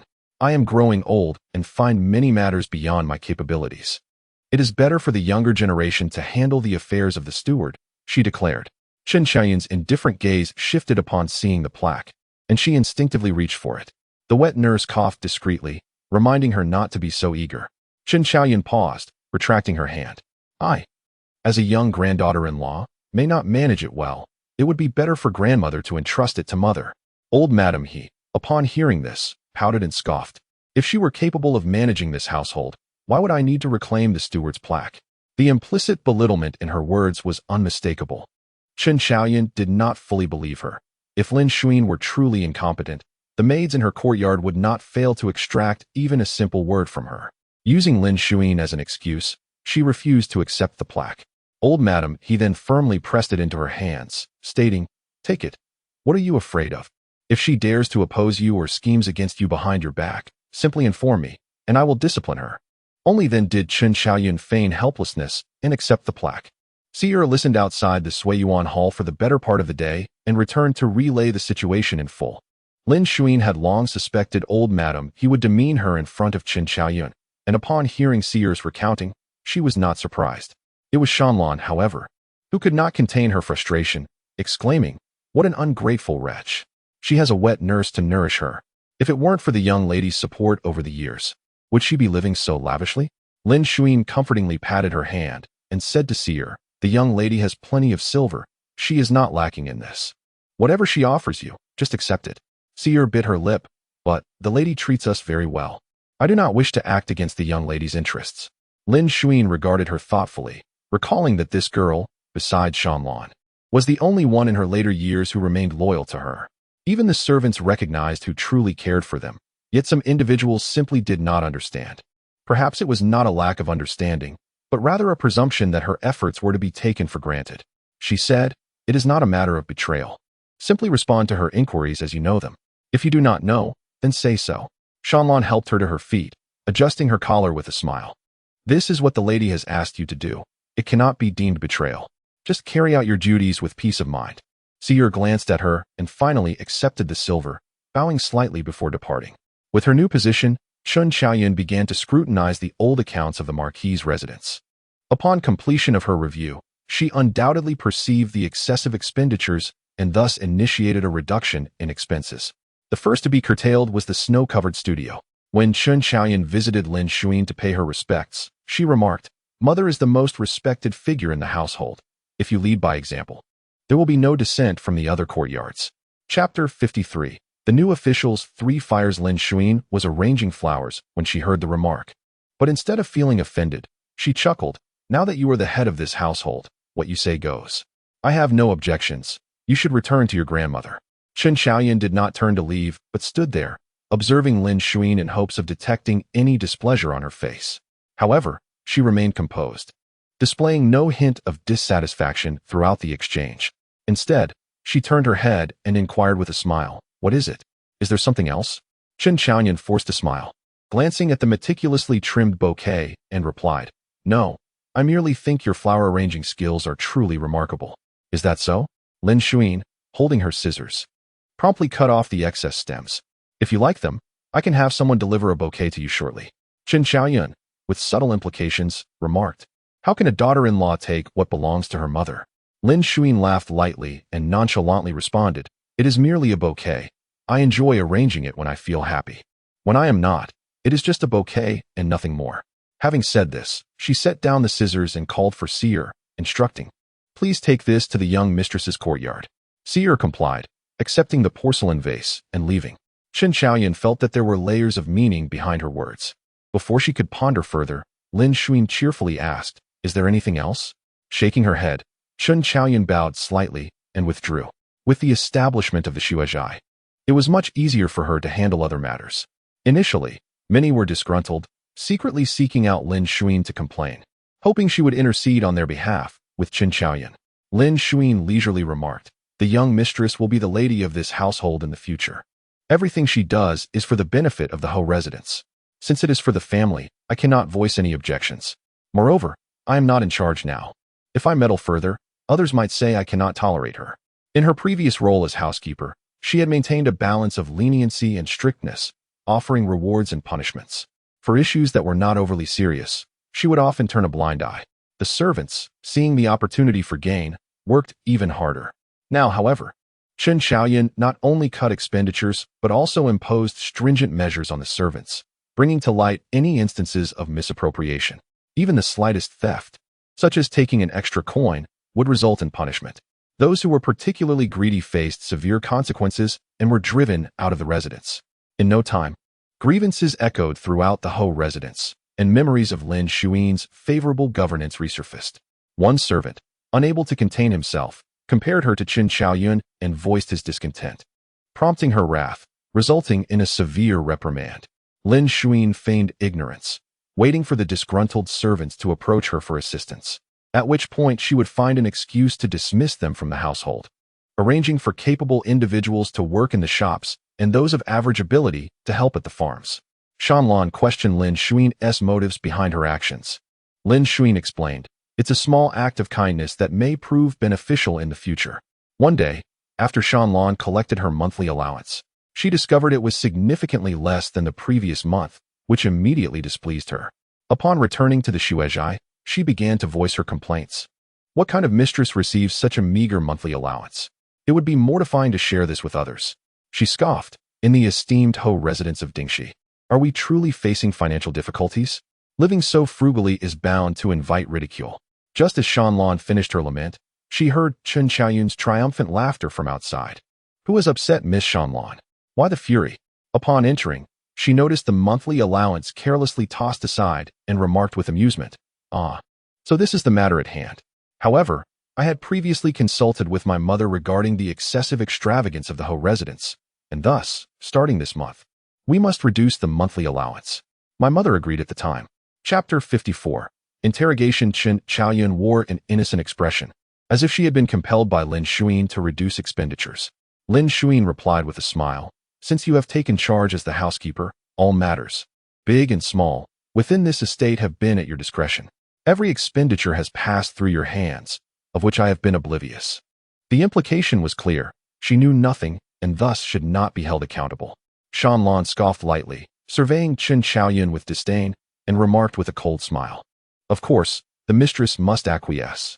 Should she refuse, I fear the young madam might accuse our mistress of bullying you, fabricating some excuse to have her dismissed." Over the past month, Chen Xiaoyun had dismissed numerous individuals, creating an atmosphere of unrest within the estate, resulting in growing resentment towards her. Behind her back, many unflattering remarks had been made about her. It was likely that some of these comments had reached Chen Xiaoyun's ears, yet lacking a legitimate reason. She had refrained from retaliating. Now, with Shanlan's blatant remarks, her fury was palpable, and she clenched her teeth in rage. Raising her chin, she retorted with a sneer, "What nonsense is this, Miss Shan? My mother has managed this household for decades with great authority. How could I dare to show her any disrespect?" Lin Zhaoxue observed her for a moment, then set down her teacup and spoke earnestly, "I know you hold me in high regard. However, the Duke of Dingxi's residence holds significant standing in the capital. It is known for acquiring servants rather than dismissing them. If word spreads, it would indeed be a source of ridicule." Chen Xiaoyun dismissed her concerns, saying, "I am solely considering the interests of the Duke's residence, saving costs. How could this be a source of ridicule? They would surely commend me instead." Shanlan scoffed again. "If they truly commend you, that would be one thing. But do not be surprised if their praise is laden with sarcasm, young madam. You might not even recognize it. While saving money is commendable, Lin Zhaoxue recognized that many aspects of the estate were indeed excessively extravagant, particularly the Suiyun Hall. Yet, the manner in which Chen Xiaoyun implemented her frugality was questionable. Lin Zhaoxue had warned her, but to no avail. She intercepted Shanlan and addressed Chen Xiaoyun, saying, "Since your mind is made up, I shall refrain from further comments. If there is nothing else, you may return." Chen Xiaoyun's expression darkened, and without offering any formalities, she turned to leave. Shanlan fumed. "Look at her, gloating in her small triumphs. It is evident she is deliberately targeting the Suiyun Hall. Miss, you are far too tolerant of her." Lin Zhaoxue calmly resumed her tea. "Patience is key. Someone will inevitably reach their limit." Sure enough, before Chen Xiaoyun could exit the Suiyun Hall, she was summoned by the people of the Xiyun Hall. As she entered, a teacup was hurled at her. Startled, she managed to evade it, but her garments were still dampened. Enraged, she prepared to confront the culprit, only to find grandmother he seated in the main position, her expression dark as she glared at Chen Xiaoyun. "How dare you show your face here?" Suppressing her anger, Chen Xiaoyun forced a smile. "Grandmother, what seems to be the matter? What seems to be the matter? How can you even ask?" "Grandmother," he rose, visibly agitated. "If it were not for your meddling, I would not have suffered such humiliation today." Chen Xiaoyun, perplexed, assumed it was about the reduction in monthly allowances. "Grandmother, why are you so upset? Not only in your courtyard, but I have also reduced the monthly silver for my mother in the Chang'an courtyard." Before she could finish, grandmother he swept her sleeve, sending all the teacups crashing to the floor. With a cold sneer, she exclaimed, "If you hadn't mentioned that, I would have forgotten to ask you. Your mother never dared to act without my consent during her management. Yet you presume to overstep me and unilaterally reduce the estate's expenditures? Chen Xiaoyun, do you even regard this old matriarch?" Chapter 55. The grandmother's embarrassment. Every month, the venerable matriarch of the He family would visit the temple to pay her respects and donate a sum for incense, all in hopes of bestowing blessings upon her beloved son who was away on a military expedition, praying fervently for his safe return. In the past, she would invite Lady Lin to accompany her. Lady Lin, known for her generosity, would always contribute a more substantial amount for incense offerings. although Lady He would not express her thoughts aloud. She would secretly compare herself to Lady Lin and thus ensure that her donations surpassed those of Lady Lin by at least double. However, on this particular day, due to a reluctance to withdraw funds from her account as she had done in previous months, she found herself delayed. Noticing Lady He's prolonged absence, Lady Lin took it upon herself to visit the Duke of CC's residence to fetch her. Upon her arrival, Lady He was elated and welcomed her with tea and pastries. The He family's cook, hailing from Yangzhou, was renowned for her exquisite Xianghua tea cakes, which Lady Lin adored. Each visit, she would indulge in these delicacies and take some home. This occasion was no exception, and Lady He was well aware of this, instructing her cook to prepare a batch. However, after a lengthy wait, only a single plate with merely 3 cakes was presented to Lady Lin. Her countenance darkened immediately, and she confronted Lady He.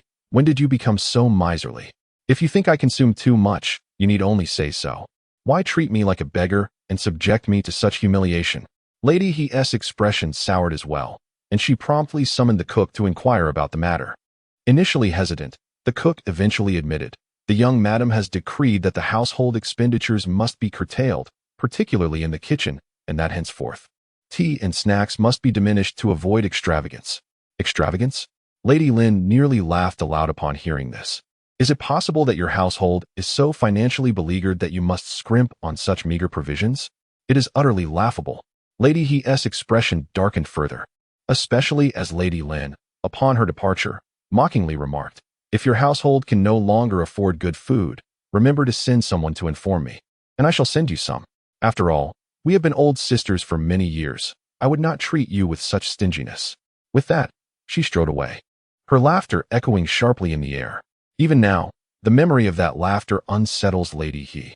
She was aware of the household manager, Chen Xiaoyan's efforts to cut back on expenses, but chose to remain silent, eager to witness the discord between Lin Zhaoxue and herself. Yet, to her surprise, Lin Zhaoxue, who had always been concerned about the reputation of the Duke's household, seemed to have suddenly abandoned all pretense, disregarding everything as if she were invisible. Moreover, Lady He believed that as the matriarch of the Duke's household, Chen Xiaoyan would defer to her authority, and she merely needed to maintain appearances. Little did she know that this woman, unbound by familial ties, was eager to assert herself within the Duke's household, completely disregarding Lady He's status. Fuming with frustration, Lady He muttered, "Incapable wretches, if you cannot manage this household, then do not meddle. Do you think the Duke's residence operates like your Chen family, to be governed as you please?" With a scornful laugh, she added, "After all, you are merely the daughter of a humble family, lacking in discernment. To bring such disgrace upon the Duke's residence is nothing short of filial impiety." Chen Xiaoyan trembled with indignation, clearly incensed. She retorted, "Who truly possesses the capability to uphold appearances for the sake of mere face? Old madam, if I lack ability, does that mean you possess it? Preposterous." Lady He scolded furiously, "What do you understand? The honor of the Duke's household is paramount. What are you, to dare criticize me? Go summon the young madam." Seething, she sank back into her chair, coldly declaring, "If you cannot manage matters, then relinquish your duties, and I shall assign someone competent to take over." The maidservant promptly exited to summon Lin Zhaoxue. Chen Xiaoyan, feeling somewhat cornered, attempted to deflect blame. "My actions were in accordance with both your and mother's consent. Now that trouble has arisen, you share in the responsibility. How can you lay all the blame upon me?" Just then, a voice from outside called, "Old madam, young madam, the eldest son has arrived." Chapter 56. A grandson's disgrace. He Chang'an entered with a sullen expression. Chen Xiaoyan had thought he came to assist her, but her hopes dwindled, and she adopted a victimized demeanor. She threw herself into He Chang'an's embrace, weeping, "Chang'an, why did you arrive so late? I am only considering the Ho residence, contrary to what my grandmother claims." "Grandmother," he retorted angrily, "what did I say about you? If you dare to engage in such foolishness, why would you fear what others might say?" Chen Xiaoyan replied, "But the Ho residence's finances are already imbalanced. If we do not implement some frugal measures, trouble will arise sooner or later." With He Chang'an present, she shifted from her earlier assertiveness to a facade of gentleness and fragility. Seeing her in such a state irked grandmother He, whose eyelids twitched with irritation as she exclaimed, "The imbalance in the Ho residence's finances is a result of your incompetence. In the past, When your mother managed things, I never heard of such a financial disarray. Chun Chaoyun defended. My mother devoted herself to the Ho residence, using her dowry to patch the gaps, just to maintain the household expenses. Though it seemed effective, such a method is ultimately foolish and unsustainable. That is why I sought a more reliable approach. In front of He Chang'an, she softened her words, though inwardly. She likely cursed the He family's shamelessness and Lin Zhaoxue's foolishness. Grandmother He appeared oblivious to the veiled insults and retorted, if your mother could do it, why can't you? Since ancient times, which daughter-in-law has not done the same? Chun Chaoyun, fully aware of her shamelessness, could hardly contain herself and scoffed. I come from a humble background and have never encountered a family that brazenly covets their daughter-in-law's dowry. Her words undoubtedly struck at the pride of both grandmother He and He Chang'an. The latter's face flushed with embarrassment, likely due to his own guilt. He Chang'an, disregarding Chun Chaoyun's condition, forcefully pushed her away. Caught off guard, she stumbled back, nearly colliding with the table's edge. Fortunately, her nurse was quick to catch her. The nurse, both pained and furious, exclaimed, "Young master, what are you doing? The young mistress is still carrying your child." He Chang'an had initially regretted his action, but his pride turned that regret into anger upon hearing the nurse's reproach. "What are you to criticize me?" he snapped. "This is the He family, not the Chin family. Everything must adhere to He family rules. While your intention to save for the Ho residence may be commendable, you must not do so at my expense." Chun Chaoyun, holding onto her nurse's hand, glared at him. "What do you mean by that?" He Chang'an's face was a mask of humiliation. "What do I mean? Do you still have the audacity to inquire? When I married, I must have been blind to choose you." Without Lin Zhaoxue's support, He Chang'an's prospects remained uncertain. When idle, he enjoyed the company of a few dubious friends, often flaunting his generosity by paying for everything.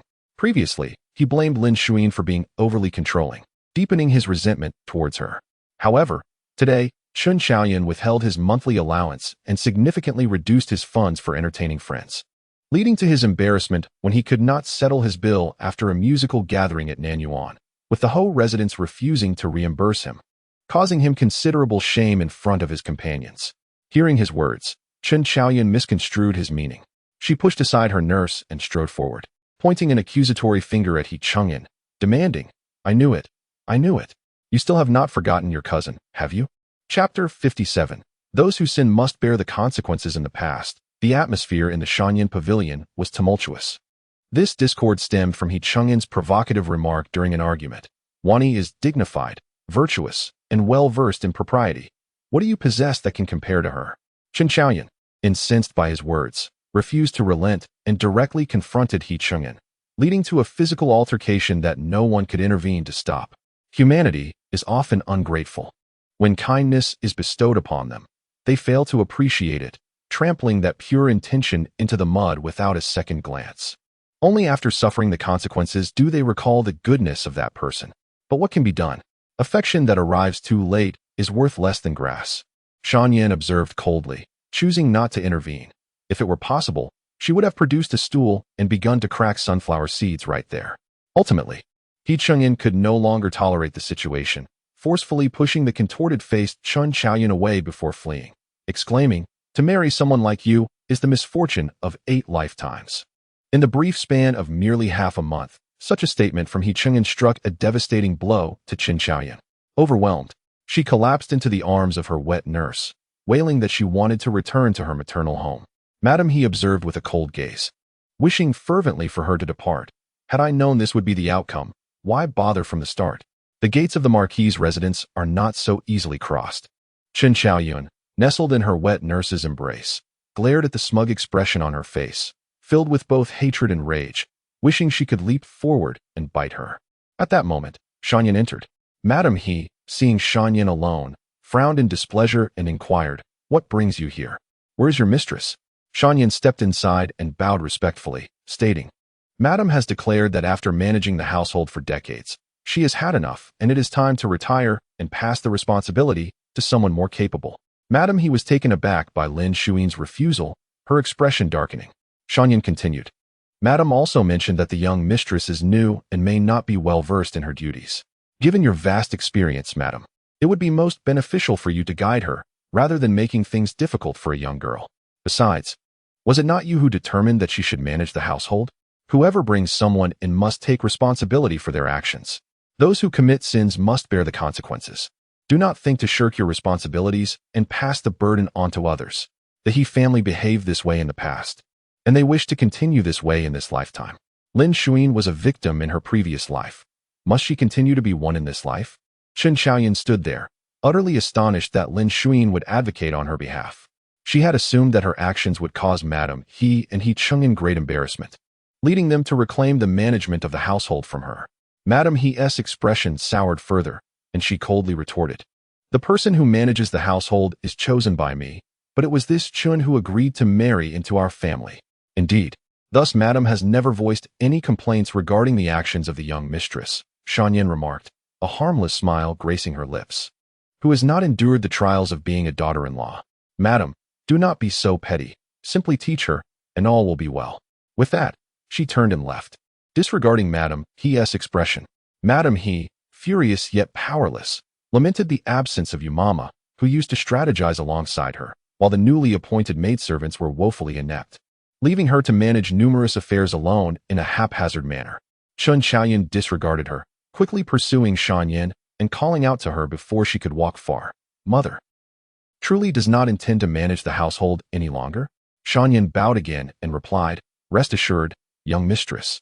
Since Madame has consistently refrained from commenting on your management of the household, she will surely continue to remain silent moving forward." Chen Xiaoyan regarded her with a complex expression. Unable to voice her thoughts, Shanyan added, "I must accompany Madame back to the Lin family to discuss the matter of the second master's marriage to his cousin. I shall take my leave now." Chapter 58 Confession. Lin Zhaoxue returned to the Lin family and inquired about her cousin's relationship with He Chenyu. Li Shaolan spoke highly of him, stating, "I heard from a Yao that ever since he returned from the He family, he has been utterly consumed by his studies, relentlessly pursuing his teacher with questions after class. When He Chenyu first arrived at the Lin family, he was somewhat reserved and overly cautious in his demeanor, likely fearing encounters with individuals like He Chengyan, who maintained a lofty status and often suppressed those of lesser standing. Consequently, he concealed his talents, much like he did at the He family. However, ever since Lin Zhaoxue had a candid conversation with him, he seemed to have transformed, beginning to reveal his true potential. Initially, the teacher believed he was a promising student, but soon realized that He Chenyu's incessant inquiries made him want to avoid him altogether. Lin Zhaoxue understood that he had finally unburdened his heart and remarked with a smile, "As long as he does not fall ill from his studies, let him be." Later, Lin Shirong returned from the court, and the group gathered to discuss the marriage between He Chenyu and Lin Wani. Lin Wani, feeling shy, nestled in Li Shaolan's embrace, stealing glances at He Chenyu.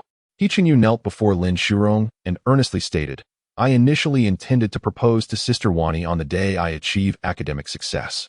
However, upon reflection, I realized there are still 3 years until the next examination. I fear unforeseen circumstances may delay her for yet another 3 years. As a man, I can endure countless 3-year waits, but as a woman, she is bound by societal norms. I cannot allow her to suffer the consequences of my mistakes, confined to her home and subjected to reproach." He Chenyu lifted his gaze, his expression resolute as he addressed Lin Shirong and his wife. "Uncle, aunt, I may lack eloquence, but I assure you that should any misfortune arise in the future, I will stand by Sister Wani and shoulder all burdens for her." Lin Wani had never witnessed such a unique declaration of love, her eyes widening in astonishment. Whoever speaks of enduring hardships for their beloved when proposing? She subtly tugged at Lin Zhaoxue's sleeve and asked in a hushed tone, "Aunt, did you teach him to say these things to amuse me? I possess no such talent." Lin Zhaoxue replied, using her fan to shield her face, whispering to her, "Even your uncle did not express such sweet words when he married me." Lin Wani felt her ears flush and seemed to recall something, whispering, "Aunt, why do I feel like Brother E is more like your own child, while Brother Chengyan seems like he was adopted?" Lin Zhaoxue paused in surprise, then chuckled and shook her head. "If that were true, it would be most agreeable. Alas, it is not the case. He Chenyu is a child I have watched grow, and moreover, he was born a few months later than He Chengyan. So it is impossible for any mix-up to have occurred. If He Chengyan were truly not my child, then where might my child be? Third sister, what do you think?" Lin Shirong's sudden voice pulled Lin Zhaoxue from her reverie. She responded with a bewildered ah. Lin Shirong repeated, "What I mean, and in accord with Wani's mother, is to arrange their marriage by the end of the year. What do you think?" That sounds fine, Lin Zhaoxue agreed. I shall host a banquet at the estate and first discuss He Qinyu's arrangement under my name and his engagement with Wani, while the rest can be planned gradually. Wani has only just come of age this February, so there is no rush. Lin Zhaoxue nodded. I share that sentiment. However, there is one concern. Will the He family consent to He Qinyu being placed under your name? Chapter 59. Not of the Wangfu regarding this matter. Lin Zhaoxue did not specifically send a message to the Lin family. However, given the uproar caused by Chen Qiaoyan that day, Lin Zhaoxue doubted that they were unaware. Yet, as days passed, no one from their side came to inquire about the truth. Lin Zhaoxue mused that this incident could be both significant and trivial, and it posed no detriment to his son. Furthermore, an alliance with the Lin family would be mutually beneficial. They would not object.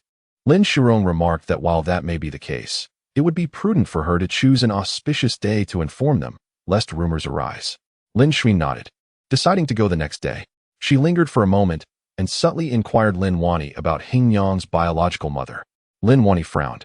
Her bright and beautiful eyes clouded with confusion. I do not know who her mother is. I heard from the maid beside her that her mother is not of the Wangfu. It seems she passed away during childbirth. Not of the Wangfu? Lin Zhaoxue's heart skipped a beat, and her expression turned grave. Lin Wani absent-mindedly nodded, seemingly indifferent to the matter. Who in the capital does not know that the Prince of Yin has never married? It is difficult for noble ladies to even catch a glimpse of him. Lin Wani turned her head and noticed Lin Zhaoxue's furrowed brow and serious demeanor.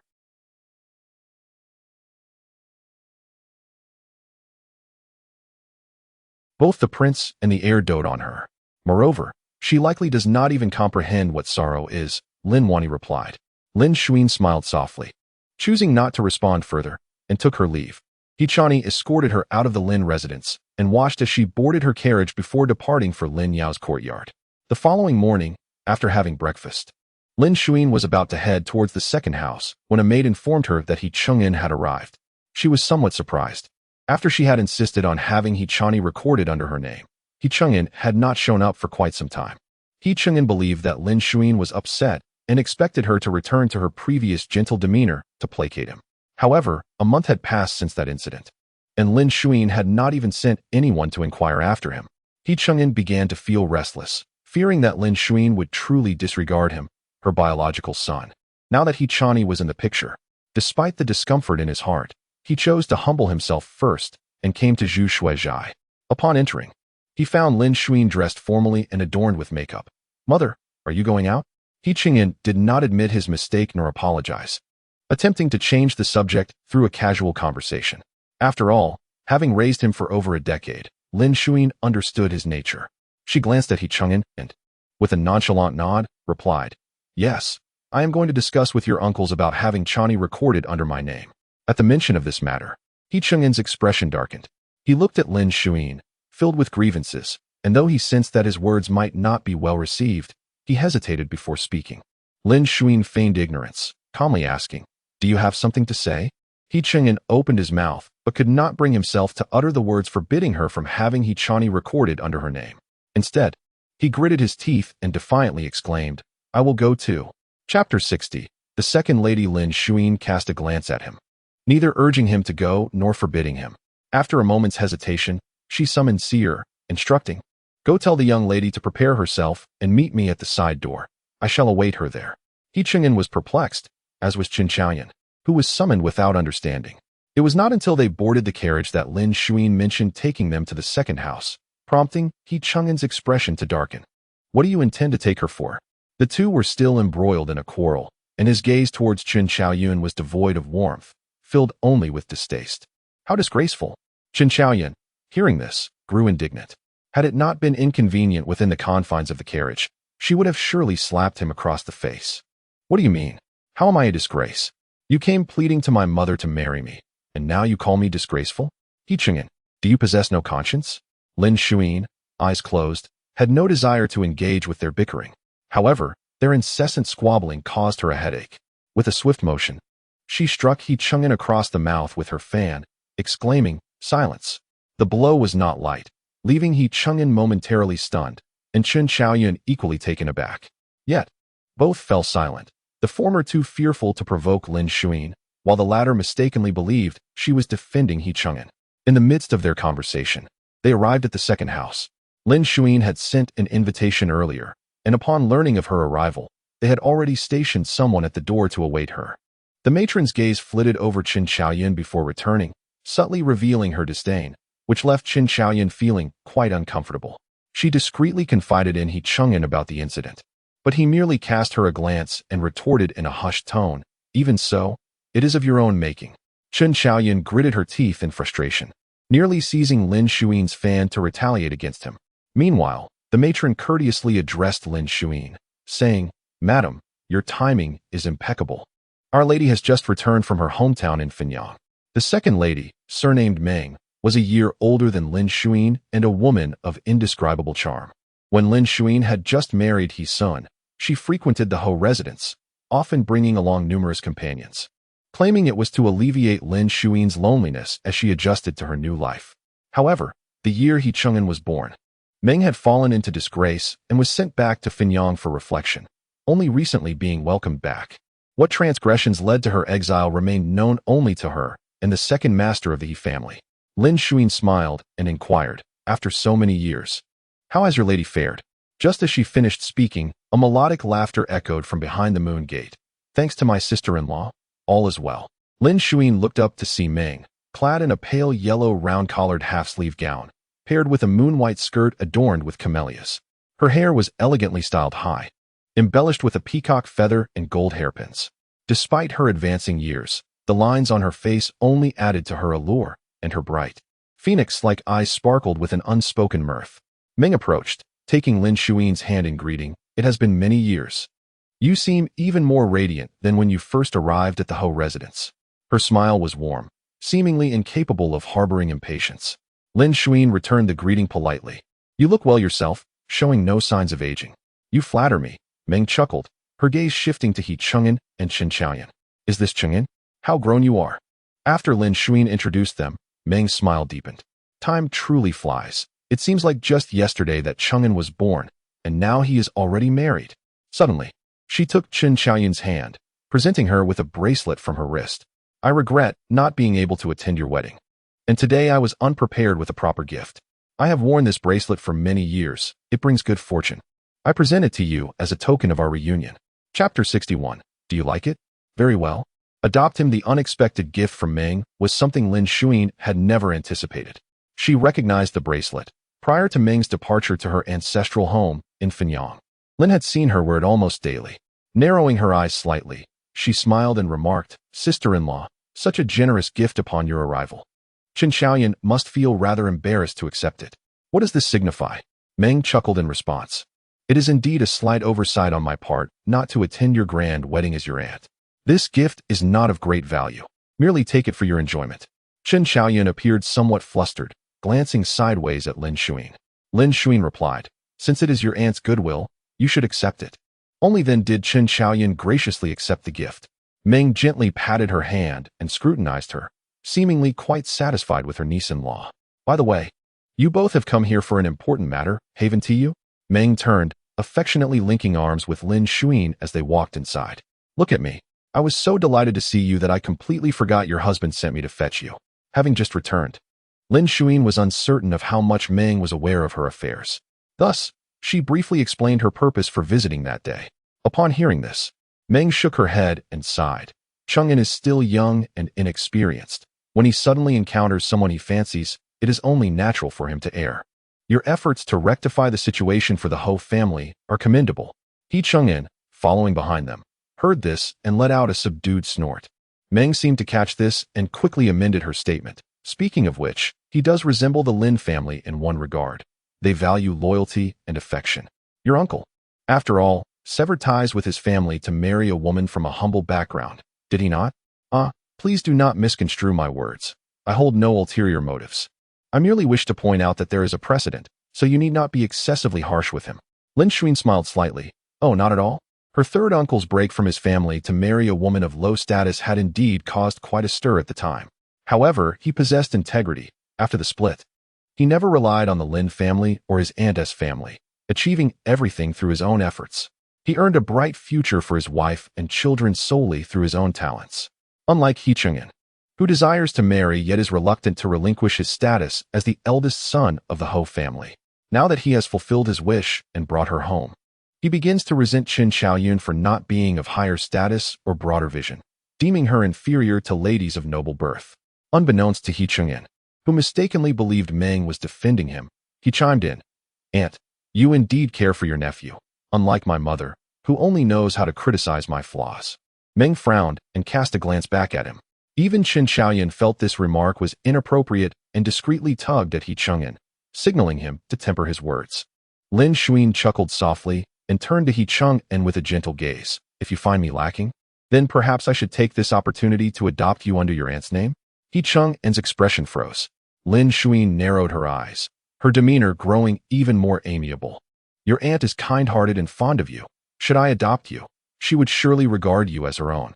He Chang'an glared at her, sensing that her words were not mere jest but a serious proposition. In an instant, a wave of agitation surged within him, and resentment flickered in his gaze towards Lin Zhaoxue. Meng, perceiving the atmosphere had shifted, hastily interjected with laughter, "Sister-in-law, you do jest. I know you are concerned that I have no children of my own and wish for Chang'an to care for us in our old age. You mean well, but I cannot truly accept such a notion. Please, do not speak of this again to amuse me." Lin Zhaoxue turned her gaze towards her, smiling. "Amuse you? How could that be? I speak earnestly." Chapter 62. Understanding her suffering, the atmosphere had become even more awkward than before. Meng could no longer muster the courage to defend He Chang'an and hastily shifted the conversation to amusing anecdotes from her time in Fenyang. Lin Zhaoxue listened quietly, occasionally responding with interest, but only Shanlan knew that her daughter had absorbed none of it. As they spoke, they entered the small hall in the front courtyard. Upon Lin Zhaoxue's arrival, several uncles and aunts of He Chang'an were present. She refrained from discussing He Qinyu's matter immediately and instead introduced Qin Xiaoyun to them.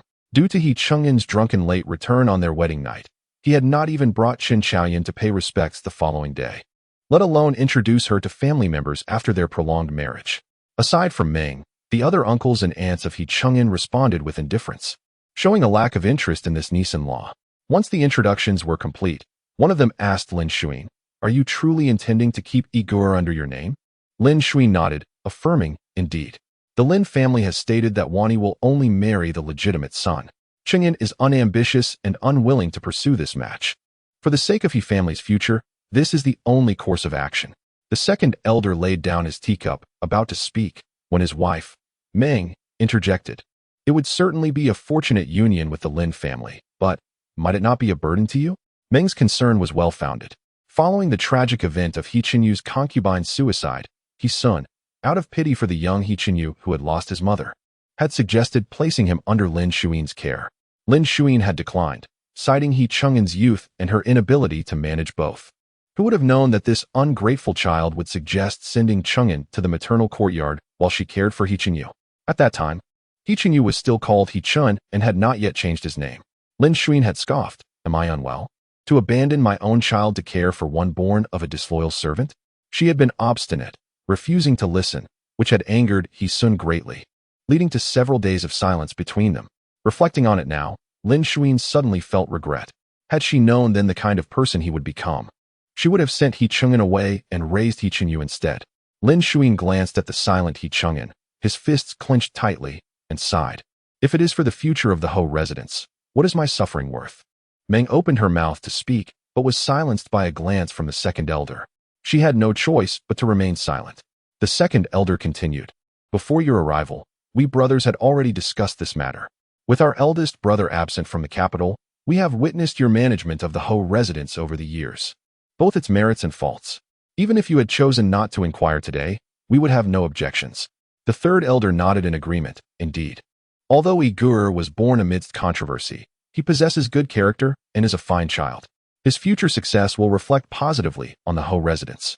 Others echoed their sentiments. And within the He family, only He Chang'an held dissenting views. However, his opinion was deemed insignificant, and thus the matter was settled. Lin Zhaoxue rose to take her leave, and the second elder invited them to stay for lunch, which she politely declined. Upon exiting the front courtyard, she heard Meng calling after her, "Sister-in-law." Lin Zhaoxue turned to see Meng hastily approaching, disregarding her appearance, and grasping her hand with concern. Are you truly resolved in this?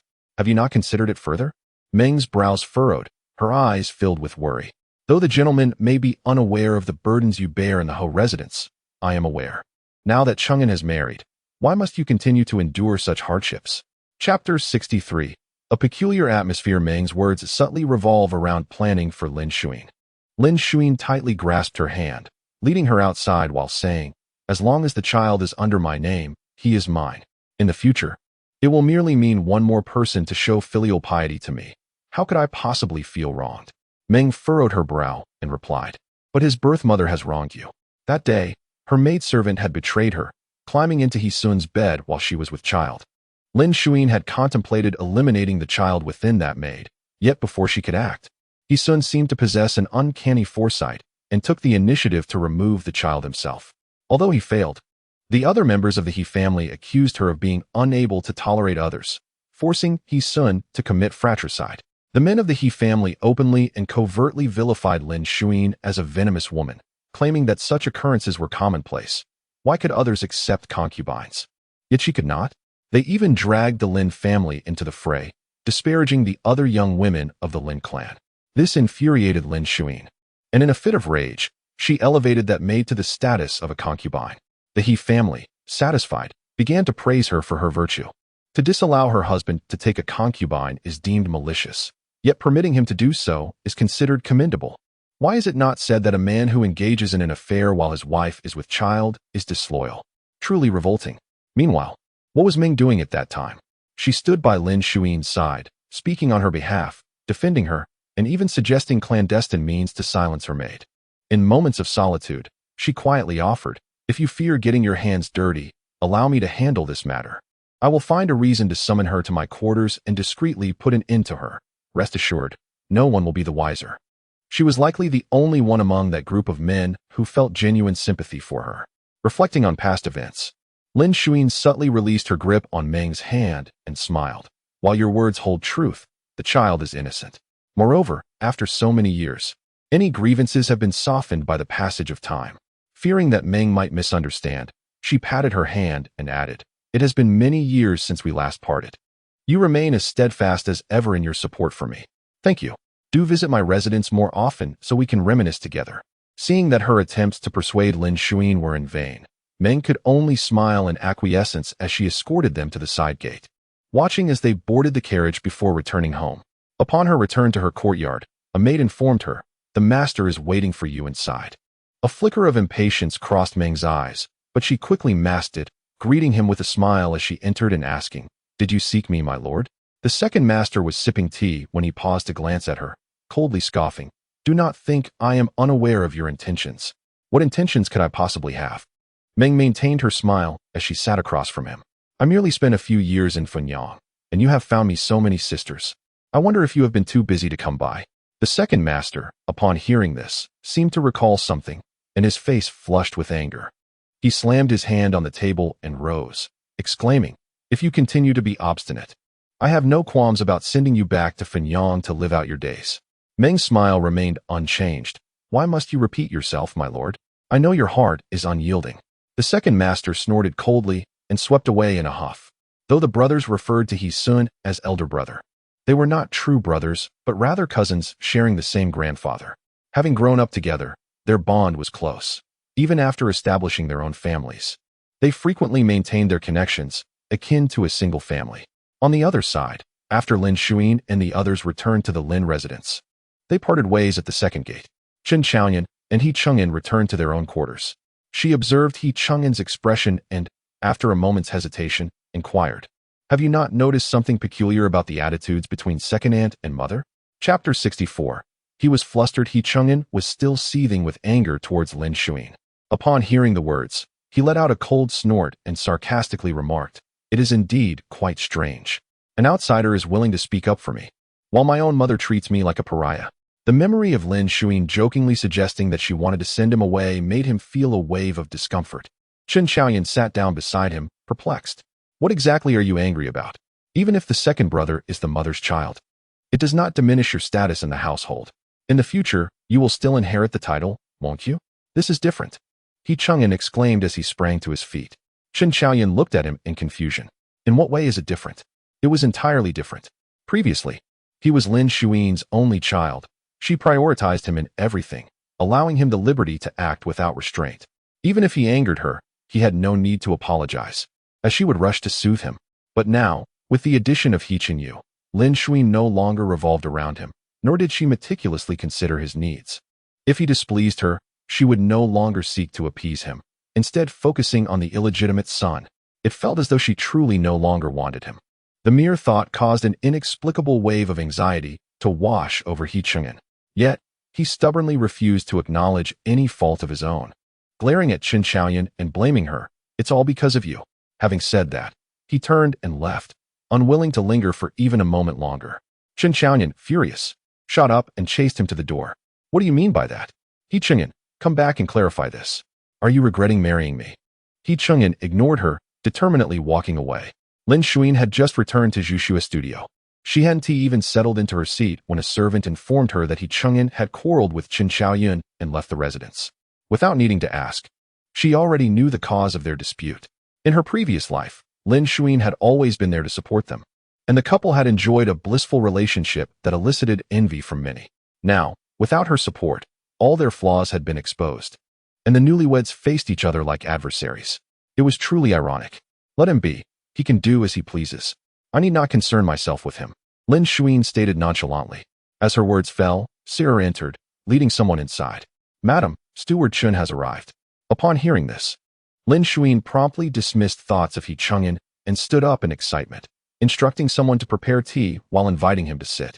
Shanlan remained, while everyone else exited. After giving her orders, she quickly inquired, "How did it go with the inquiries I asked you to make?" Shanlan helped her to sit down, advising her to remain calm while waiting for Steward Chun to have a sip of water. It seemed that Steward Chun had just returned from outside and was quite thirsty. He wasted no time with pleasantries, grabbing the teacup and drinking heartily. "I went out of the city to find the individuals you mentioned," Steward Chun said, setting down the cup, his expression filled with regret. "Unfortunately, due to the passage of time, I could not uncover anything." Lin Zhaoxue's face paled, struggling to believe it. "How could you find nothing? This must be a mistake." Steward Chun looked at her with remorse. "I traced the origins of the doctor and the midwife, only to discover that they had long since passed away, with not even their remains left behind. It is said that they fell victim to water bandits on their way back home, and their entire family perished at the hands of the marauders." Lin Zhaoxue clenched the armrest of her chair tightly, her lips trembling as she murmured, silencing. This must be a silencing. Perhaps it was a mother's instinct.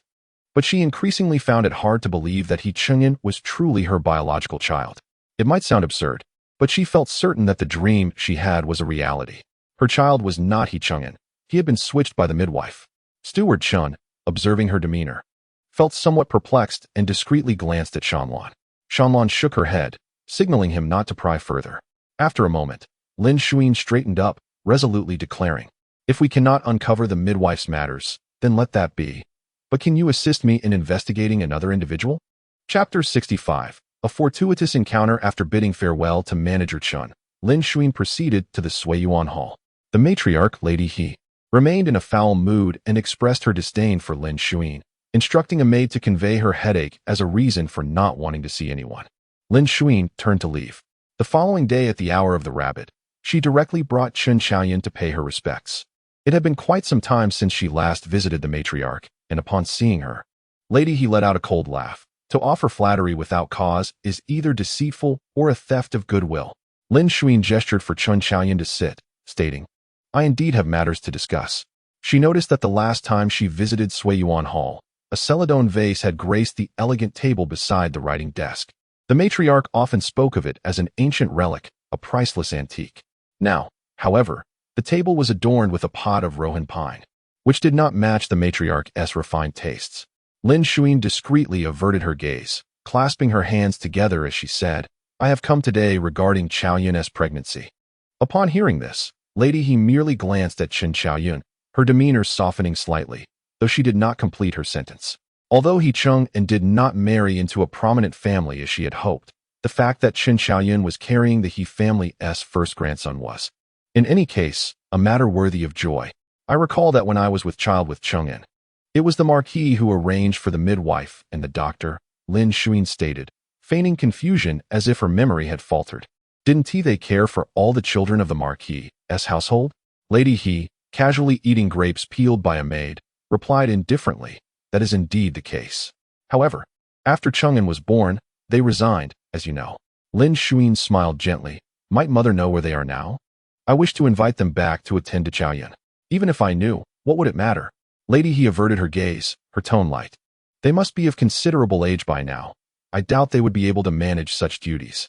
Lin Zhaoxue pressed on. Surely, there must be family members left? Lady He closed her eyes. They are no longer with us. They have been gone for quite some time. When Chang'an's fourth aunt was expecting, we sought them out. There was no news, and they could not be found. After leaving Suiyuan Hall, Lin Zhaoxue did not exchange a word with Qin Chaoyan, her expression grave as she departed. Qin Chaoyan, supporting her wet nurse, watched her retreating figure with confusion. Isn't just a midwife? If we cannot find her, we can hire another. Why the long face? The wet nurse, careful in her support, whispered. I sense that the lady's demeanor suggests that it is not as simple as merely failing to find a midwife. Qin Chaoyan turned her gaze towards her. What do you mean? In the matriarch's chamber, every word spoken by the matriarch seemed to be weighed by Lin Zhaoxue, as if she were deliberating their truth. The wet nurse lowered her voice further. I believe the lady's pretense of seeking a midwife is merely a guise. She is truly testing the matriarch's sentiments. Qin Chaoyan was perplexed. Testing her for what? The wet nurse hesitated a moment before saying, I dare to venture a guess, but you must consider it lightly. It pertains to the midwife, and thus to the child. Yet it seems unrelated to you. Perhaps it is about past matters. Qin Chaoyan found it absurd. Be practical with your guesses. What past matters could she have?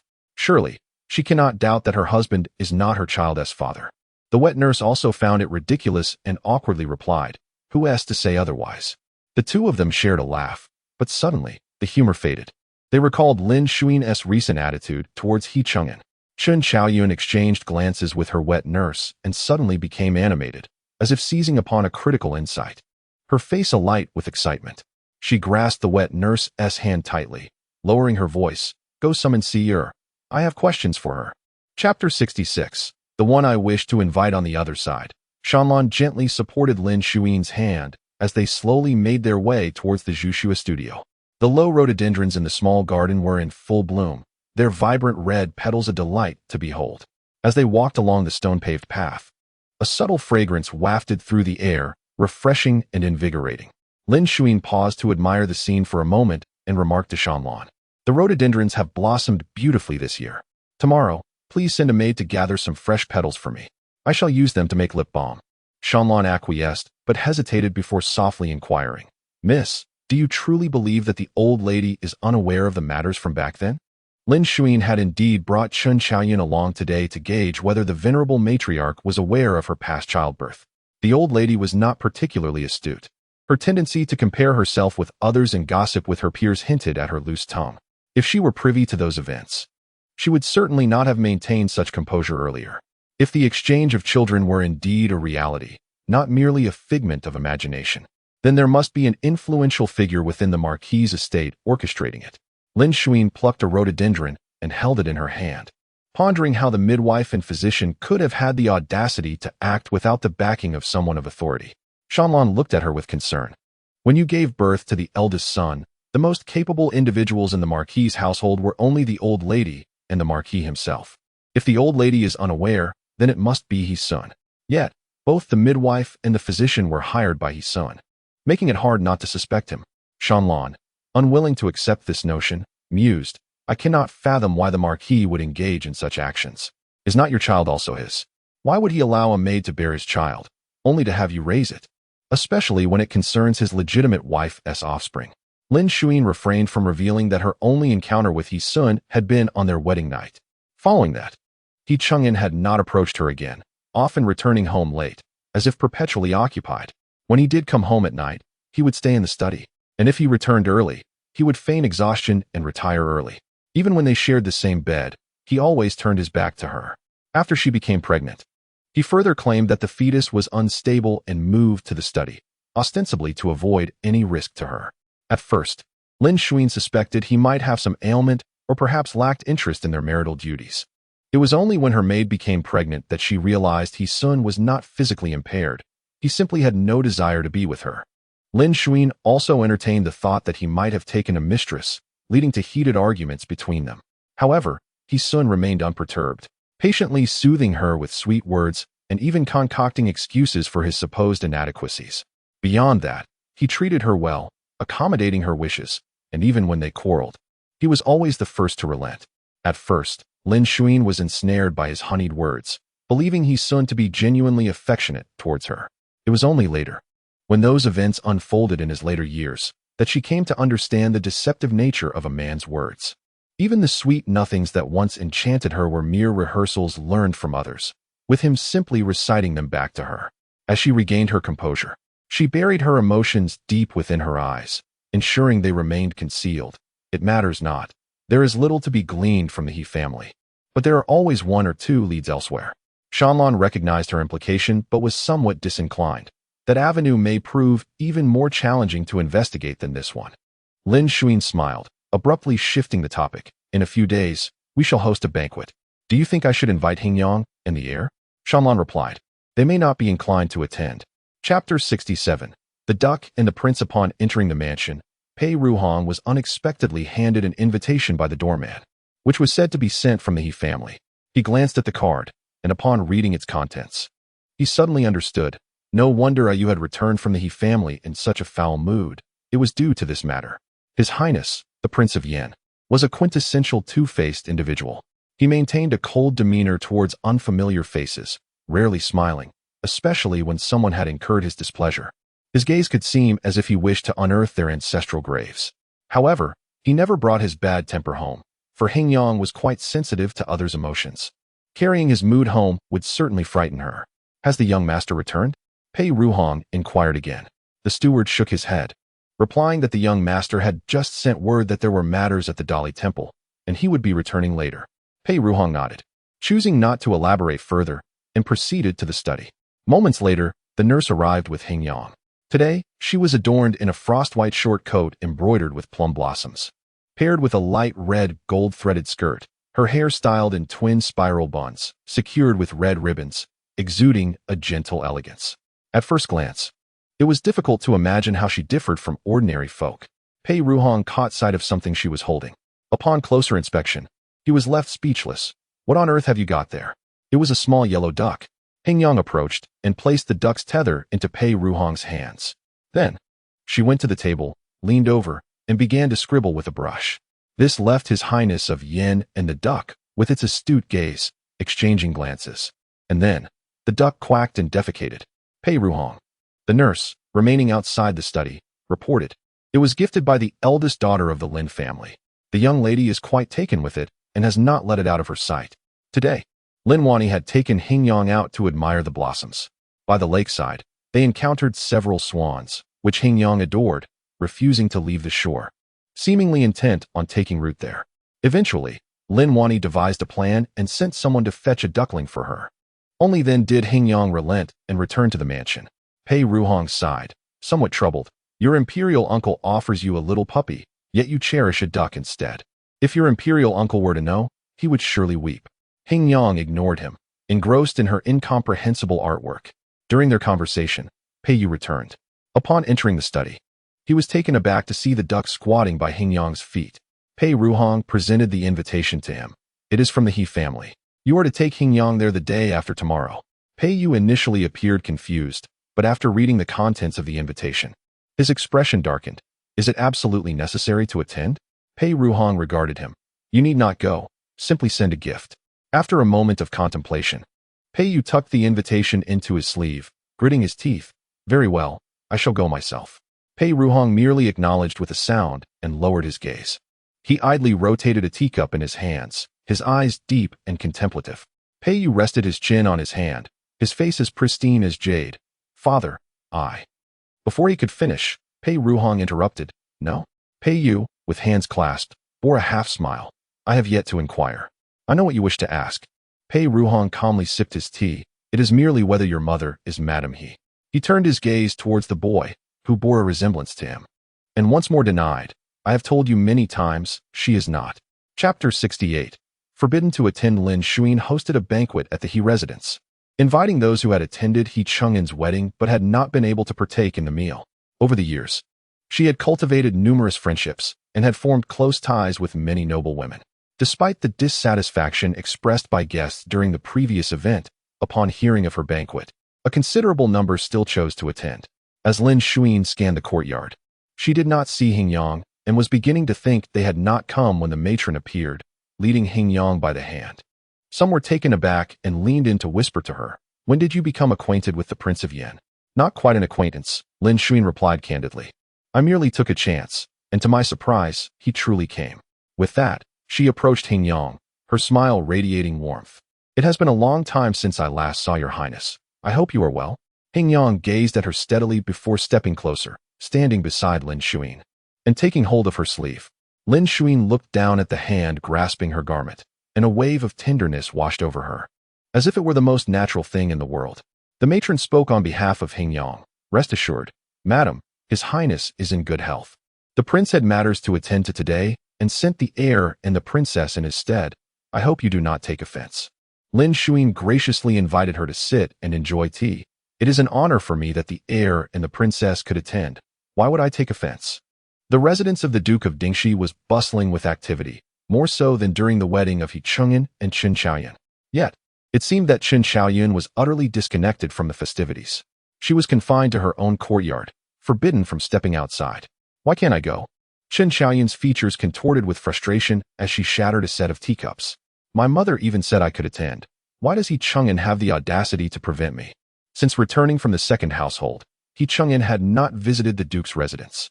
Upon his return early that day, he found Qin Xiaoyun adorned in lavish attire, which ignited his anger. He destroyed her cosmetics in a fit of rage. "How can you show your face after such an embarrassing incident?" He held her chin firmly, wiping her face with a damp handkerchief. "Today, you shall remain in this courtyard and go nowhere." Once again, He Chungyun expressed his disdain for her. Qin Xiaoyun, unwilling to yield, reapplied her makeup and made to leave for the banquet. However, He Chungyun ordered the servants to guard the courtyard, forbidding her to step outside. The nurse was taken aback by He Chungyun's behavior, but was powerless to intervene. She could only advise her young mistress, "My lady, if you cannot go, then so be it. There is nothing wrong with that. Focus on nurturing your child. Once you bear a son or daughter for the eldest son, all will improve." Qin Xiaoyun, feeling aggrieved, wept bitterly. "Why should I be treated this way? I am the young mistress of the He family. Why am I not allowed to attend such an important event? What makes me unworthy? I heard his cousin is attending today.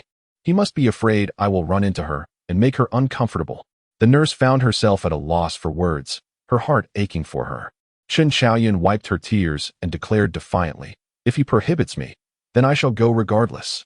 Lu Mama, take a few hundred coins and tell those matrons that the young mistress invites them to drink and dine." Lu Mama feared that if Qin Xiaoyun were to leave and He Chungyun found out, it would lead to yet another quarrel. She attempted to dissuade her. "My lady, perhaps." "Do not interfere." Qin Xiaoyun scoffed. "Is he not afraid of me embarrassing him? Today, I shall show him that I am worthy of my title as the Duke's young mistress." With no other choice, Lu Mama took the silver and went to bribe the matrons guarding the courtyard. Moments later, Qin Xiaoyun achieved her goal. Elated, she adjusted her elaborate hairstyle as she headed towards Zhu Xuezhai. "Lu Mama, do you think my makeup looks splendid today? Will it outshine those noble women?" In her excitement, Qin Xiaoyun failed to notice the corner ahead, where someone was hurrying out, and they collided, causing her carefully arranged hair to fall into disarray. Chapter 69.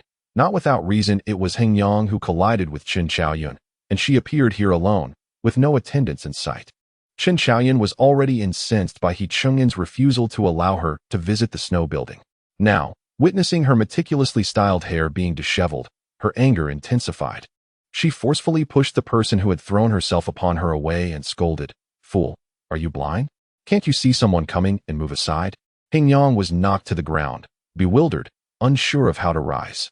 Qin Xiaoyun shot her an angry glare, cursing under her breath as she inspected her attire. What a nuisance, how unfortunate. Upon hearing the commotion, Hingyang slowly turned her head.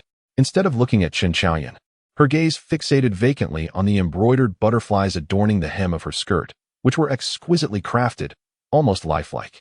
Enchanted, Hingyang reached out to touch them, unaware of her actions. Suddenly, Qin Xiaoyun let out a startled cry, yanking her skirt away in alarm and fury. "What are you doing?" This gown had been a gift from Madame Chun, featuring the latest style with intricate craftsmanship, a rarity in the market. Madame Chun had procured it for her through an acquaintance, and she had been saving it for today's banquet to outshine the so-called noble ladies. Yet now, instead of impressing them, a grimy handprint marred her attire. Fuming, Chun Xiaoyan strode forward without a second thought and slapped Hing Yang's pale face. Do you have any idea how important this dress is to me? Can you even afford to compensate for it? Hing Yang seemed oblivious to the pain, raising her hand to the spot where she had been struck, scratching it absent-mindedly, and after a moment, lifted her head to glance at Qin Xiaoyan. Qin Xiaoyan was taken aback by the lifeless, tranquil gaze of Hing Yang, akin to still water. She frowned and remarked, "Lu Mama, do you see her eyes? They seem quite strange. Could she be simple-minded?" Lu Mama also found it peculiar, but noted Hing Yang's fine attire, which did not resemble that of any servantess child from the household. Moreover, having been present for some time, she had memorized all the servants in the Marquis' residence and did not recognize this girl. "Perhaps it is best to let it go, young lady," Lu Mama suggested, sensing a troubling omen. "Your dress is soiled. Let us return to change before it is too late." However, Qin Xiaoyan was deaf to any counsel. "Change.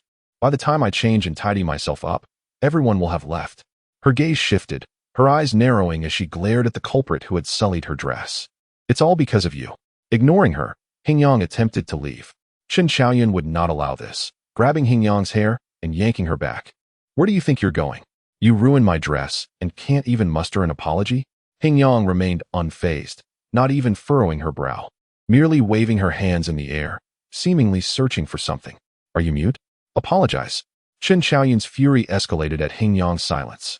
Lu Mama, having discerned that Hing Yang was not like ordinary individuals, hurried to intervene, advising Qin Xiaoyan, "Let it go, young lady. Today is a banquet for the madam, and she may be the daughter of some noble. Before this escalates further, let us return. I will help you style your hair more beautifully." But Qin Xiaoyan dismissed her, shoving her aside. She pressed Hing Yang's shoulders down, forcing her to kneel before her, looking down imperiously. "I demand an apology. Did you not hear me?" With tremendous force, Qin Xiaoyan pressed Hing Yang down, causing her knees to strike the ground with a resounding thud. Showing no mercy, Qin Xiaoyan, observing Hing Yang's silence, stomped on the back of her hand. This time, Hing Yang experienced pain, yet remained mute, merely patting Qin Xiaoyan's foot with her other hand in discomfort. "It seems you are not only mute, but also foolish," Qin Xiaoyan sneered. "Very well, I do not require your apology. Instead, kowtow to me 3 times, and I shall spare you." "Enough." A commanding voice interrupted Qin Xiaoyan's triumph. Just as she turned to look, someone seized her shoulders from behind, shoving her aside. A blur of orange darted past Qin Xiaoyan, and then Lin Zhaoxue knelt before Hing Yang, her voice trembling with heartache at Hing Yang's wretched state. "I was momentarily distracted. How did you get hurt again?" Having noticed Hing Yang's disappearance, Lin Zhaoxue had come searching, yet arrived too late. Hing Yang gazed at her, then gently touched her face, whispering, "It doesn't hurt." "You," Lin Zhaoxue stammered, her tears flowing more freely. Hing Yang had never acknowledged pain, nor did she cry out when bullied or retaliate. Lin Zhaoxue often wondered if she would remain silent even if her bones were broken. Qin Xiaoyan, observing the scene with disdain, scoffed, "So, she can speak after all. I thought she was mute." Lin Zhaoxue whirled around, glaring at Qin Xiaoyan. "If Hing Yang has offended you, I apologize on her behalf. But what right do you have to mistreat her so? Do you even realize? What if I mistreat her?" Qin Xiaoyan interrupted, sneering. "She ruined my hairpiece and soiled my dress. I merely asked for an apology, but she refused." Lin Zhaoxue's lips trembled. "Over a mere dress? You not only struck her, but also forced her to kneel before you, trampling her hand?" Qin Xiaoyan crossed her arms, scoffing. "Had you arrived any later?" Lin Zhaoxue abruptly stood up, exclaiming, "If you bully her, I will fight you to the death." With that, she charged forward, striking Qin Xiaoyan, who staggered backward, hitting her head against a pillar. Terrified, she pulled Mama Lu in front of her as a shield, crying, "She's insane. She's gone mad. Mama Lu, stop her." Lin Zhaoxue, her eyes blazing with fury and heedless of consequence, possessed formidable strength. She shoved the elderly Mama Lu aside and relentlessly pursued Qin Xiaoyan, striking her repeatedly. Qin Xiaoyan, her face paling with terror, fled wildly around the courtyard. When Lin Zhaoxue and the others arrived, drawn by the commotion, they found Lin Zhaoxue straddling Qin Xiaoyan, slapping her face left and right while muttering, "I'll teach you to bully her. I'll teach you to bully her." Mama Lu was helpless to intervene. Hingyang, whether frightened or otherwise, crouched in a corner, covering her ears and repeatedly banging her head against the wall. Everyone was horrified by the sight. Lin Zhaoxue directed Shanlan to separate Lin Wani and Qin Xiaoyan, while she and the nanny tried to stop Hingyang from self-harming. The nanny cried, "Your Highness, please stop." Hingyang, oblivious to their pleas, continued to bang her head against the wall.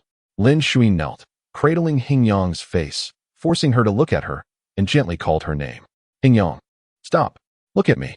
Hingyang, unable to hear, struggled against her. Seeing that she could not reason with her, Lin Zhaoxue steeled her resolve, covered Hingyang's ears, and repeated, "Look at me. I am your mother." Chapter 71.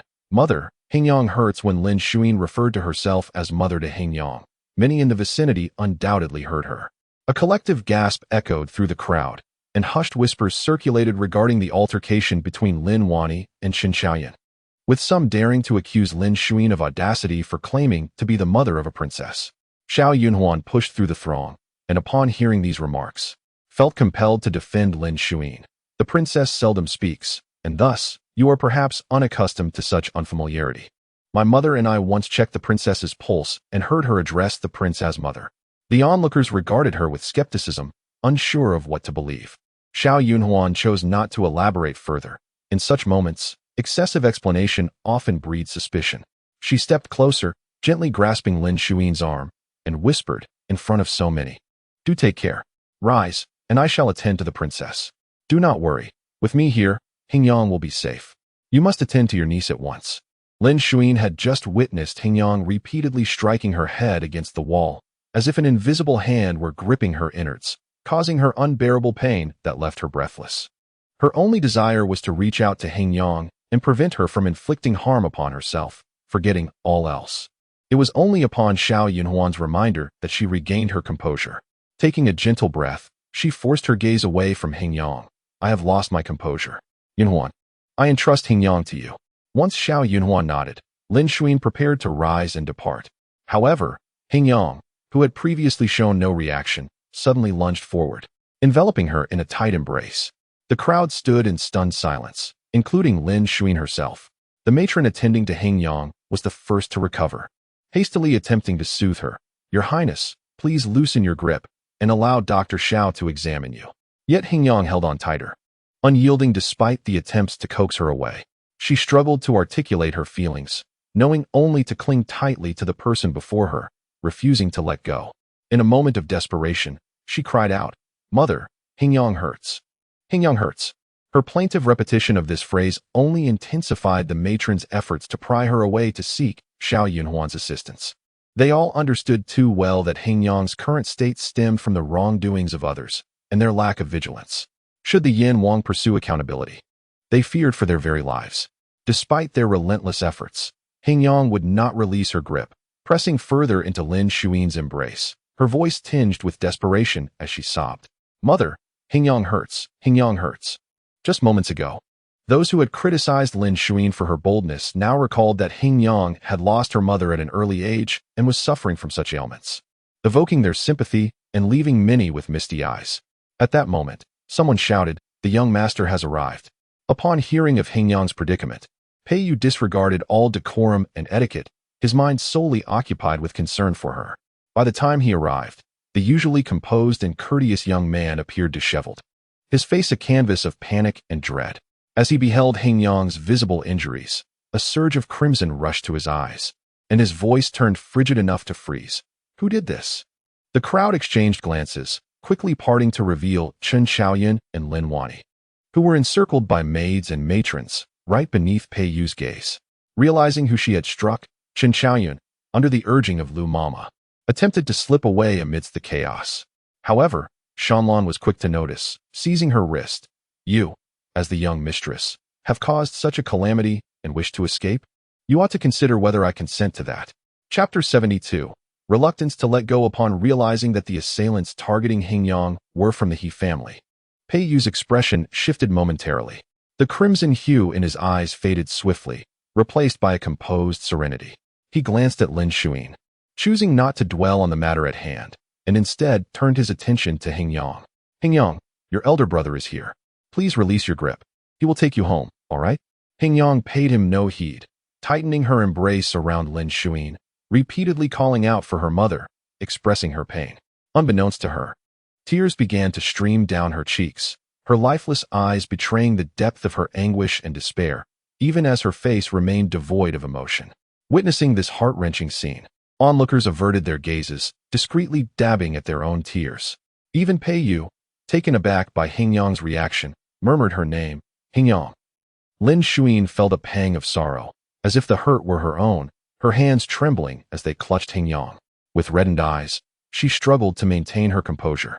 Managing to address Pei Yu with a strained demeanor, "Your Highness, if it would not trouble you, may I remain by the princess's side?" Pei Yu took a deep breath, forcing a weak smile. "I appreciate your kindness, madam." Thus, Lin Zhaoxue held Hingyang close, assisted by the matron, as they returned to Zhu Shuizhai. She coaxed Hingyang to lie down on the bed. Fearing her restlessness, she removed her shoes and climbed in beside her, allowing Hingyang's head to rest on her lap. It seemed that only then did Hingyang's emotions settle, her eyes shut, resembling an infant asleep in her mother's embrace. The matron, who had cared for Hingyang since her infancy, felt her heart ache at the sight, tears streaming down her face. Xiao Yunhuan was examining Hingyang's injuries, and upon lifting her skirts, he discovered a bruise on her knee and traces of blood, intensifying the gravity of his expression. Lin Zhaoxue gasped, tightening her grip on Hingyang's hand. She turned to Shanlan, who was assisting Xiao Yunhuan. "Where are Wan Yi and Qin Chaoyan?" Shanlan replied softly, "Your cousin and Madame Lin are waiting outside. The young lady is in the side hall. I have arranged for someone to keep an eye on her." "Madam, shall I summon her?" "No need," Lin Zhaoxue replied, her face darkening. "Drag her to the ancestral hall and make her kneel. Once we ensure the princess is unharmed, we shall deal with her." Shanlan bowed and exited. After a while, Xiao Yunhuan completed his examination of Hingyang, though he remained tense. Though the injuries are superficial and not severe, she must be monitored closely. Lin Zhaoxue gazed at Hingyang's slightly swollen face, yearning to touch her, but hesitating. Ultimately, she withdrew her hand, clenching it into a fist, and addressed the matron. "Please inform the prince and the heir that the He family has been negligent in their duties, resulting in this incident. Rest assured, I shall provide a satisfactory explanation to the royal household." The two matron attendants exchanged glances, a plan forming in their minds. "This is not something we should relay to Madam, yet seeing the princess's attachment to her, we cannot bear it. Madam must have heard that the prince holds the princess in even higher regard than the heir. If you wish to protect the Ho residence, perhaps some sacrifices must be made." Lin Zhaoxue understood their implication and managed a strained smile. "Thank you for the reminder." With that, she rose, intending to leave Hingyang in the care of the matrons. However, just as she moved, Hingyang abruptly opened her eyes, fixing her gaze upon Lin Zhaoxue with unwavering intensity. Ignoring her injured hand, she seized Lin Zhaoxue's garment, conveying her unwillingness to let her go. Lin Zhaoxue, equally reluctant to depart, felt compelled to release her hold. "Princess." Hingyang tightened her grip even further. The two matrons exchanged glances once more, suggesting, "If Madam does not mind, may we escort the princess for a short distance?" Chapter 73. As it should be, they arrived directly at the residence of Prince Yan.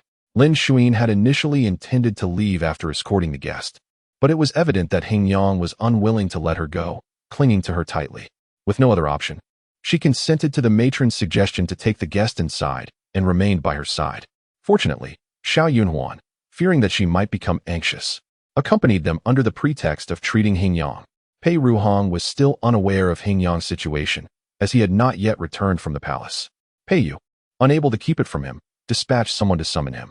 Upon receiving the news, Pei Ruhong abandoned his official duties and rushed back in a state of agitation to visit Hingyang, only to be informed that Lin Zhaoxue had arrived.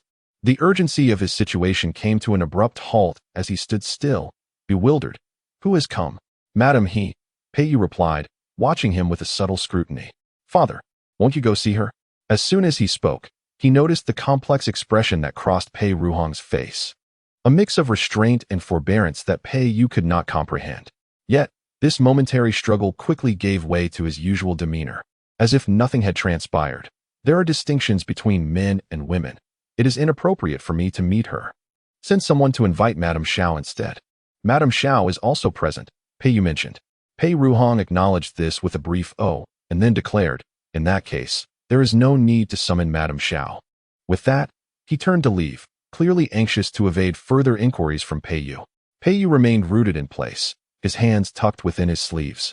Watching his father's hasty retreat, his expression shifting from curiosity to profound understanding. Old man, I wonder how long you can maintain this facade. If Pei Ruhong had been present, he would surely have scolded him with a playful little rascal. Peiyu proceeded to Hingyang's courtyard, where he stood at the entrance and observed Hingyang nestled in Lin Xuan's embrace. The matron had provided her with paper and ink, and she quietly engaged in writing and drawing, displaying no signs of distress. Lin Xuan held her with an air of naturalness, as though it were simply meant to be. Xiao Yunhuan sat nearby, speaking to her in hushed tones. From a distance, Peiyu could not discern their words. A servant approached, softly inquiring whether he would like to enter. Peiyu, witnessing Hingyang's unprecedented tranquility, shook his head, unwilling to disrupt the warmth of the moment. I shall not intrude, he remarked, casting a lingering glance at Lin Xuan, who cradled Hingyang with such selfless care. He feared that his presence might shatter the peace she had found. The servant glanced at him, opening his mouth as if to speak, but hesitated. Peiyu chose to ignore it and turned away. In that instant, he seemed to grasp Pei Ruhong's reluctance to approach. It was not a matter of unwillingness or desire, it was fear. They had spent many years failing to provide Hingyang with a sanctuary that belonged solely to her. Now that Lin Xuan had granted her such solace, they dared not disrupt it. Today, Lin Xuan ultimately could not return to the He family. Hingyang appeared to dread her departure. The moment Lin Xuan moved to rise, Hingyang would grow anxious. Even in her sleep, she would suddenly awaken, clutching Lin Xuan's sleeve tightly. When Lin Xuan rose to pour tea, Hingyang followed closely behind her. As Lin Xuan found herself at a loss, a messenger arrived from the front courtyard, conveying, "The prince says that if the madam and Dr. Xiao do not mind, they may stay at the prince's residence for a day. He will send someone to inform the He and Xiao families." Lin Xuan hesitated. She still needed to return to address matters concerning Qin Chaoyan. Xiao Yunhuan, however, remained composed, pouring her a cup of water. "There is no rush. Perhaps if you do not return, she will come to understand the gravity of the situation." Chapter 74. The old and the young Lin Xuan remained with Xiao Yunhuan. Due to Hingyang's insistence that she not stray from his sight, she spent the night on Hingyang's couch, accompanied by Xiao Yunhuan. Fortunately, the princess's bed was spacious enough to comfortably accommodate 3 people. As midnight approached, the lights in the various courtyards of the Yan Wang residence were extinguished, leaving only the candlestick in the study aglow. Despite repeated suggestions from his attendants to rest, he remained unyielding, cradling a cup of tea while gazing absent-mindedly at a painting on the desk. The artwork depicted a woman seated in a pavilion, lazily leaning against a beautiful woman-esque couch, holding a round fan. Her brows resembled distant mountains, and her lips were painted a rich crimson. The garden around her was shaded by willow trees, with banana plants unfurling their leaves, creating a harmonious interplay between the scenery and the subject. The only flaw in this exquisite depiction was that the woman's eyes were perpetually closed, as if in slumber. One could only wonder what breathtaking sights would fill her gaze if she were to open her eyes to the fragrant beauty surrounding her. A knock at the study door interrupted his reverie, followed by the voice of Peiyu. "Father, it's me, Yu." Pei Ruhong set down his teacup, cautiously rolled up the painting, and replied, "Come in." As Peiyu entered, he observed his father placing the painting into a hidden compartment within the wall. Pei Ruhong displayed no trepidation of being discovered, for Peiyu had seen it long ago. He recognized the subject of the painting and was aware that Pei Ruhong had created several such works, portraying the same person in various scenes, yet each time, she remained with her eyes closed. Pei Ruhong had previously stated that after his demise, everything within the royal residence would belong to Hingyang and him. Thus, he had never concealed any secrets from Peiyu regarding the study. Leaning against the doorframe, Peiyu adopted a tone that was part jest, part inquiry. "I didn't expect you to be so sentimental, father. Is it itching? Shall I give you a rub?" Pei Ruhong turned his gaze towards him, calm and composed, and asked, "Is there something you need?" Pei Yu's eyes sparkled, his face adorned with a warm smile, akin to a benevolent elder. "Nothing much. I simply noticed the light in your study was still on and thought to check on you." The lonely elder. The lonely elder, Pei Ruhong replied with a light snort. "Had I known I would give birth to such a creature, I should have sealed your mouth with glue at birth." Pei Yu, with his sleeves gathered, laughed nonchalantly. "Did you not pick me up?" Pei Ruhong replied without a flicker of an eye. Indeed, found at the gate of the royal residence. Pei Yu retorted, Old man. To which Pei Ruhong leisurely responded, Young one. The father and son remained silent for a while. After a moment, Pei Yu could no longer contain himself and said, Instead of languishing here in sorrow, why not take action? What does the mundane world matter? When you are in the court, hurling insults at your fellow ministers, when have you ever cared for others' opinions? I can cast aside my shame. Pei Ruhong turned to regard him, his expression resolute. Do others not have their own sense of shame? Pei Yu understood that others referred to a specific person. After a brief silence, he continued, The He family is in dire straits, akin to a pit of fire. Are you truly going to stand by and do nothing? Do you not fear that one day, you may even be unable to indulge in memories of the past?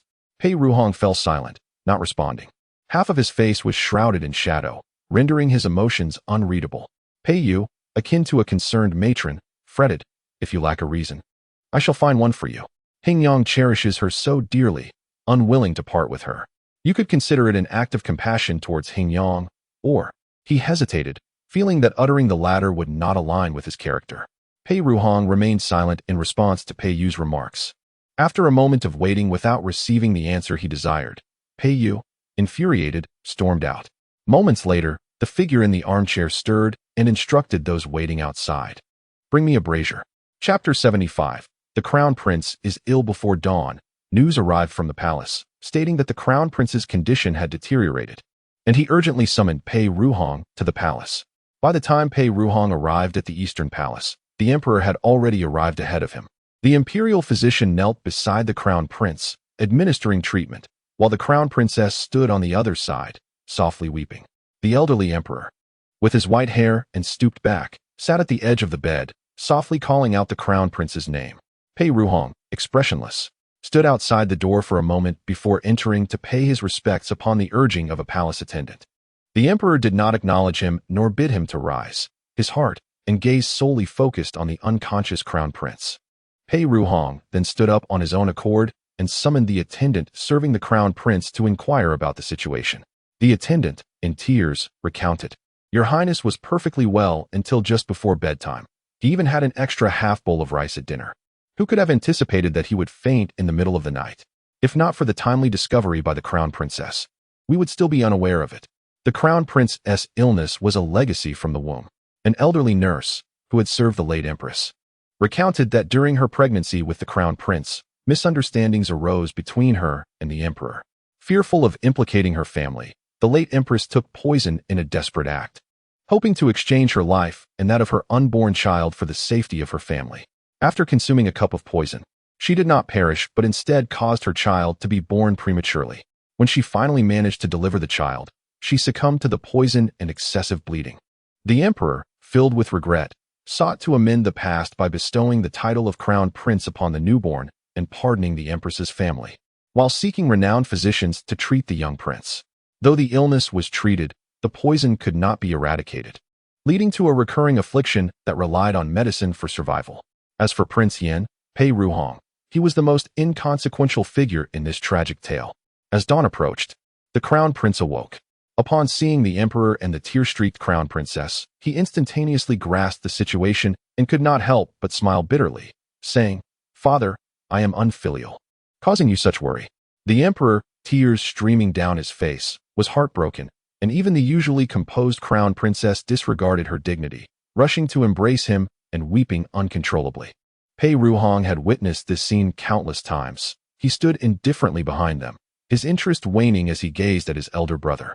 The Crown Prince turned his head. Their eyes met. The former was filled with remorse, offering a weak smile in return.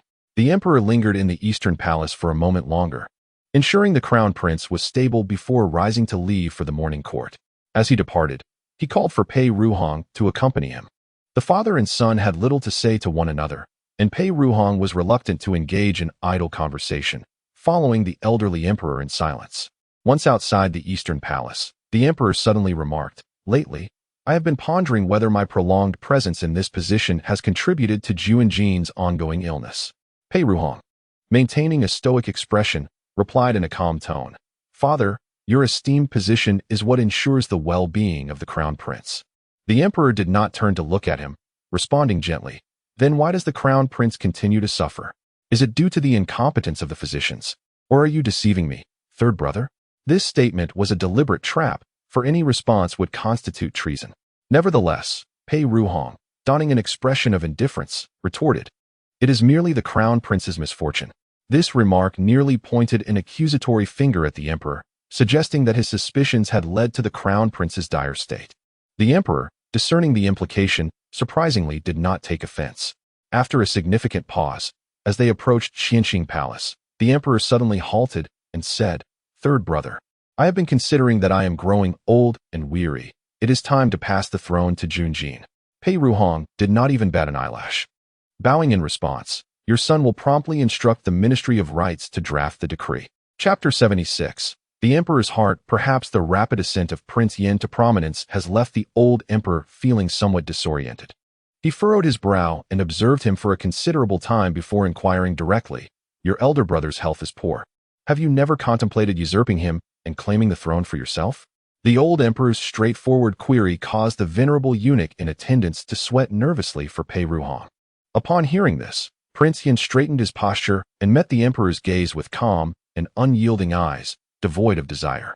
Perhaps the emperor had grown old, or perhaps Pei Ruhong's stature surpassed his own, but under such scrutiny, a sense of being judged surged within him.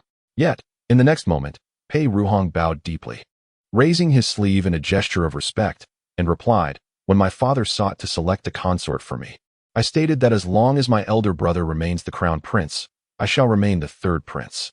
Should my brother ascend the throne one day, I will forever be his subject."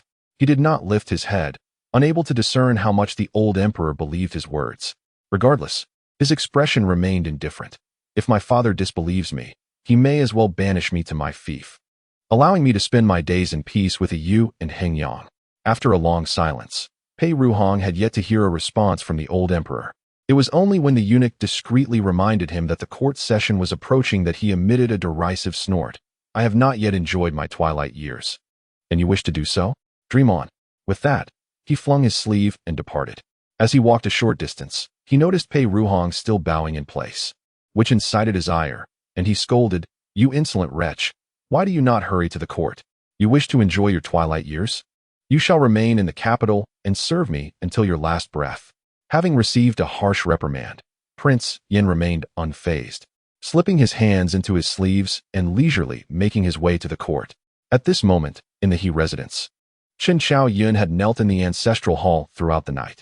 Ultimately, unable to endure the torment, she had Lu Mama bribe the matron guarding the door, allowing her to return to her courtyard. He Cheng'en, seeing her emerge unaccompanied, immediately darkened his expression. "How dare you come out without our mother's permission? Return at once and continue your kneeling." Chen Xiaoyun glared at him. "Yesterday, I had your cousin mar my face, subjecting me to a humiliation I have never known. Why should I continue kneeling? You deserve it." He Cheng'en looked at her with disdain. "Had you not been blind to the situation and harmed the princess of Hengyang, would my cousin have struck you? Would my mother have punished you to kneel in the ancestral hall?" Chen Xiaoyun was aware of her faults, but remained obstinate. "She is just a princess. What is so formidable about her? Just because she is a princess, does it give her the right to ruin my hairstyle and soil my garments?" He Cheng'en was nearly driven to laughter by her ignorance, raising his hand, wishing he could slap some sense into her. Unfazed, Chen Xiaoyun raised her swollen face. "Throwing a tantrum? Go ahead. Strike me. Better yet, strike my unborn child as well. If you hadn't insisted on breaking off your engagement with your cousin to marry me, would I have had to endure such humiliation?" He Cheng'en could not bring himself to hit her and, in frustration, withdrew his hand. "You are utterly unreasonable. Do you even comprehend who you have provoked?" Chen Xiaoyun scoffed, adopting a lofty demeanor. "Is she not just a foolish princess? What is there to fear? At worst, I could offer her a few hundred taels of silver as an apology." He Cheng'en finally realized the nature of the woman he had wed. He slumped back in his chair, his gaze vacant. "You are beyond redemption. Chen Xiaoyun, you are beyond redemption. The He family is doomed, and you have brought ruin upon us." Chen Xiaoyun retorted, "What? Is several hundred taels insufficient? 1,000 taels would suffice. 1,000 taels to quell this disaster? Why not inquire at the Yin Wang residence if 1,000 taels could buy your life?" A cold voice echoed from outside. Chapter 77. Punishment. The moment Qin Xiaoyan heard the voice, she was startled like a bird startled by an arrow, instinctively gripping Lu Mama's hand tightly. Mother! It's Mother returning. At this moment, she was indeed aware of fear. She would not let me off. Lu Mama, save me. Although Lu Mama understood the gravity of the situation, she remained steadfast in her protection. Do not worry, my dear girl. I sent someone early this morning to inform the master and mistress. Lin Zhaoxue, still clad in the crimson long coat from yesterday, with a frost-white gauze cloak draped over her shoulders, entered, enveloped in the morning's chill. Her gaze swept across the room, landing directly on Qin Xiaoyan. Qin Xiaoyan dared not meet her eyes, shifting her gaze away in guilt. Lu Mama held her firmly behind her, lacking confidence as she spoke. Madam, even if our girl has erred, she has knelt in the ancestral hall for an entire night, enduring punishment. You cannot continue to chastise her. Punish her? Lin Zhaoxue scoffed. Lu Mama, your girl is utterly oblivious to the higher powers at play, provoking those she should not have. Do you think a simple punishment would suffice? Before Lu Mama could respond, she lowered her voice and commanded coldly. Shanlan, escort the young mistress to the ancestral hall. Upon hearing this, Qin Xiaoyan immediately panicked and struggled. I won't go. I refuse. It's so eerie there. Lu Mama attempted to pull her back, but was pushed aside by the maidservant, who unceremoniously seized Qin Xiaoyan and dragged her out. I was wrong. Mother, I was wrong. Qin Xiaoyan realized Lin Zhaoxue was serious and hastily begged for forgiveness. Please spare me. I shall not dare again. Chang'an, save me. I am still carrying your child. You cannot treat me this way. Upon hearing the mention of the child, Chang'an hesitated. He stood up and approached Lin Zhaoxue uncertainly. Mother, perhaps you could consider the unborn child and spare her this time. Lin Zhaoxue did not even spare him a glance, turning on her heel and leaving. Chang'an stood there, utterly at a loss, feeling extremely awkward. The old matriarch of the He family also heard the commotion and hurried over from the Suiyuan hall. Seeing the maid dragging Qin Xiaoyan and recalling that she was carrying the He family's first grandchild, her heart softened. She stepped forward to persuade. Zhaoxue, why not let this go? After all, the princess has only sustained minor injuries. That girl Yunhuan can tend to her. After all, Xiaoyan is still carrying a child of the He family, isn't she? Let it go? Lin Zhaoxue turned her head, casting a cold glance at her. Should I wait until the Prince of Yan deals with the He family and then kneel before him, asking if he might let it go? She scoffed. You should feel fortunate that the Princess of Hingyang has only sustained external injuries. Otherwise, not only will the child in Qin Xiaoyan's womb be lost, but the He family will also face dire consequences. Or should I say, would you like to take her place in the Prince of Yan's residence to receive punishment? Upon hearing this, both the old matriarch and Chang'an, who had followed her out, immediately fell silent, not daring to utter another word. Lin Zhaoxue glanced at them with a sneer and took Shanlan towards the ancestral hall. In the ancestral hall, Qin Xiaoyan was held down by a maidservant, forced to kneel on the ground. She was the most defiant among them, even in such dire circumstances, still shouting angrily at the maidservant. Let me go. I am the young mistress of the He family, the future mistress of the Marquis' residence. How dare you treat me like this? Previously, Qin Xiaoyan had wielded her power in the Marquis' residence, and many of the servants had resented her. Now, seeing her in distress, they looked on with disdain. Future mistress? You might not live to see that day. Qin Xiaoyan's face turned ashen. What do you mean by that? Chapter 78. Vitality. At that moment, Lin Zhaoxue entered the room. Qin Xiaoyan heard the movement and turned her head, ready to plead for mercy, only to catch sight of the object that Shanlan held in her hand. Her beautiful and alluring face instantly turned as pale as a sheet, and she incredulously asked, Mother, do you intend to kill me? Just because I struck that fool, you seek to take my life? Lin Zhaoxue ignored her, instructing Shanlan to close the door. She stepped forward, lit a stick of incense from the fragrant altar, offered a prayer, and then placed it into the incense burner. The more composed she appeared, the more terrified and panicked Qin Xiaoyan became, especially with Shanlan standing beside her, holding a lacquered tea tray containing a dagger, poison, and white silk. In a fit of fear, Qin Xiaoyan cried out, Mother, you cannot treat me this way. I carry the blood of the He family. I am a benefactor of the He family. How can you exchange my life for their peace? Shanlan scoffed. Benefactor? Madam, how can you shamelessly say that? If it weren't for your actions, how would the He family have encountered this calamity? I am guilty. If Mother wishes me to kneel in the ancestral hall, I will accept, but you cannot demand my life. Lin Zhaoxue finally turned around, casting a detached, and icy glance at Chen Zhaoyan. That gaze sent a chill deep into her heart. Lin Zhaoxue picked up the dagger from the tea tray, crouched before Chen Zhaoyan, and slowly slid the Chapter 79, the abdication of Zen despite her fierce retorts during an altercation with He Chang'an. Chen Zhaoyan was acutely aware of the peril she faced, fully cognizant that escape from her impending doom was unattainable, and that she would either meet her demise or suffer greatly. Lin Zhaoxue would not spare her, and the Yuang Mansion would certainly not either. With tears of despair streaming down her face, she lamented, "The prince will not show me mercy."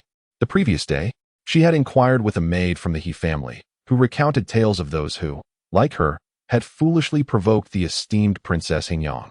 The maid's eyes glinted with schadenfreude as she continued, "In due course, within 7 days, the entire family of that insolent wretch was annihilated. Not a single soul was left alive. You have committed the same folly. Even if the lady of the house were to forgive you, the Yuang Mansion will not." Lin Zhaoxue bent down and adjusted Chen Zhaoyan's disheveled hairdo, stating, "The chaos you have wrought must be resolved by you alone. If I, along with the He family, were to shield you from the consequences, you would never learn and would inevitably repeat your mistakes." In her former life, Chen Zhaoyan had been insufferably arrogant, instigating a conflict at the birthday banquet of Lady Lin with a young lady from the Duke's residence. Unlike the gentle Princess Hingyang, this young lady wielded considerable influence, nearly causing He Chang'an to be exiled through her father's machinations. Yet in the end, all Chen Zhaoyan had to do was shed a few tears, claiming her innocence. And Lin Zhaoxue was left to clean up the mess. Because someone always came to her aid, she acted recklessly, time and again courting trouble, compelling Lin Zhaoxue to intervene repeatedly. "Bring her here." Lin Zhaoxue firmly grasped Chen Zhaoyan's shoulder and callously pushed her away, binding her hands and sending her off to the Yuang Mansion. "Inform them that the He family has failed in their duty, and that the transgressor, Chun, is at their disposal. Mother, I realize my mistakes, I truly do. Please, do not send me to the Yuang Mansion." Chen Zhaoyan's eyes widened in terror as she frantically reached for Lin Zhaoxue's garments. However, the maid swiftly restrained her hand and secured her bindings in no time. The clever little imp, Shanlan, swiftly approached and stuffed a cloth into her mouth as she attempted to cry out, rendering her instantly silent. As the sun set in the west and curfew approached, pedestrians hurried home. The bustling marketplace soon fell into a tranquil hush, and daylight was rapidly supplanted by the night. The night sky transformed into a lotus pond, with stars resembling white lotuses. The myriad facets of humanity played out below, as beggars sought shelter and inebriates staggered in search of their homes, while the opulent establishments remained oblivious to the world's woes, aglow with lights and revelry. At this hour, the Yuang departed from the palace. The old emperor, having grown weary of governance, sought to abdicate in favor of the crown prince. Who could fail to recognize that the crown prince was frail, his longevity a matter of uncertainty, prompting the ministers to vehemently oppose this decision? They collectively knelt outside Qianqing Palace for much of the day, beseeching the emperor to rescind his command. Even the crown prince joined in the outcry. Reluctant to ascend the throne, Pei Ruhong emerged as the sole supporter of the emperor's abdication, incurring the wrath of the officials who reproached him as an unfilial son, accusing him of harboring treacherous intentions and aspiring to seize power. Pei Ruhong remained unfazed, disregarding their accusations. When the Minister of Rights refused to draft the edict, he took it upon himself to compose one, affixing the imperial seal and delivering it to his father. The old emperor, grasping the decree and hearing the cries of the ministers outside Qianqing Palace pleading for him to retract his command, hesitated. Ultimately, he chose not to seal it, waving his hand to dismiss Pei Ruhong. The day had yet to fully darken. However, upon seeing the crown prince afterward, Pei Ruhong was summoned to the Eastern Palace, where the door was shut, and he endured a lengthy reprimand, being branded as a traitor to the imperial line. The Yuang, hands clasped behind his back, found himself in a void of thought, recalling a painting hidden beneath his pillow, which he had neglected to destroy. After enduring the prince's tirade, who was met with apathy, he was ultimately dismissed in a huff. Chapter 80. Atonement. The unfortunate Prince Yin, believing that his return to the residence would grant him a moment of tranquility, was met with an unforeseen disturbance. Upon entering, he learned that the He family had delivered those who had humiliated Hingyang, and the heir awaited his return to render judgment. They were currently kneeling in the courtyard. Prince Yin felt a throbbing headache, yet the matter concerning Hingyang compelled him to summon a chair to the courtyard. As he settled into the armchair, he observed the individuals sent by the He family, bound tightly, their hair disheveled, and their mouths gagged with cloth, rendering them speechless.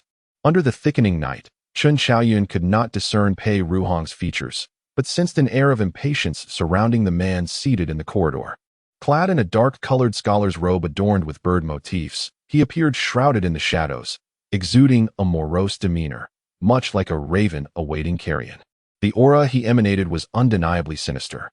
Chen Xiaoyun's instincts warned her that this man was formidable, more so than Lin Zhaoxue. Fear began to creep in, causing her to tremble uncontrollably, while despair engulfed her heart. Pei Ruhong cast a dispassionate glance and withdrew his gaze, instructing, "Feng Mama, take her away to freshen up and change into clean attire." Taken aback, Chen Xiaoyun looked up and through the dim light of the night.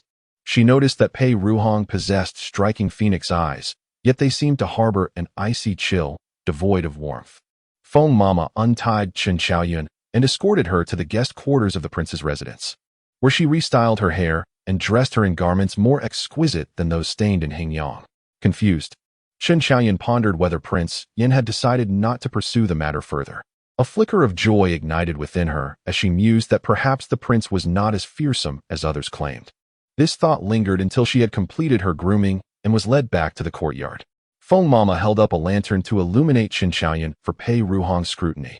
His indifferent gaze fell upon her, causing her to clench the hem of her garment, her heart racing. Feeling emboldened, she took a bold step forward, her voice quavering, "Your Highness, Before she could finish, Pei Ruhong raised a hand to interrupt. "I have been informed by Feng Mama that Hingyang ruined your meticulously arranged hairstyle yesterday and dirtied your garments." Just as Chen Xiaoyun opened her mouth to respond, he cut her off once more. "The maid who styled your hair was a servant of the late Empress. And the attire you wear is a new garment crafted by the palace's Department of Garments specifically for Hingyang. The fabric and workmanship are of the highest quality. And Hingyang has never worn it. It is more than sufficient compared to what you wore yesterday." As Chen Xiaoyun prepared to speak again, Feng Mama's cold voice interjected, "Answer only what the prince inquires. Do not utter superfluous words." "Understood," Chen Xiaoyun replied. Pei Ruhong nodded. "That is good." With that, he cast a glance, and several matrons swiftly approached, silently seizing Chen Xiaoyun and forcing her onto the punishment stool. Startled, her heart plummeted. "Your Highness." Before she could articulate a complete thought, Pei Ruhong stated coolly, "Madame Chen of the Duke of Dingshi's household has offended a princess, thereby committing an act of insubordination. She shall receive 100 strikes." As his final word echoed, despair washed over Chen Xiaoyun's face, and she cried out in desperation, "I acknowledge my fault. I beg for mercy. Your Highness, I am with child." Her pleas for mercy were cut short as the matron's rod descended upon her. Strike after strike fell, leaving her unable to utter even a single plea, and soon she was drenched in sweat, each blow causing excruciating pain, particularly in her abdomen. As warmth surged beneath her, Chen Xiaoyun realized her child could not be saved, and in utter despair, she wailed, my child, help. Someone save my child." Chapter 81 Unworthy of Motherhood. When Chen Xiaoyun was brought back to the Marquis' residence, she still clung to the last vestiges of life. Her dress was drenched in blood, a sight so harrowing it sent chills down the spine. He Chengyan, upon witnessing her state, crumpled to the ground in utter despair. "The old lady," he cried out, and rushed towards her. Onlookers assumed her concern was for Chen Xiaoyun, but to their surprise, she sobbed, "Oh heavens, is the child? Your child with Chengyan gone? That is the heir of the He family. How could this happen?" Madame Chen, who had been anxiously awaiting news, pushed her aside. Her eyes tinged with red. "My daughter is on the brink of death, and you are still preoccupied with your family's heir. Do you have no heart?" Upon seeing her mother, tears streamed down Chen Xiaoyun's face as she lamented, "Mother, my child is gone. They brutally took my child from me. Mother, it hurts. It hurts so much." Madame Chen grasped her hand tightly, weeping alongside her. "It's all right, dear. What matters most is that you survive. You are still young. There will be other children." The two women wept together, as if they were the true victims in this tragedy. Lin Zhaoxue observed the scene with a cold gaze for a moment before commanding her servants to take Chen Xiaoyun back to her quarters and to summon Xiaoyun Huan. Once they were gone, Madame Chen turned to Lin Zhaoxue, her eyes filled with resentment. "This is all you're doing." With that, she lunged forward, as if to avenge her daughter. Shanlan stepped in front of her, firmly grasping her hand. How dare you? You, a mere commoner. Think you can create chaos in the Marquis' residence? I dare. Madame Chun retorted, blind with rage. If you hadn't sent Chaoyan away, she wouldn't have suffered this fate, nor would she have lost her child. Lin Zhaoxue, you have a wicked heart. Lin Zhaoxue chuckled softly. She patted Shanlan on the shoulder, turned, and took her seat at the head of the table. Unlike the frantic attempts of Madame Chun to defend her daughter, Lin Zhaoxue carried herself with poise, her every movement deliberate, the ornamental hairpin on her head remaining perfectly in place. Holding a fan adorned with floral and avian motifs, Lin Zhaoxue turned to the old lady. Mother, she accuses me of being a sinner. What say you? Am I truly a sinner? The old lady, unsure of Lin Zhaoxue's intent yet more aware than Madame Chun of the dangers at hand, replied cautiously, if it weren't for Zhaoxue, your daughter would not have survived today. I fear the Chun family would have faced destruction. Lin Zhaoxue directed her gaze back to the furious Madame Chun. Madam, you heard it. I saved your daughter's life. Preposterous. Madame Chun exclaimed furiously. You sent her away out of fear of offending the Prince of Yan. Lin Zhaoxue laughed as if she had heard an absurd joke. Madam, have you forgotten who brought this calamity upon us? Madame Chun fell silent, akin to a duck whose neck had been seized, unable to utter a sound. Lin Zhaoxue smiled gently. To speak frankly, your daughter's current plight is indeed your fault. Blame your ineffective parenting for allowing her to seduce men outside her household. Blame your indulgence for raising her without restraint, devoid of decorum. Blame your naivety in believing that those from noble families could be manipulated at your whim. Blame your failure to nurture her properly. You are unworthy of motherhood. Chapter 82. A debt repaid. Lin Zhaoxue's every word rendered Madame Chun speechless. Yet, still unwilling to concede, she retorted, nonsense. Clearly, it is you. If you cared for her even a little, if you hadn't sent her away, how could this happen? Caring for her? Lin Zhaoxue found it laughable. She had refrained from ending her life outright. In her previous life, Chen Chaoyan had sacrificed a child's life to compel He Chang'an to murder the mother who had raised him for decades. In this life, how could Lin Zhaoxue allow her own child to be born safely? A debt repaid is a fine thing indeed. Mother, why waste your breath on such a madwoman? Just throw her out. A voice called from outside. Lin Zhaoxue turned to see He Chang'an hurriedly entering. She stood to greet him, frowning. Didn't I tell you to focus on your studies at the Lin residence? Why have you returned? He Chang'an rushed in, his clothes disheveled by the wind, beads of sweat forming on his forehead. Lin Zhaoxue handed him a handkerchief. He accepted it naturally and wiped his brow. This scene, witnessed by He Chang'an, who sat idly on the floor, was particularly galling. In that moment, he felt like an outsider. It was He Chang'an who seemed to be Lin Zhaoxue's true son, especially as He Chang'an looked at him pointedly, saying, I am my mother's child. If she is in trouble, how can I stand idly by? These words struck He Chang'an like an invisible slap, a harsh reminder of his inaction. He Chang'an smiled again. Mother, do not worry. I spoke with uncle before leaving. He instructed me to come. Originally, he intended to come himself, but I assured him that I could handle this minor affair without burdening the Lin family. Before Lin Zhaoxue could respond, He Chang'an sneered. You can handle it? Do you even understand your own status? How dare you meddle in the affairs of the He family? He Chang'an chuckled lightly, his handsome face betraying no hint of anger. I may not be worthy, but surely my elder brother is. So, why did you remain silent before I arrived? Allowing our mother to be bullied by an outsider? He Chang'an, both incompetent and eager for a fight, was clearly outmatched. Despite knowing he could not win, he still felt compelled to retort. He Chang'an dismissed him, noticing Lin Zhaoxue's gaze upon him, and feigned innocence. Elder brother, please do not misunderstand. I am merely concerned for our mother. I mean no harm. This display of feigned innocence only served to infuriate He Chang'an further. Just as he prepared to respond, Lin Zhaoxue interjected sharply. Enough. What is all this bickering? Chang'an, take your mother to see Chaoyan. How can you neglect your ailing wife to squabble with your brother here? Do you not feel ashamed? Her words were a strong defense of He Chang'an. He Chang'an felt a surge of resentment, but understood that further protest would only worsen the situation. With a heavy heart, he averted his gaze from Lin Zhaoxue and left in silence. Lin Zhaoxue waved her hand, instructing Shanlan to escort the unwilling Madame Chun out. Once alone, the elder madam, he voiced her discontent. You are too harsh on Chang'an. One might think that Chang'an is your own flesh and blood. Lin Zhaoxue shot her a cold glance. Whether intentional or probing, I would actually prefer if Chang'an were my son. What do you mean by that? The elder madam, he sprang to her feet, visibly displeased. How can you utter such words? If Chengyan were to hear this, it would break his heart. Lin Zhaoxue replied coolly, whether he is present or not, I will speak my mind. With that, she turned to leave with He Chenin in tow. He Chenin followed closely. Noticing her weary demeanor, and expressed concern, Mother, will the troubles caused by my sister-in-law truly not implicate you? Lin Zhaoxue, uncertain whether his worry was genuine or mere pretense, smiled lightly. Do not fret, I can manage this. It will not involve the He family. It is getting late. You should return to your own quarters to rest, and return to the Lin residence early tomorrow. Chapter 83. Perception of change. He Chenin furrowed his brow upon hearing her words. Mother, I am not inquiring about the He family, but about you. Lin Zhaoxue paused in her steps and turned to regard him. His eyes bore a striking resemblance to those of her maid, possessing an innate twinkle, as if perpetually touched by mirth. Even when furrowing his brow or displaying displeasure, the corners of his eyes seemed to curve gently, as if stained by laughter. Her maid was always cheerful, her eyes crinkling in joy as she sweetly addressed Lin Zhaoxue as Mississippi. Suddenly, Lin Zhaoxue raised her hand to adjust He Chenin's collar, offering a gentle smile. Do not worry, I am quite well. With that, she patted his shoulder and added, Go rest now, with Shanlan attending to me. You need not fret. However, He Chenin stubbornly shook his head. I shall escort you to the entrance of the Zhaoxue study.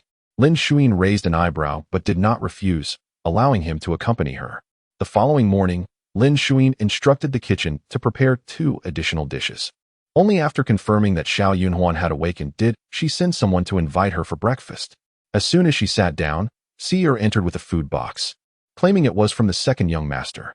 Shanlan took the box and, upon inspecting its contents, discovered a dish of pea pudding. Seer remarked, I heard from the young master's servant that he rose before dawn to prepare this. He mentioned that the young master is eager to visit the Lin family and will come to pay his respects to you another time. Xiao Yunhuan, weary from tending to Chen Jiayan's injuries the previous night, appeared quite fatigued. She leaned over to take a look and commented, This illegitimate son seems more considerate than the legitimate one. Lin Zhaoxue smiled lightly and instructed Shanlan to share some of the pea pudding with Xiao Yunhuan. It matters not whether he is legitimate or illegitimate. They are all the same now. His culinary skills are commendable. Do give it a try. Xiao Yunhuan accepted without ceremony and took a spoonful, acknowledging, It is indeed quite good, reminiscent of what your maid would make. Lin Zhaoxue smiled softly, refraining from further comment. After having a bit of breakfast, she inquired about Chen Jiayan's condition. Those from the Yin Wangfu do not leave survivors. Perhaps due to her poor sleep, Xiao Yunhuan lacked appetite, merely picking at her food before setting down her chopsticks. That she returned alive was evidently due to some leniency from the other side. Yet, the injuries were severe, leaving a gruesome mess. The child was lost, compounding the tragedy. Had she not called for me yesterday, your Marquis would likely be preparing for her funeral. Lin Zhaoxue remarked, Given the protective nature of the Yin Wang, it is already fortunate that she survived after injuring Hingyang. Xiao Yunhuan glanced at her before shifting her gaze to the attendants in the room. Sensing the unspoken cue, Shanlan promptly led the others out. Only then did Xiao Yunhuan lower her voice to say, There is one more matter. Your daughter-in-law has sustained a grave injury. Conceiving again will likely be a challenge. Lin Zhaoxue displayed no surprise, having sent her to the Yin Wangfu to wield the prince's sword against her unborn child. She had already anticipated such an outcome. Did you inform her yesterday? She asked. Xiao Yunhuan shook her head. I feared she could not bear it, so I did not say anything. Lin Zhaoxue nodded slightly. Then there is no need to mention it. Let her come to realize it on her own in due time. Xiao Yunhuan remained silent, resting her chin in her hand as she studied Lin Zhaoxue. Speak your mind freely. Between us, there is no need for circumlocution, Lin Zhaoxue encouraged. No, Xiao Yunhuan replied with narrowed eyes and a yawn. I merely feel that you seem somewhat different than before. You have always been polite and restrained, avoiding unnecessary anger. In the past, despite any reluctance, you would have still offered her some protection given her condition. Chapter 84. Kindred Spirits. Xiao Yunhuan was indeed correct. Had it been in the past, Lin Zhaoxue would never have considered surrendering Chen Qiaoyan. She refrained from elaborating further with Xiao Yunhuan, merely responding with a faint smile. It's nothing. I just feel that life was once too burdensome, and now I seek a different way to exist. After a brief pause, Lin Zhaoxue inquired, Do you think my actions this time were excessively ruthless? Xiao Yunhuan shook her head, raising her index finger to point at her from a distance, stating, One must be resolute to maintain one's position. If I were in your shoes, I would have ensured her demise the moment she showed disrespect at the wedding. As for others, their opinions mattered little to me, and I shall not pry into your intentions." Xiao Yunhuan bit her lip, stifling a yawn, but reassured her, "Rest assured. Should you decide to eliminate someone next time, I shall certainly not be the one to intervene." With that, she stood, brushing off her garments, her demeanor radiating independence. "I have matters to attend to at the Wang residence later, so I shall take my leave. Call for me if needed." Lin Zhaoxue acknowledged her with a simple "all right," and accompanied her to the gate. She mused that if she were to commit murder, Xiao Yunhuan would not only refrain from intervening, but would likely assist in the act. Conversely, if Xiao Yunhuan were to target someone, Lin Zhaoxue would undoubtedly be there, shovel in hand, ready to bury the evidence. In essence, their enduring friendship stemmed from a shared affinity for the darker aspects of life. Otherwise, such a bond would be implausible. After finishing her breakfast, Lin Zhaoxue proceeded to visit Chen Xiaoyan.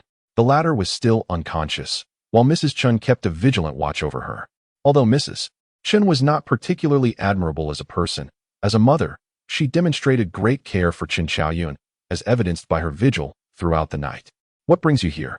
Mrs. Chen glared at Lin Zhaoxue upon her arrival. "You are not welcome. Leave at once." Lin Zhaoxue merely chuckled at her hostility and settled herself down beside them. "This is the He residence, not the Chen family's domain. If anyone should leave, it is you."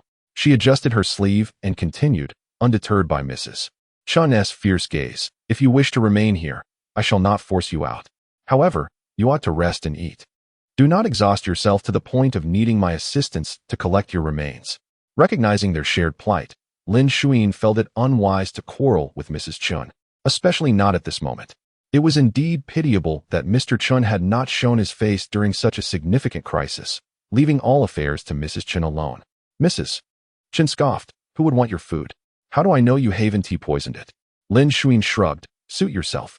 Just don't go spreading rumors that the He family has mistreated you by failing to provide sustenance." Mrs. Chen opened her mouth to retort, but Mama Lu intervened, suggesting, "Madam, you have not slept all night. Perhaps you should rest. If you wear yourself down, the young lady will be concerned for you. Rest assured, I will remain here, and the moment she awakens, I will inform you." Having spent the previous day in worry and then keeping vigil at Chen Xiaoyan's side all night, Mama Lu was also fatigued. Initially reluctant to leave, fearing Lin Zhaoxue might take advantage of Chen Xiaoyan, she ultimately yielded to Mama Lu's persistent encouragement and retreated to her chamber.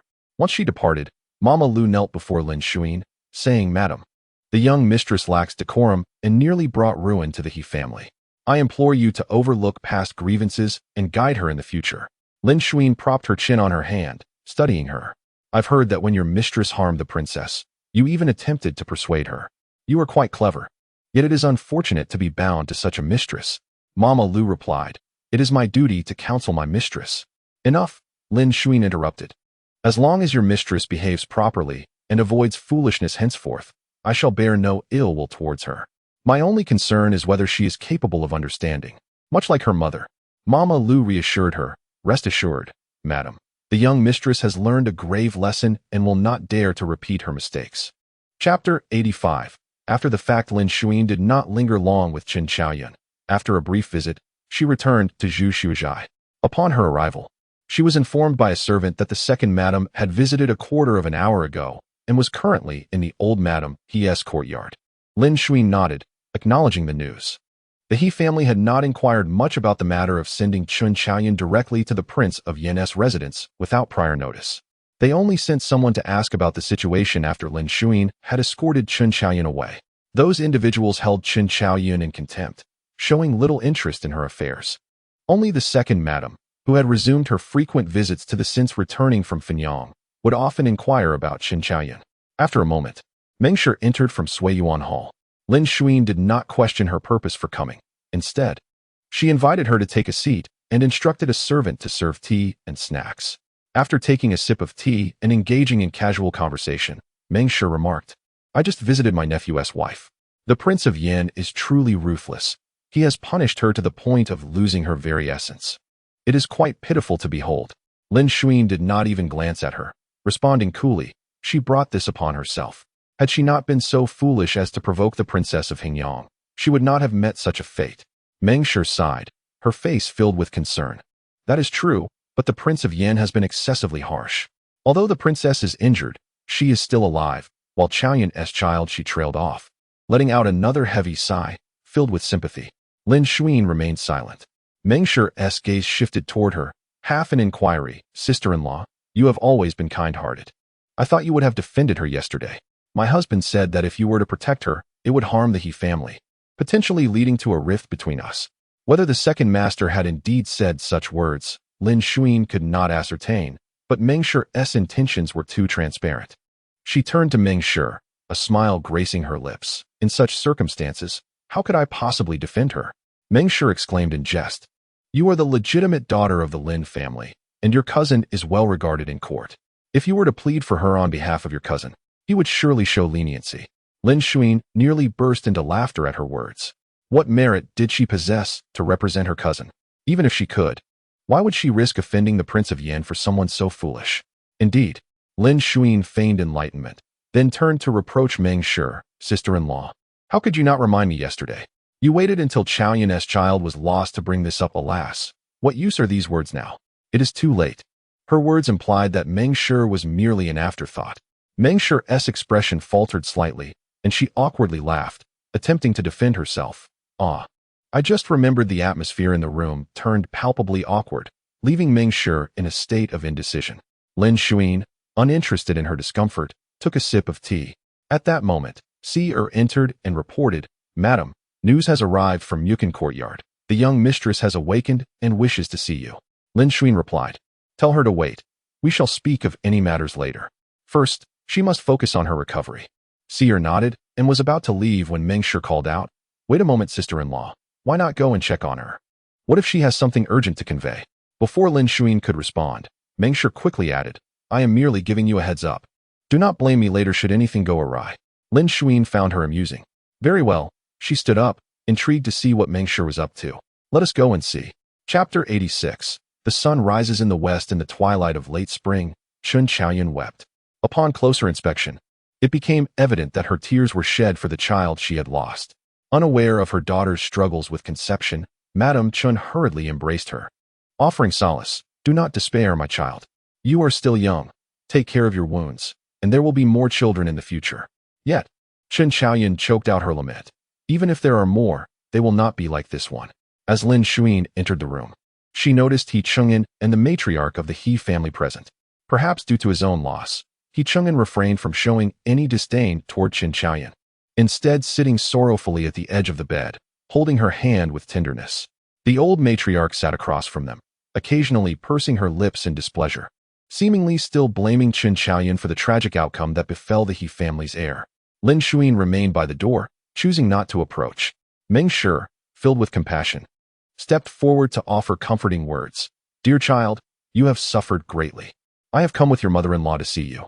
Sister-in-law, please say something to her. Yet, Lin Zhaoxue did not move closer. Instead, she cast a cold glance at Chun Chaoyun and remarked, If you have faced punishment and pain, then you ought to learn from this experience and refrain from such folly in the future.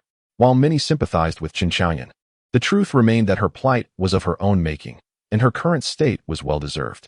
Perhaps it was reckless for Hingyang to have damaged Chun Chaoyun's hairpin and sullied her garments, but there were undoubtedly wiser solutions available at the time. She had chosen the most foolish path. Knowing well that Hingyang was unlike ordinary folk, she had allowed herself to be bullied even more. Her actions were undeniably reprehensible and wholly unworthy of sympathy. Yet, some held a differing opinion. Madame Chun, unable to contain her fury, retorted, If you can speak, then speak. If you cannot, then leave. Who invited you to criticize my daughter? Meng Shi shot a disapproving glance at Lin Zhaoxue and said, Sister-in-law, she has only just awakened. Why are you being so harsh? If you must discipline her, wait until she has recovered. With a smile, Lin Zhaoxue regarded the two foolish women. I understand Madame Chen's desire to protect her daughter, and I comprehend your concern for your niece, sister-in-law. However, why only now do you choose to feign concern? She rolled up her sleeves, settled herself beside them, and said languidly, If Madame Chun is distressed for her daughter, why did she not dare to confront the Prince of Yin yesterday on behalf of her daughter? I reprimand my daughter-in-law, and yet you, sister-in-law, speak to me from what position? You are cowardly, foolish, and insincere. Lin Zhaoxue pointedly addressed the trio. You three are perfectly matched, and ought to live together. Meng Shi subdued her smile, casting a glance at Lin Zhaoxue. Madame Chun, both embarrassed and enraged, opened her mouth to speak when Shan Lan interjected, "Eldest young master. As the husband of the young mistress, you should know right from wrong. Will you simply stand by and watch your mother-in-law bully your own mother?" In times past, He Chang'an would have undoubtedly sided with his mother-in-law, reproaching Lin Zhaoxue. However, this time, he seemed to have undergone a transformation. Gazing intently at Lin Zhaoxue before turning away and stating solemnly, "Mother-in-law, second aunt, if you have come to visit my wife, I welcome you. If you have come to criticize my mother, I kindly ask you to leave." Lin Zhaoxue looked at him with surprise, glancing out the window. Outside, the sun shone brightly. Clouds drifted lazily, and a gentle breeze caressed the banana leaves, creating a sense of serene freedom. The sun had not risen in the west. Madame Chun gritted her teeth and turned her head away. Meng Shi quickly sought to amend her words. "Alas, it was my indiscretion. I apologize, sister-in-law. Please do not take offense." Chapter 87. A corrupted heart and lungs. Qin Xiaoyan was gravely injured, prompting Madame Chun to consider staying at the He residence to provide close care. Shanlan expressed her disdain, remarking that it was as if the He family lacked anyone capable of caring for her, suspecting ulterior motives. Lin Zhaoxue, engrossed in her writing, raised an eyebrow and remarked that if she wished to stay, so be it. After all, she had no sense of shame, and even the old lady couldn't chase her away, let alone them. Madame He harbored dissatisfaction towards the Chun mother and daughter, and upon learning of Madame Chen's intention to remain, she erupted with scorn in the courtyard, indirectly accusing Madame Chun of shamelessness for wanting to intrude upon another's home when she had none of her own. Instead of feeling ashamed, Madame Chun was incensed and rolled up her sleeves to confront her, but fortunately, Mama Lu intervened with reason and dissuaded her. The servants were unperturbed by her presence. Shanlan placed Lin Zhaoxue's dried calligraphy into a box and, with indignation, remarked that the second madam had been acting irrationally, visiting the Marquis' residence daily, and neglecting to inquire about either Zhaoxue or the old lady, instead intruding upon the residence of Mu Chan. One might think that the young madam was her own daughter-in-law. Upon hearing this, Lin Zhaoxue's pen hesitated, abruptly interrupting her previously fluid strokes. She glanced down, crumpled the failed piece of paper, and discarded it, subsequently resuming her writing as if she had not heard Shanlan's words. On another note, Meng Shi, adorned in a cobalt blue garment with intricate patterns, nonchalantly entered Mu Chan. With a warm smile, she called out, "Xiaoyan, your aunt has come to see you. Are you feeling better today?" Qin Xiaoyan lay on the couch, two pillows propping her up as she took her medicine. Madame Chun, upon hearing her, promptly handed the medicine bowl to Mama Lu and greeted her with a smile. "Ah, my second aunt has arrived. Please, come in. I was just telling Xiaoyan that aside from you, the He family is rather cold-hearted. Do not speak so, lest your sister-in-law and mother-in-law hear and take offense," Meng Shi replied playfully, lightly fanning herself. Afterward, she turned to retrieve a brocade box from the maid and presented it to Madame Chun. "I have procured some exquisite ginseng that I cannot use, so I brought it for Xiaoyan.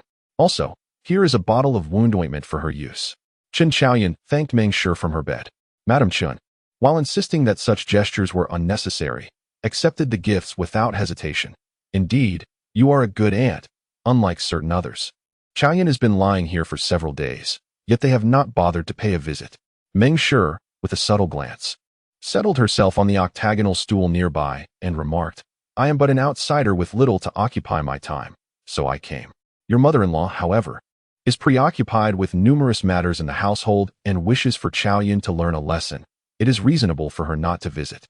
Madame Chen's expression soured immediately, and with a cold laugh, she retorted, "Busy? Merely deceiving outsiders. This household is under my daughter's care. What could possibly keep her busy? I see through her. Her heart is filled with trepidation. Do refrain from speaking so loudly. There may be ears on the other side of the wall." Meng Shi cautioned gently. Hearing this, Madame Chun placed the items on the table, strode towards the door, and shouted outside, "I will say what I wish." "What of it? You have the audacity to act, but lack the courage to admit it? What do you amount to? To save your own skin, you would cast out a vulnerable woman carrying a child. Do you still have the face to go out? I spit. The one who should feel shame remains oblivious." She scolded passionately, showing no intent to hold back, believing that such outbursts would vindicate her daughter. Meng Shi made no effort to intervene, calmly sitting beside her. dispassionately glancing at her own nails. Chapter 88.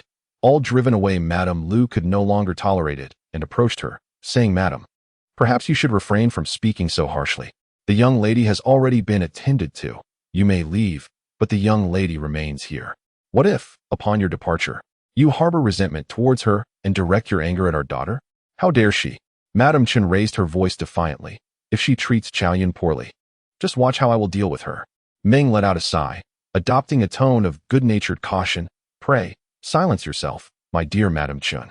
Do you not realize whom you are scolding? That is the lady of the Marquis residence, the legitimate daughter of the Lin family. You are no match for her. And what of the Lin family's legitimate daughter?" Madame Chen shrugged off her hand, her ire unabated. "If anyone dares to bully my daughter, I would contend with even the king himself." Though she had initially intended to ignore the commotion, Qin Xiaoyan, feeling vexed, interjected, "Mother, please spare us your tirade. You speak so vehemently, yet I have not seen you go to the Yin Wang's residence to defend my honor." Upon hearing this, Madame Chen's expression shifted dramatically. She pointed an accusatory finger at her daughter, exclaiming, You ungrateful wretch. Do you think I am doing this for whom?" Qin Xiaoyan turned her head with difficulty to glance at her. "Then why not confront her directly in her courtyard? What purpose does your shouting here serve? If not to humiliate yourself?" Unfazed by her daughter's words, Madame Chen turned to leave, declaring, "Then I shall go." She strode forth with an air of determination, as if she were about to confront Lin Zhaoxue. However, upon stepping outside, she was met by Shanlan, who led a group of women wielding sticks, each sporting a grim expression. The once arrogant Madame Chen's demeanor faltered, her bravado dissipating in an instant. Shanlan approached her, casting a cold gaze before commanding the women, "Remove this disrespectful shrew from our presence." With that, the women advanced, seizing Madame Chen and dragging her towards the exit. She immediately began to struggle and scream, "Outrageous! Outrageous!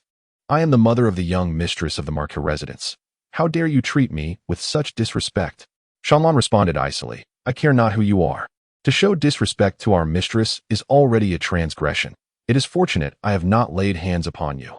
Madame Chen continued to shout and wail. Qin Xiaoyan, feeling anxious, attempted to rise from her bed, but was restrained by Mama Lu. She subtly signaled to Qin Xiaoyan, whispering, "Miss, think carefully. Is it better to remain in the Marquis residence or to leave?" Qin Xiaoyan furrowed her brow, casting a doubtful glance at her. Yet, after a moment's contemplation, she remained silent, making no move. Unaware of the subtle exchange between mistress and maid, Meng exited the room, intervening, "Shanlan, you have truly grown increasingly brazen. No matter the circumstances, Madame Chen is still a guest of the He family. If the young mistress mother is a guest, then the maid ought to show respect," Shanlan scoffed lightly. "But she has repeatedly shown disrespect to the mistress. If I were to remain silent, others might think the people of the Marquis residence have all perished." She glared at Meng, her expression unfriendly. "Does the second madam even realize this is the Marquis residence? I thought you were unaware, but your elbow seems to be bending outward quite adeptly." Shanlan was not Lin Zhaoxue, and Meng did not take kindly to her words. She retorted, "And what are you, to speak to me so insolently?" "Second aunt." Before Meng could finish her sentence, a voice called out to her. She turned to see He Chenin, clad in a blue long robe, approaching with an amiable expression. Upon reaching her, he greeted her with a respectful bow. Meng's demeanor softened slightly. "Ah, it is you, Yaich. You must quickly manage your mother's unruly behavior. She is becoming rather overbearing." "Indeed, she is a bit too haughty," He Chenin replied, turning to Shanlan with a furrowed brow. "How can you show favoritism? If you are to expel one, then you must expel them all." Chapter 89.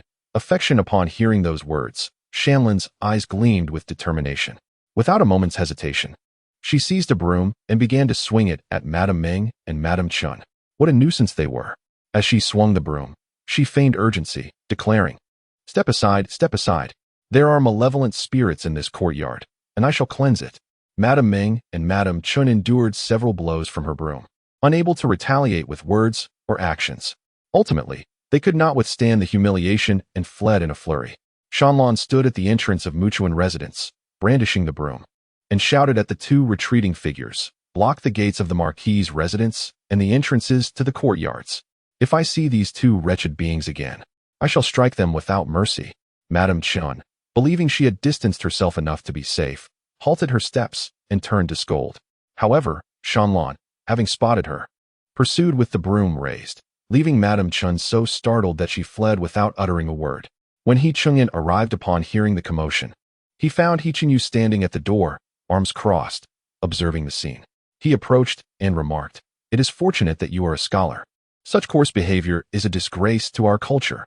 His tone dripped with irony as he continued.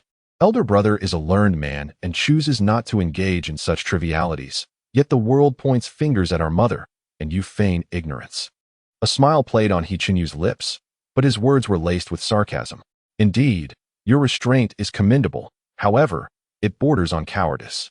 No man can remain passive when subjected to such insults." He Chungin's expression darkened, and he charged forward, seizing He Chenyu by the collar. "You wretched creature! How dare you compare yourself to me?" He Chenyu glanced down at the hand gripping his collar, then swiftly grasped He Chungin's wrist. Before applying any force, He Chungin winced in pain and released his grip. He Chenyu dismissed him with a push, his gaze steady as he regarded He Chungin's contorted face. "In the past, I could endure for our mother's sake. Now, I shall no longer remain silent if it means securing her future. Elder brother, I never wish to contest with you. However, if it ensures our mother's well-being in her later years, I am prepared to fight."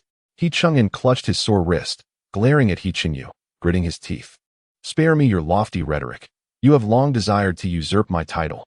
Our mother, blinded by her affections, foolishly accepted you as her legitimate son." Standing tall, he looked down at He Chenyu with arrogance.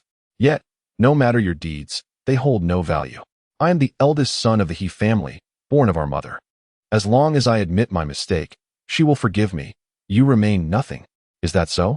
He Chenyu shrugged nonchalantly, his face betraying no concern. "Then I wish you the best of luck, elder brother." He Chungin shot him a glare before turning away, making his way toward Zhaoxue's study. Shanlan returned with the broom, observing He Chungin's retreating figure with confusion. "Where is the eldest son going?" "Who knows? Perhaps he's gone mad," He Chenyu replied. Shanlan shrugged, seemingly uninterested, and then inquired, "By the way, why have you returned, second young master?" He Chenyu replied, "I spoke with my uncle. As my wedding to Sister Wani approaches, it would be inappropriate for me to continue residing with the Lin family, so I have come back." Shanlan nodded, following him out of Muchuan residence. After a moment, she took a step forward and quietly asked, "Second young master, do you truly have feelings for cousin Wani?" He Chenyu glanced down at her, slightly surprised. "Why do you ask this?" "Cousin Wani is a wonderful person. She treats the servants kindly and stands up for her friends," Shanlan replied earnestly. "I hope she finds someone who truly loves her, someone who can provide her with a safe haven. If you do not feel the same, you must convey this to Madam. She would not blame you." Chapter 90. My words are harsh. He Chenyu momentarily refrained from responding, contemplating Shanlan's words. During his time at the Lin residence, his interactions with Lin Wanyi were quite limited. They seldom found themselves alone unless it was during the occasional outings with Lin Yao and the other siblings to enjoy the spring scenery. Given such brief encounters, He Chenyu felt he could hardly claim to have any affection for Lin Wanyi. Yet, curiously, whenever they ventured out without the presence of Princess Hengyang, they would unconsciously gravitate towards one another. Lin Wanyi seemed to possess an uncanny awareness of his needs, placing items into his hands even before he reached for them. Likewise, he would instinctively raise his sleeve to shield her from the wind or sun. Although he did not actively take anything, he often found Lin Wanyi's veil resting in his grasp when he regained his senses. It was a natural occurrence. No one made a conscious effort to draw closer. Yet it became evident that Lin Wanyi was always by his side. He Chenyu clasped his hands within his sleeves and inquired of Shanlan, "Do you believe that when two individuals mutually express their feelings and share a romantic connection, akin to that of my brother and sister-in-law, it equates to love?" This question left Shanlan momentarily speechless. She pondered deeply but was unable to arrive at a definitive conclusion regarding the nature of love, as she had yet to marry and remained unaware of its true essence. After a pause, she ventured, "Not necessarily, right? Mutual respect, collaboration in endeavors, reliance on one another without dependence. Could that also be considered love?" She provided an example that might not have been entirely apt, like the Marquis and his wife, who, despite occasional quarrels, quickly reconcile. Indeed, Lin Wanyi did not rely on He Chenyu. She had her own thoughts and, when capable of resolving difficulties independently, would never lean on others for assistance. He Chenyu nodded in agreement. "Your reasoning is sound. However, The example you provided is not particularly fitting. Shanlan, confused, exclaimed, "Why not? Is that not how the Marquis and his wife are? You shall understand in due time," He replied with a smile, choosing not to elaborate further. While they conversed, the two returned to the Zhaoxue studio. Upon entering, they were met with the sight of He kneeling before Lin Zhaoxue, weeping profusely. Perhaps the spectacle of his sorrow was too distressing, for Lin Zhaoxue cast a glance at him and quickly averted her gaze, tending to the flowers in her hands as if to cleanse her eyes. "What is the meaning of this?" she asked, not looking at He, her tone indifferent. "If your grandmother sees you, she might think I am bullying you." He shuffled forward a couple of steps, his face a mask of sorrow. "Mother, your son acknowledges his mistake." Lin Zhaoxue paused, casting a sidelong glance at him before decisively trimming the excess branches from her bouquet. "What brings this on?" He replied, "I did not heed my mother's advice and insisted on marrying the Chun family's daughter, which has caused considerable trouble for the Marquis. I humbly ask for your forgiveness." "What a trivial matter," Lin Zhaoxue responded with a faint smile, seemingly unconcerned. "I have long since moved past it." "Rise quickly." He, skeptical, raised his head to look at her. "Truly? What else could it be?" Lin Zhaoxue sidelong glanced at him. "You have married her. What more can I say?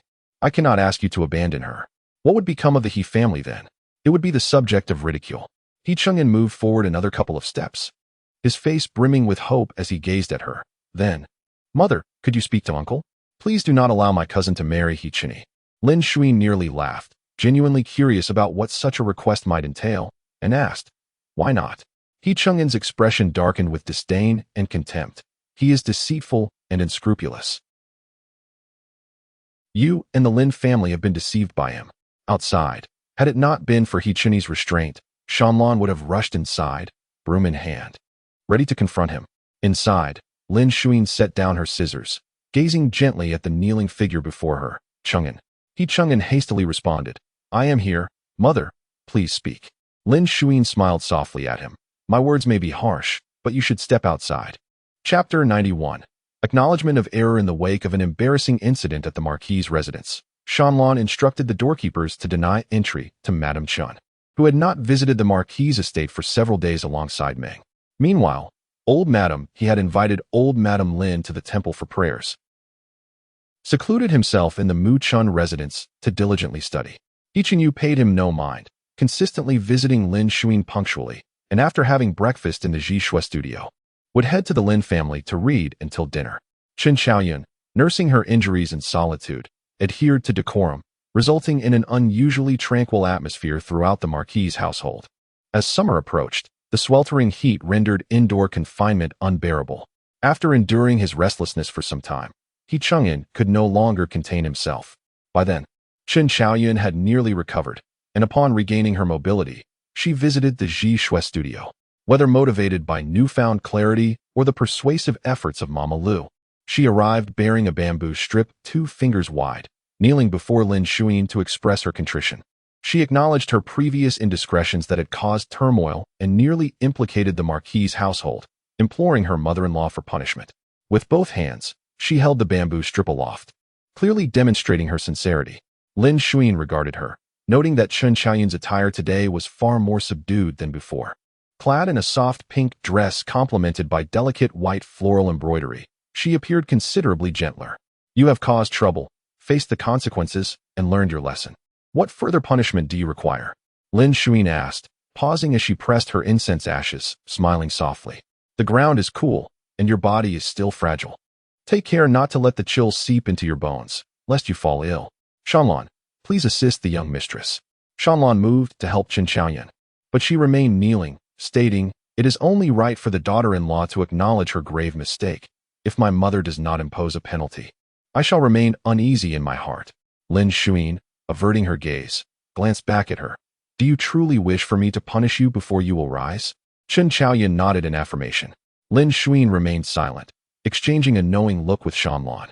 Understanding her intent, Shanlan fetched a Buddhist scripture that Lin Zhaoxue often perused and handed it to Chen Xiaoyun. With a perplexed expression, Chen Xiaoyun accepted the scripture. "Take this text and transcribe 2 copies," Lin Zhaoxue instructed, her head bowed, her hands steady as she meticulously flattened the incense ashes. "Once completed, deliver them to your grandmother. There is no need for you to make unnecessary trips back and forth. Chen Xiaoyun wished to argue further, but Mama Lu gently coughed, signaling her to acquiesce. Swallowing her words, she finally replied in the affirmative. However, she did not depart, standing silently with her head lowered. Once Lin Zhaoxue had finished applying the fragrant powder to the ashes and lit them, she noticed Chen Xiaoyun still standing there. Is there something else? Biting her lip, Chen Xiaoyun took a moment before speaking. Mother, I am inept in managing affairs. I believe it is best to return this responsibility to you. She had broached this subject more than once. While recuperating, Mama Lu had suggested that she send the accounts and records to the Zhaoxue studio. But Lin Zhaoxue had declined, suggesting instead that it would be an opportunity for Chen Xiaoyun's maid to learn and alleviate her mistress's burdens in the future. Time and again, Chen Xiaoyun found herself questioning whether Lin Zhaoxue had set a trap for her to fall into. As anticipated, the response was the same this time. Lin Zhaoxue, with a gentle demeanor, regarded her with understanding. I have grown older and find many tasks beyond my capabilities. It is best to entrust them to you younger folk. Should you have any concerns or uncertainties, adhere to the established practices. If you remain indecisive, consult Shanlan. She will guide you on the proper course of action. Chapter 92. Caught in infidelity. Chen Xiaoyun was rendered speechless. Previously, she had assumed that Lin Zhaoxue, with her assertive nature, would be reluctant to entrust her with the responsibilities of managing the household. She had always been wary of making mistakes that would provide Lin Zhaoxue with a reason to reclaim her authority. To her astonishment, it seemed that Lin Zhaoxue had dismissed the notion of household management from the very beginning. Even when Chen Xiaoyun offered her both hands in submission, Lin Zhaoxue had no desire for it. Confused, Chen Xiaoyun returned to Mu Chun residence and asked Mama Lu in bewilderment. Could it be that she has set a trap for me, intending to play a long game? Mama Lu reflected on Lin Zhaoxue's earlier demeanor and shook her head.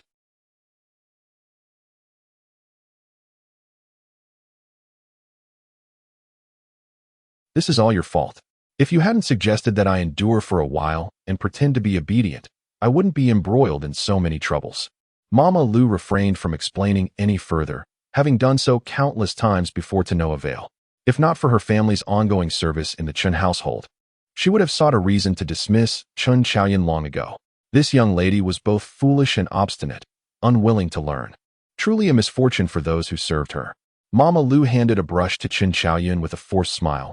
My lady, why not write a few characters? I shall accompany you. Chen Xiaoyun shot her a glare and reluctantly took the brush. The two of them lapsed into silence, each engrossed in copying scriptures. After half an hour, Chen Xiaoyun cast aside the brush, unwilling to continue, and summoned a maid, inquiring, has the eldest son returned? He returned an hour ago and is napping in his room, the maid replied. Chen Xiaoyun immediately rose and declared, Mama Lu, you may continue copying. I will go check on my husband. Mama Lu shook her head and did not follow, merely instructing the maid to keep a close watch on Chen Xiaoyun and prevent her from causing any trouble. The maid complied and hurried after Chen Xiaoyun.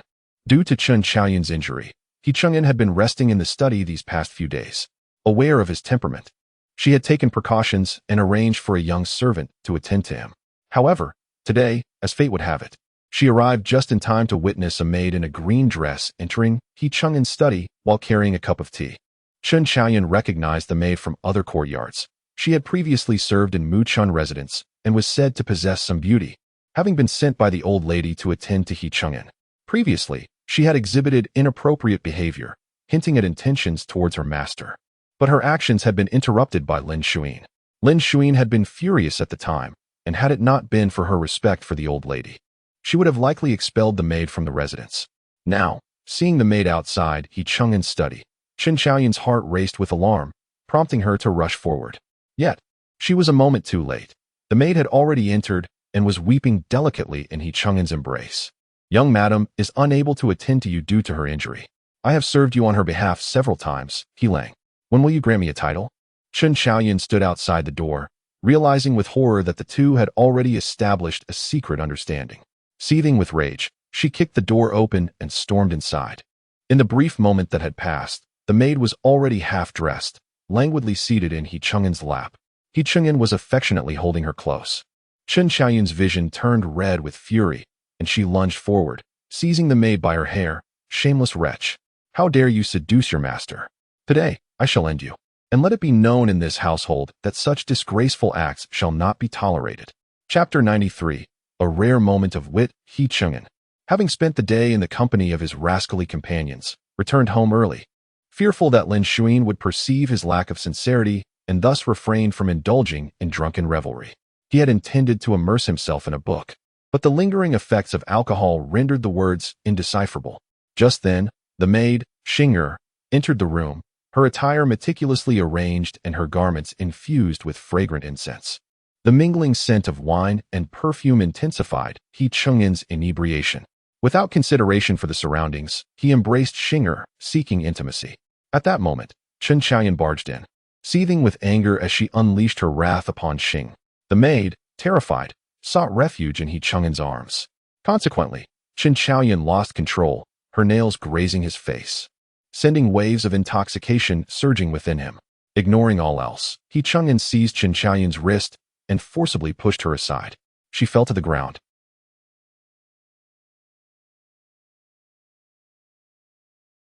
Why should I endure the humiliation of marrying into the He family, only to suffer in silence while you treat me this way?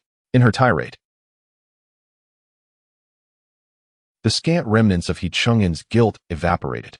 Grasping both of Chen Qiaoyan's hands, he separated her from Xing'er and, in a moment of fury, "Then I shall release you and send you back to the Chen family." Chen Qiaoyan, covering her face with tears, cast a resentful glance at He Chang'an before storming out. Xing'er, trembling with fear, clutched He Chang'an's sleeve, crying, "Young master, what shall we do? If madam learns of this, she will not spare me." Xing'er's hand, soothing her with kind words. He Chang'an's heart raced with trepidation, aware that he had only recently made amends to her. And then there was He Qingyu. The thought of being ridiculed for his antics in the study was unbearable. Yet, despite his anxiety, he had to confront the situation. Upon arriving at Zhaoxue studio, he was greeted by the sight of Chen Qiaoyan, disheveled and bruised, her cheeks swollen, bearing the marks of 2 slaps. He Chang'an stood momentarily stunned, having completely forgotten his earlier actions. Chen Qiaoyan knelt before Lin Zhaoxue, gasping for breath as she wept. "Mother, you must stand up for me." In a moment of rare clarity, she seized the initiative, collapsing against Lin Zhaoxue's knees in tears. "I merely wished to see my husband, thinking it was hot.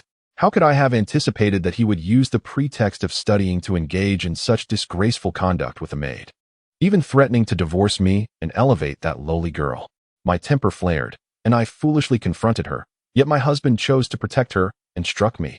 Chen Qiaoyan, weeping, lifted her swollen face towards Lin Zhaoxue. What meaning does life hold after such humiliation? It would be better to die than endure this. With that, she lunged towards the corner of the table, intent on harming herself. Chapter 94.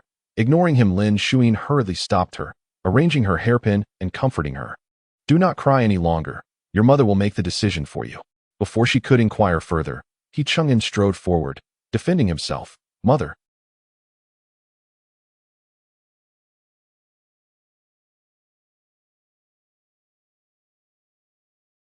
Trembling with fear and not daring to utter a word, "I have previously warned you. I do not concern myself with your affairs outside.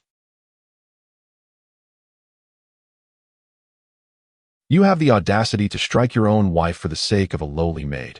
You truly opened my eyes today." He Chang'an retorted. "Is she not just a servant? Mother, why must you be so furious?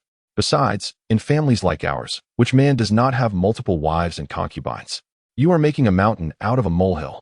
Lin Zhaoxue coldly replied, "You certainly do not disappoint as a father and son." He Chang'an was taken aback, instinctively lifting his gaze to find Lin Zhaoxue's eyes devoid of warmth, lacking even a hint of anger. It seemed he only then remembered that He Sun had also indulged with a maid. Was that why she held such disdain for maids who betrayed their masters? A surge of unease washed over He Chang'an, prompting him to kneel forward, urgently calling out, "Mother." Lin Zhaoxue regarded him with deep disappointment. Away. In a panic, he knelt closer, admitting, "Mother, I was wrong. I truly realize my mistake. I promise I will never err again. Please, do not disown me." Lin Zhaoxue regarded him coldly, refraining from reply, conveying her disgust through silence. "I am your flesh and blood, born after 10 months of your labor. How could you refuse to acknowledge me? He Chungin's countenance shifted, raising his voice. You refuse to recognize me, but acknowledge the illegitimate child of a lowly maid? Mother, you possess a cruel heart. Lin Zhaoxue chuckled softly, yet her tone was both gentle and lethal. You once declared your willingness to sever ties with me for the sake of marrying Chaoyan. Now, for a mere maid, you strike your wife and argue with me. Who is truly disowning whom? He Chungin feebly defended himself. I did not. I know you have never considered me your mother, blaming me for being too strict and hindering your frivolous pursuits with your friends. Lin Zhaoxue, appearing exhausted, waved her hand. If that is the case, I shall no longer concern myself with you. Live as you wish. Impossible. He Chungin grasped Lin Zhaoxue's hand, his eyes reddening with urgency. Mother, grant me another chance. I assure you, I will not err again. Lin Zhaoxue observed him, finding him utterly laughable. Previously, he had blamed her for being overbearing. Yet now that she intended to relinquish her control, he was the one in a state of panic. Seeing her silence, He Chungin abruptly rose, gazing deeply at her. His eyes ablaze with determination. Since you do not believe me, I shall prove it to you. Chapter 95. With child He Chungin, much like his father, is a man imbued with a profound selfishness. He places himself above all else, never considering the feelings of others. When he errs, he does not reflect on his own faults, but seeks to eliminate the one who has caused his misstep, desperately searching for a scapegoat. In the past, it was Lin Zhaoxue's maid, and now it is Xinger. As He Chungin gazed at Xinger, his eyes burned with a fierce crimson. He grasped her hand tightly, dragging her outward, declaring, if you must blame anyone, direct your ire at those in this household who cannot accept you, not me.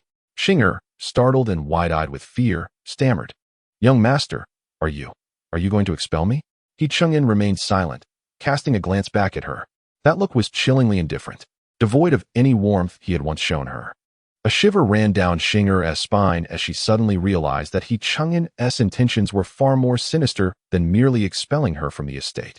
Terrified, she struggled fiercely, crying out, No, no, young master, please don't cast me away. I will not dare again, I promise. Previously, if Xinger had shed a few tears, He Chungin's heart would have shattered, and he would have hurried to console her. But now, he exhibited no reaction whatsoever. His demeanor was utterly heartless. Lin Zhaoxue remained silent, her hands folded, sitting gracefully in a pearwood chair, observing coldly. Xinger, realizing she had pleaded to the wrong person, turned to Lin Zhaoxue, desperation etched on her face. Madam, please, I beg you to save me. I recognize my mistakes. I will behave from now on. I shall never entice the master again. I implore you, madam. Yet, Lin Zhaoxue remained mute, her gaze unwaveringly indifferent. Just as Xinger was about to be mercilessly dragged out, she bit her lip and played her trump card. Young master, I carry your child. You cannot cast me away. As soon as her words fell, an oppressive silence enveloped the room. Shanlan returned with the freshly groomed Qin Chaoyan, and upon hearing Xinger's declaration, she felt as if struck by lightning. Moments later, she glared at He Chungin and Xinger, her face a canvas of fury and jealousy. Having recently lost her own child, the news of a maid's pregnancy was a blatant affront to her dignity. He Chungin's expression briefly flickered with delight, swiftly overshadowed by terror. He turned to Lin Zhaoxue, only to find her countenance still placid, which only deepened his trepidation. Mother, Lin Zhaoxue observed their expressions, a silent mockery blooming within her. Yet, when her gaze shifted to Xinger, it softened considerably. Then you must absolutely be dismissed. The young madam is not yet with child, and you have prematurely given birth to the He family's heir. Should this news spread, it would bring ridicule upon Chungin and Chaoyan. Qin Chaoyan, upon hearing these words, if you were to bear the heir first, others would claim he favors his concubine over his wife, which would undoubtedly tarnish his future. Therefore, you cannot remain.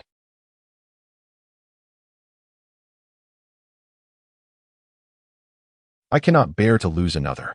After Xinger gives birth, I will have her hand the child over to Chaoyan to raise. Chapter 96.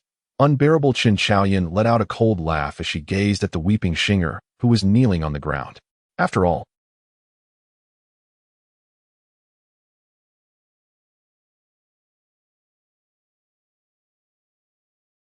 how can you speak of the eldest son's child in such a manner, Lady Xiao?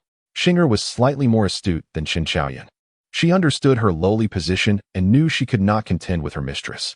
Thus, she clung tightly to her, like a vine entwining a tree, rather than adopting Chun's arrogant and pretentious demeanor.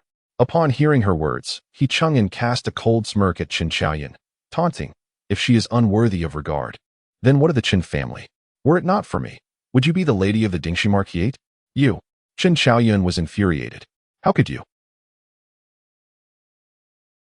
And she collapsed onto Lin Zhaoxue's lap, sobbing, "Mother, you must stand up for your daughter-in-law. Despite my many shortcomings, I am still the one brought into the He family with great fanfare. How can I be subjected to such humiliation? The Qin family may be of lowly status, yet I am a proper young lady of the Qin family. Rather than being trampled upon by a maid, it would be better for you to grant He Chang'an a divorce and allow me to return to the Qin family." Her cries were heart-wrenching, reverberating painfully in Lin Zhaoxue's ears. Lin Zhaoxue maintained an expressionless demeanor as she gently patted her back for comfort. Then, turning to He Chang'an and Xing'er, she said, "If you wish to keep Xing'er, so be it." Qin Xiaoyan raised her head, about to interject, when Lin Zhaoxue firmly pressed her back down. Not allowing the two to revel in their victory, she softened her tone. "However, the child within Xing'er cannot remain." "What cannot remain?" At that moment, Lin Zhaoxue cast a sidelong glance at Shanlan. Shanlan coldly snorted, inwardly acknowledging, she must know that the Marquis forbids her entry, and thus uses the old madam He as a shield. As her thoughts concluded, the old madam He entered. Lin Zhaoxue remained seated, not rising to greet her.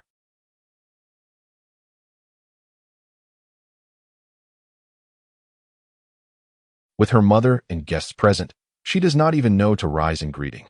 Such a lack of decorum. Lin Zhaoxue halted a maid, stating,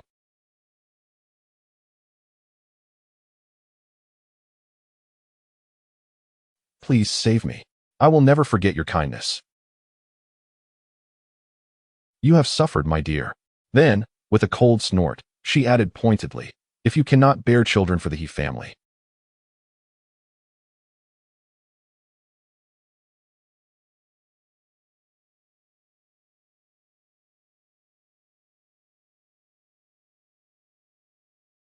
so as to avoid the shameful behavior akin to their father."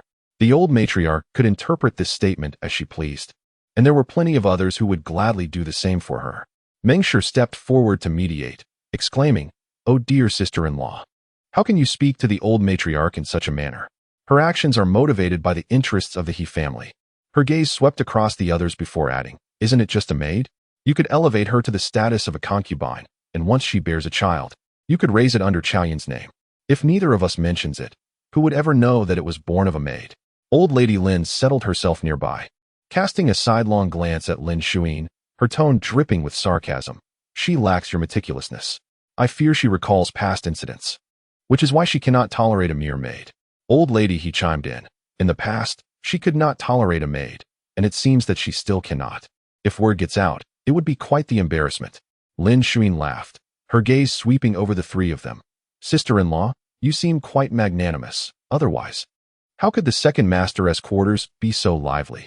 How could there be enough players for several tables of leaf games? I cannot abide a maid, but surely you, Old Lady Lin, can accommodate one." "Perfectly. There are several fine-looking ones in the old lady's courtyard. You could take them back to serve old Master Lin, couldn't you? If you think I cannot tolerate her, then you should bring her to your own courtyard to attend to her daily needs, lest she disturb your future grandson." The expressions of the three women grew increasingly grim, and for a moment, they were left speechless. Lin Zhaoxue covered her mouth, unable to contain her laughter. "Why is everyone so silent? Is it that you do not wish to speak?" Old Lady Lin abruptly rose, her face darkened with displeasure, and stormed away. Mengsher, however, did not lose her temper. She looked at Lin Zhaoxue with a resigned expression, saying to Old Lady He, "I have tried to advise her, but alas." With that, she donned a face of helplessness and left in disappointment. Old Lady He pointed an accusing finger at Lin Zhaoxue, her face flushed with anger. "You are simply unreasonable." With that, she called for He Chang'an and Xing'er to leave as well. The Zhaoxue studio fell into an immediate silence. Qin Xiaoyan raised her head, anxiously looking at Lin Zhaoxue. "Mother." Lin Zhaoxue glanced at her, her expression devoid of warmth. "Is there something else?" Qin Xiaoyan gritted her teeth, taking 2 steps forward to kneel. Her voice tinged with grievance. Must we really elevate that wretched maid to the status of a concubine? We have only been married for less than half a year. Lin Zhaoxue regarded Chen Xiaoyun, who was adorned in a smoke-pink, gold-embroidered, lotus-patterned long coat, her hair meticulously styled by Shanlan. The hairpins and ornaments jingled softly with her movements, and if one were not careful, the tassels might brush against her face. Lin Zhaoxue gently wiped away her tears with a handkerchief, saying, "You saw for yourself. It is not that your mother does not wish to assist you, but the old matriarch insists on keeping her." Chen Xiaoyun wept even more sorrowfully, entirely forgetting her previous discord with Lin Zhaoxue. "Please, stop crying. You are still young. Children will come in due time," Lin Zhaoxue consoled her softly. "Besides, what significance can an unformed child hold?" Chapter 98. A knife. Chen Xiaoyun lifted her head, her hairpins swaying with a crisp sound. But, she struggled to articulate her thoughts, yet Lin Zhaoxue understood her intentions. It was merely a matter of competing for favor with a maid, thus tarnishing her identity as the young mistress of the Dingxi Marquis household. "Why must you concern yourself with such trivial matters?" Lin Zhaoxue smiled, while gently removing the unnecessary hairpin from her hair. "You only need to fulfill the duties befitting your position as the Marquis's young mistress. Such superfluous affairs are entirely unnecessary." With that, she placed the hairpin into Chen Xiaoyun's hands, lifting her chin to assess her, and with a satisfied smile declared, "Now that is pleasing to the eye." Before Chen Xiaoyun could fully grasp her meaning, she was inexplicably ushered out of the Zhaoxue studio. Holding the hairpin, she sought out Mama Lu. After pondering for a while, Mama Lu speculated, "My lady, I believe the mistress is well versed in the wickedness of maids climbing into beds. I think you need not take any special actions. Simply align yourself with the mistress, and she will undoubtedly assist you." Chen Xiaoyun, half understanding, echoed the words that she would indeed help her, yet in her heart, she was acutely aware that Lin Zhaoxue seemed genuinely intent on defending her. In the Zhaoxue studio, Shanlan brought freshly made water chestnut cake from the kitchen to Lin Zhaoxue and quietly remarked, "Mistress, are you truly intending to assist the young mistress? I thought the turmoil in Muchuan residence would only benefit us."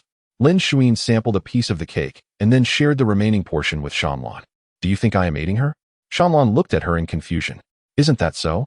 Our young mistress is rather petty, lacking in guile, and in her impulsiveness. She could act recklessly." Lin Zhaoxue reclined languidly against the pillow, stating, "If utilized properly, such a person could be like a knife capable of delivering a fatal blow to the Marquis household." Shanlan pondered for a moment and replied, "But I believe the young mistress also embodies an unstable factor. It is precisely due to her instability that she can become that knife."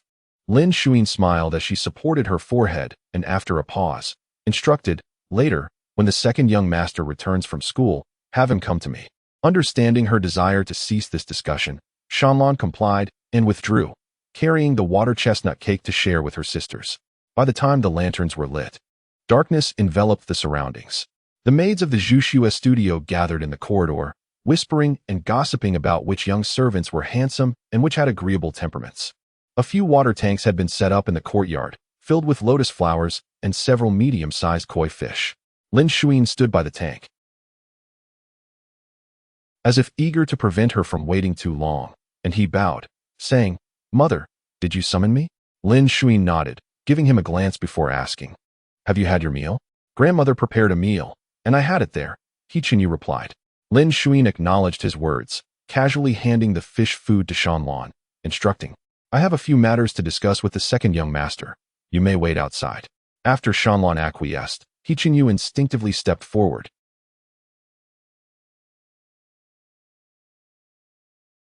"Did you seek an opportunity to send her to Muchuan residence?" Chapter 99. There was only one person from beginning to end. The room was enveloped in silence.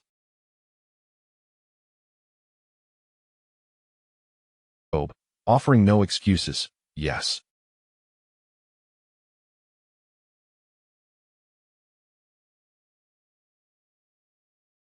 But her intentions were thwarted by Lin Zhaoxue's discovery, resulting in her failure. At that time, Lin Zhaoxue had intended to expel Xing'er from the residence. However, He Chang'an was unwilling to comply, causing a ruckus and sulking, with the old lady he mediating between them. In a moment of weakness, Lin Zhaoxue decided to keep her, relegating her to a remote courtyard to work, where she was also made to bear a burden and forbidden from causing trouble. would never allow a maid to be sent to He Chang'an. Chen Xiaoyun would certainly not seek a maid to add to her own troubles. Thus, the only person capable of discreetly sending Xing'er to the Mushuan residence without Lin Shuin's knowledge was He Chenyu. Upon hearing this, Lin Shuin did not bid him rise, but instead lowered her gaze to observe him. Is this truly the case? Is it not for the sake of the title? He Chenyu shook his head. Mother disdains the marquisate, and so do I. From the very beginning, my only concern has been with He Chang'an. As for the title of marquis, he neither esteemed it nor regarded it with any concern. He had grown up in this environment and understood its depths and murkiness better than anyone else. As for usurping He Chang'an's position and restoring the marquisate, he was even less inclined to pursue such ambitions.